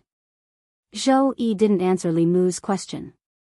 Instead, she asked, "Tell me, what's so good about being the Empress? Why can they disregard other people's lives and even their own for this position?" Zhou Chuan had already been sent away from the Immortals' capital today. Li Mu wasn't surprised that the Empress would feel this way. To the Empress, there was indeed nothing good about being the Empress. She wasn't keen on power, nor was she greedy for beauty. She didn't have anyone in her harem, and she didn't want to review memorials. To her, this position was a prison. But to others, controlling the life and death of hundreds of millions of people and becoming the ruler of the most powerful country in Zhou province was already a fatal temptation. Moreover, after becoming the empress, she could legitimately replenish her harem. If Li Mu was the empress, he could legitimately make Lu Hanyan empress and Li Qing noble consort. Wan Wan and Xiao Bai would be fair consort and virtuous consort. No one would have to be jealous of anyone. It was only natural for the empress to take in concubines. Just thinking about it made one feel that it was wonderful. There would no longer be a fire in the harem or an azura field. Zhou Yi glanced at Li Mu and said, "I'm asking you a question." "What are you laughing at?" Li Mu no longer fantasized. He withdrew his smile and said, "Your Majesty, not everyone is like your Majesty who doesn't like power. To them, becoming the emperor above hundreds of millions of people is a fatal attraction." Zhou Yi asked, "You too?" Li Mu shook his head and said, "This isn't my dream." Zhou Yi continued to ask, "Then what is your dream?" Li Mu thought for a moment and said, "This subject's dream is to take my wives to travel all over the 10 continents and 3 islands, see all kinds of sceneries, and finally find a quiet and secluded place. When I'm not cultivating, I'll raise flowers and vegetables and live the life of an ordinary person." Zhou Yi glanced at him and calmly asked, "You want to leave the imperial court?" Li Mu heard the fluctuation in her tone. To prevent her from thinking that he wanted to run away, he added, "Of course, not now." Zhou Yi asked, "Then when?" Li Mu said, "After I've helped your Majesty clear away all obstacles and solve all problems." Zhou Yi said indifferently, "I feel that the Yao Kingdom, the Ghost Realm, and the Demon's Sect are the biggest obstacles and troubles in my heart. I won't keep you for long. Once the Demon's Sect is destroyed, the Ghost Realm is subdued, and the Yao Kingdom is pacified, I will let you go." Li Mu was dumbfounded. The Yao Kingdom, the Ghost Realm, and the Demon's Sect. Which of these 3 powers hadn't existed for as long as the Great Zhou? Even if the Great Zhou perished, they might not necessarily perish. To put it bluntly, she wanted him to work for her for the rest of his life. Even when the Jade Emperor made things difficult for Sun Wukong, he didn't go so far. It was better to wait for the chickens to finish their rice, the dogs to finish their noodles, and the fire to burn out the logs. This way, Li Mu would at least have something to look forward to. At this moment, he had already decided to stick to his original plan. After helping her condense the next strand of Emperor Qi, he would take Lu Hanyan and the others and run away. There was a wider world outside, and he didn't want to waste his life on the Empress. Zhou Yi glanced at him and asked, "What, you're not willing?" Li Mu squeezed out a smile and said, "I'm willing to go through water and tread on fire for your Majesty. Not to mention destroying the Demon Sect, subduing the Ghost Realm, and pacifying the Yao Kingdom. When I'm strong enough, I can even go to the Eastern Sea and catch a dragon to be your Majesty's mount." Li Mu had long since figured out the Empress's personality. Ordinary women also liked to hear nice things, but the Empress wasn't an ordinary woman. She liked to flatter and praise even more. Regardless of whether she could do it or not, she had to get through this hurdle first. Zhou Yi asked, "Is what you said true?" Li Mu nodded and said, "Everything I said came from the bottom of my heart." Zhou Yi said indifferently, "Then swear to the heavenly Tao." Li Mu stared blankly at the Empress. He didn't expect that she wouldn't play by the rules. If he had said this to Lu Hanyan and Li Qing, they would definitely have covered Li Mu's mouth before he swore to the heavenly Tao. Then, either coquettishly or angrily, they would say, "Who told you to swear? I don't want you to swear," and so on, and forget about this matter. But the Empress, it was fine if she didn't stop him, but she actually took the initiative to make him swear? Was an oath to the heavenly Tao something that could be casually sworn? Li Mu felt that the trust between humans was gone. "What, you're not willing?" Zhou Yi looked at Li Mu and asked, "Could it be that everything you said just now was false?" Li Mu wanted nothing more than to slap his own mouth. But it was obviously too late. Looking at the Empress' serious eyes, Li Mu slowly raised his right hand, bent his thumb, and pointed to the sky. He gritted his teeth and said, "I, Li Mu, swear to the heavenly Tao that only after the Demon Sect is destroyed, the Ghost Realm is subdued, and the Demon Country is pacified, can I leave your Majesty. If I violate it, I will not have a good ending." Zhou Yi said, "Also, I really want to have a dragon as a mount." Li Mu's lips moved and said, "Your Majesty, how about we forget about this? The dragon race has a fishy smell, and it's slippery. It's not suitable to be a mount." Zhou Yi glared at him. "Hurry up." Chapter 387. Walking out of Changle Palace, Li Mu had to admit that he had been careless this time. He had been forced by the Empress to swear an oath to the heavens that he would only leave her after helping her destroy the demon sect, subdue the ghost realm, and pacify the Yao kingdom. Fortunately, Li Mu was quick-witted and changed a phrase when he swore. He said that he would not leave her until he finished these things, and not Shendu or Great Zhou. If he could abduct the Empress, then it would not be considered leaving her. Whether or not the Great Zhou could destroy the demon sect, subdue the ghost realm, and pacify the Yao kingdom was a matter for the Great Zhou court. In any case, Li Mu had fulfilled his oath to the Empress.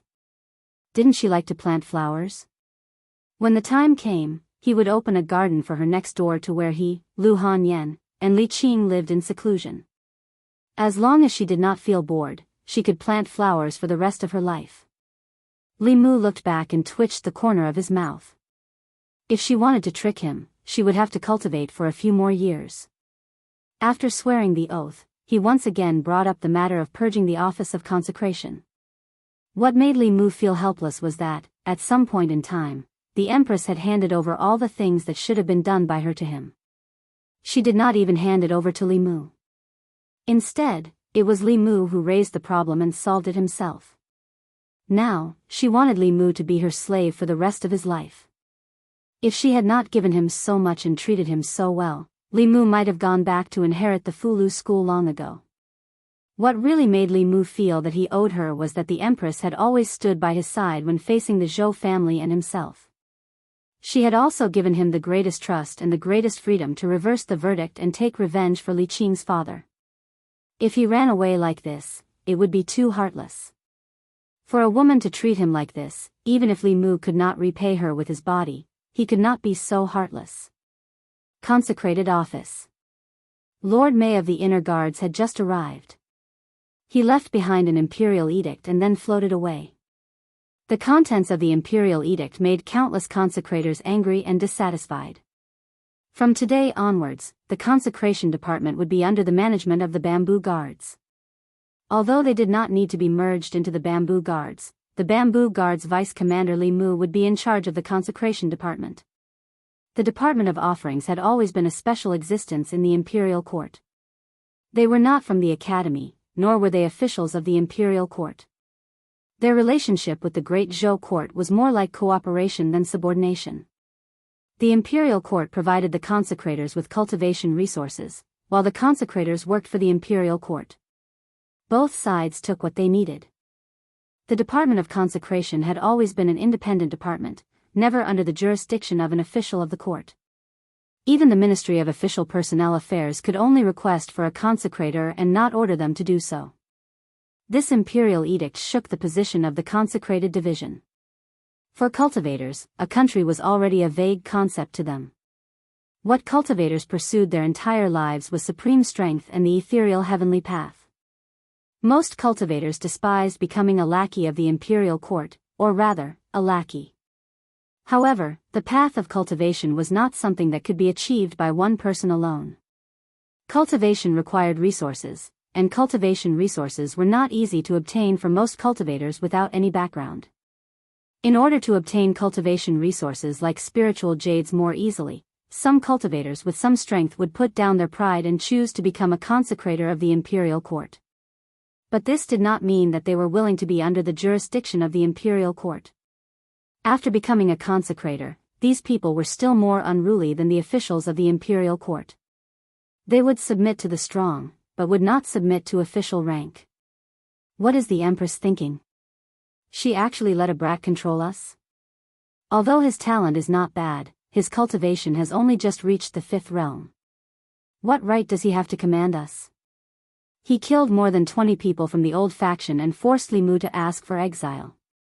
Has Li Mu's hand finally reached the Department of Offerings? I don't know if you can tolerate it, but I can't.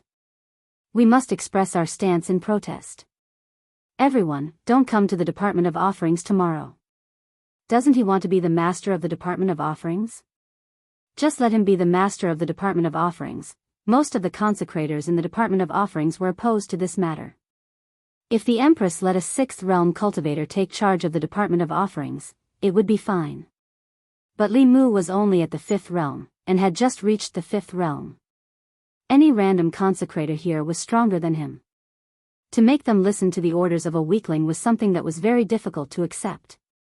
Of course, among them, there was also a large portion who had long been bribed by the benefits of the old faction and harbored enmity towards Li Mu. Under this enmity, there were very quickly people who began to incite the other consecrators to take Li Mu down a notch. A group of people noisily left the Department of Offerings. Two elders with similar appearances stood in the courtyard with their hands behind their backs. The elder on the left said, "What do you think?" The elder on the right thought for a moment and said, "Killing him a little is good for his spirit. We have to let him know that the Department of Offerings is not a place where he can behave atrociously." The Empress temporarily placed the Department of Offerings under the Bamboo Guards. As the deputy commander of the Bamboo Guards, Li Mu naturally became the direct superior of the Department of Offerings.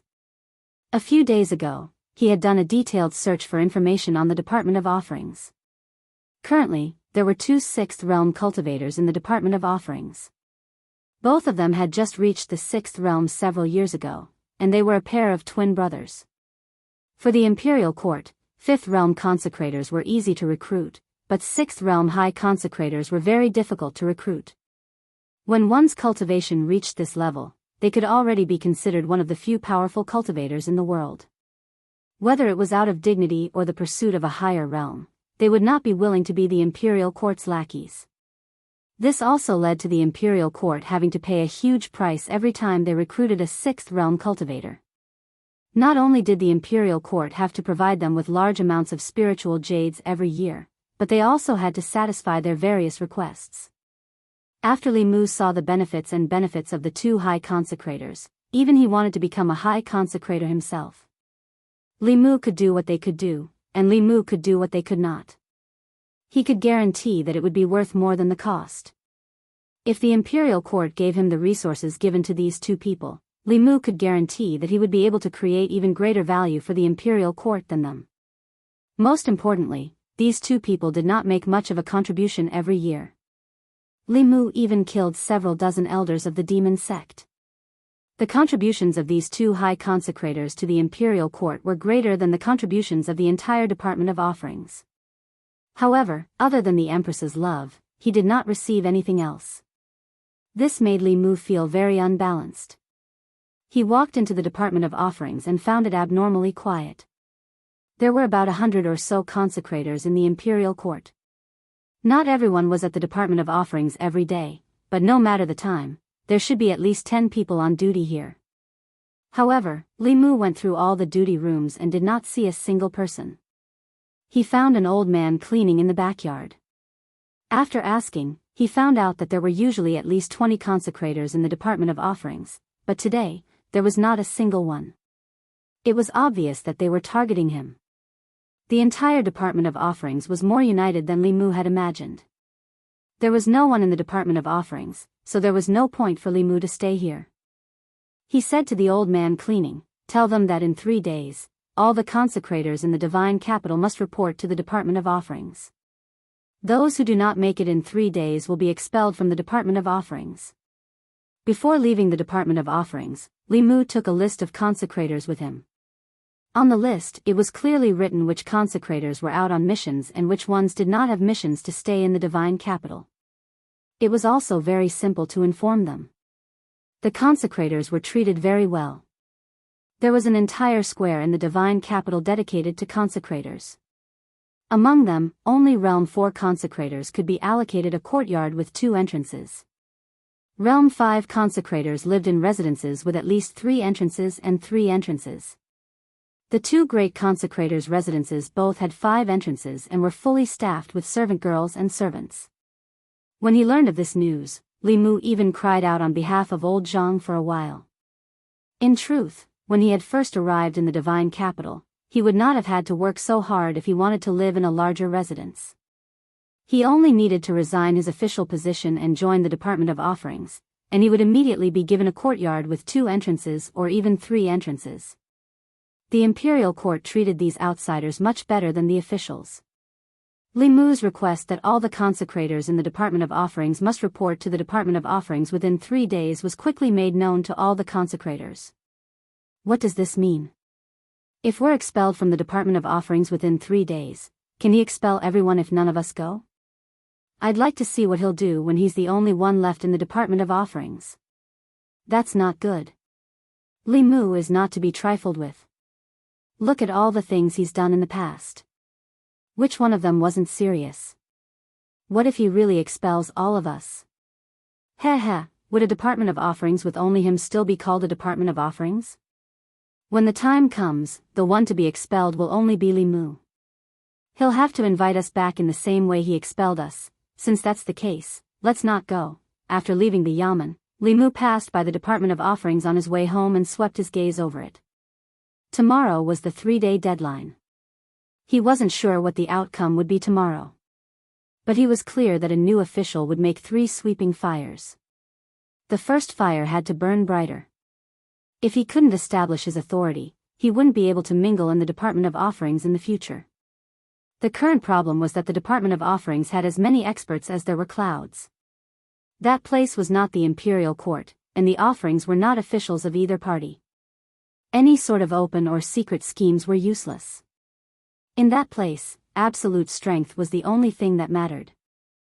Unfortunately, Li Mu's own strength was not great, and he was also a commander without any reliable helpers. Just by himself, how could he contend against a group of experts of the same level? Fortune-telling, treating infertility, guaranteeing the birth of a fat child. As he walked down the street, a familiar voice once more sounded by his ear. Li Mu looked in a certain direction and suddenly thought of a plan. At the corner of the street, the slovenly Taoist priest was currently soliciting customers. In front of his divination stall, a shadow suddenly appeared. He raised his head and glanced at Li Mu, then waved his hand as if he was swatting away a fly. Quickly leave. This old man doesn't want to see you. This time, Li Mu did not leave. Looking at the Taoist priest, he said, "Senior's cultivation is so high. To be a fortune teller is a waste of talent. I don't know if Senior wants to become a offerings in the imperial court, offerings?" The Taoist priest jumped up from the ground, glaring angrily at Li Mu. Gritting his teeth, he said, "What kind of person is this old man? This old man doesn't even care about the 6 great sects. What is the Great Zhou court? You actually want this old man to be a dog of the imperial court. If this wasn't the divine capital, this old man would definitely turn you into a dog first." Li Mu continued, "With Senior's cultivation, if you join the Department of Offerings, you can become a great offering and live in a 5-sectioned residence. The imperial court will also provide you with maids and servants." The Taoist priest looked at Li Mu and said, "Before this old man changes his mind, you'd best leave quickly."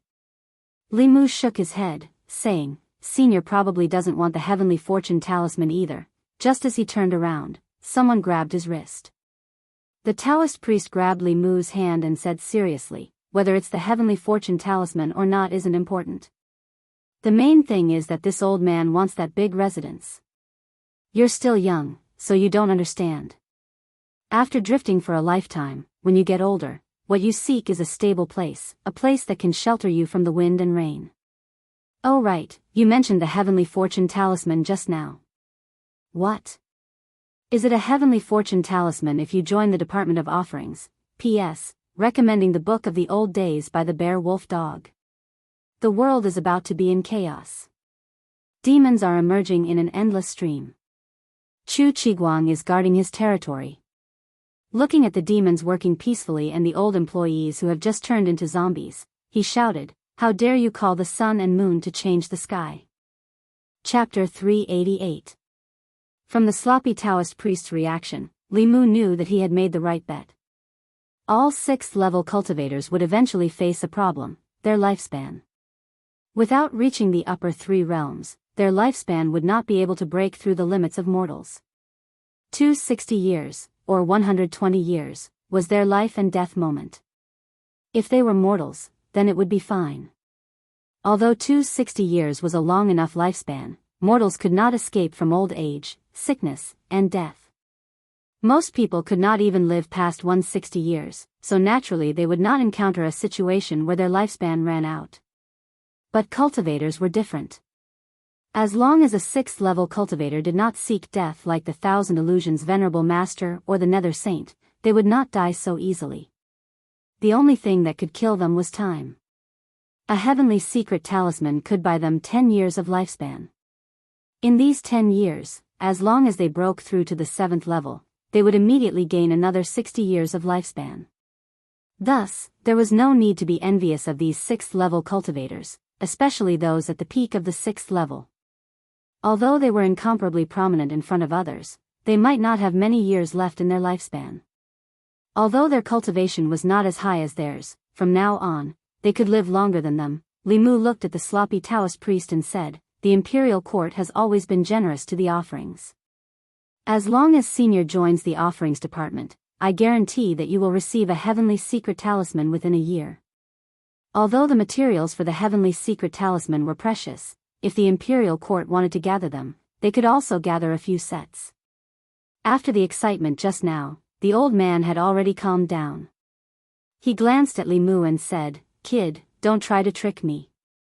The heavenly secret talisman is a saint-level Fulu. Even those old fellows in the Fulu school could not draw it. Who in the great Zhou court can draw a saint-level talisman?" Seeing was believing. Li Mu stretched out his hand and swiped at the air in front of him.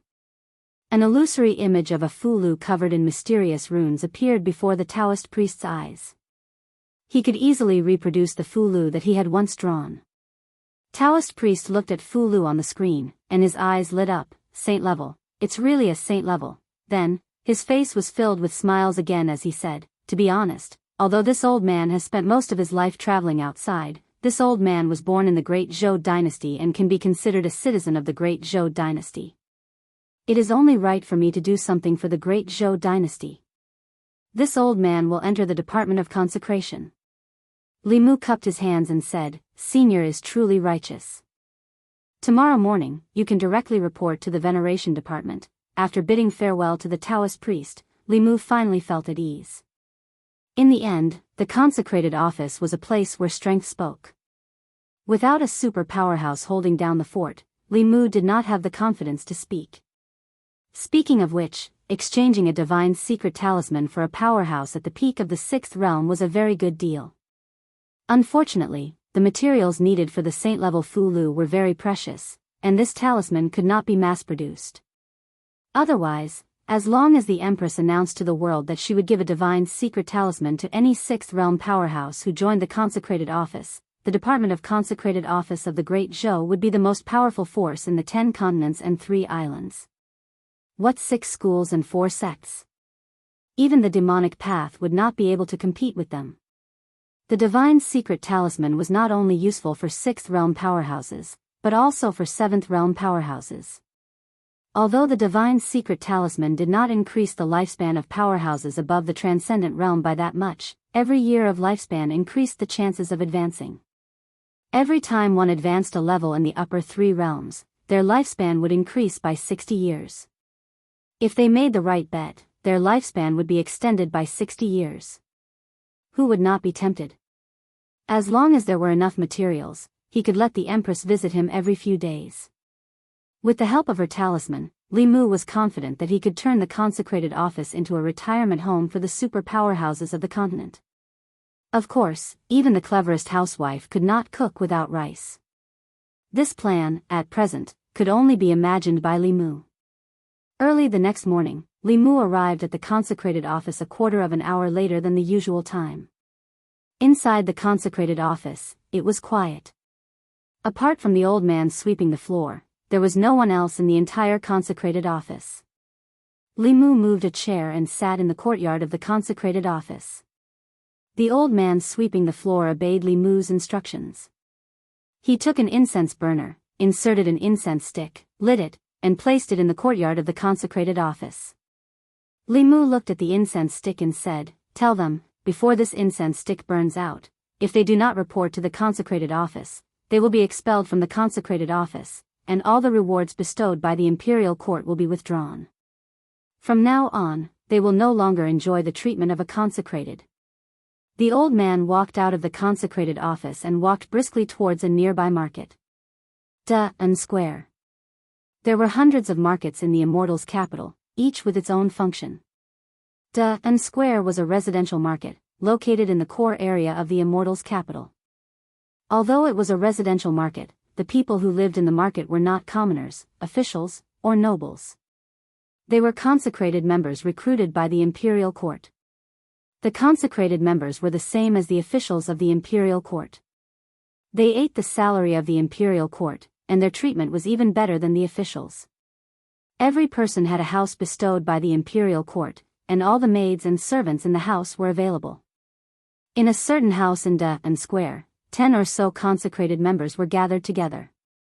Expelling them from the consecrated office in less than the time of an incense stick. Who is he trying to scare? Expelling everyone from the consecrated office, how will he explain this to the imperial court? This morning, not a single person went. I want to see how he will deal with this. After discussing for a while, they decided to continue staying here. In some other houses in the square, there was also hesitation in the eyes of some people. Should we go or not? Li Mu is not someone to be trifled with. The Empress also favors him so much.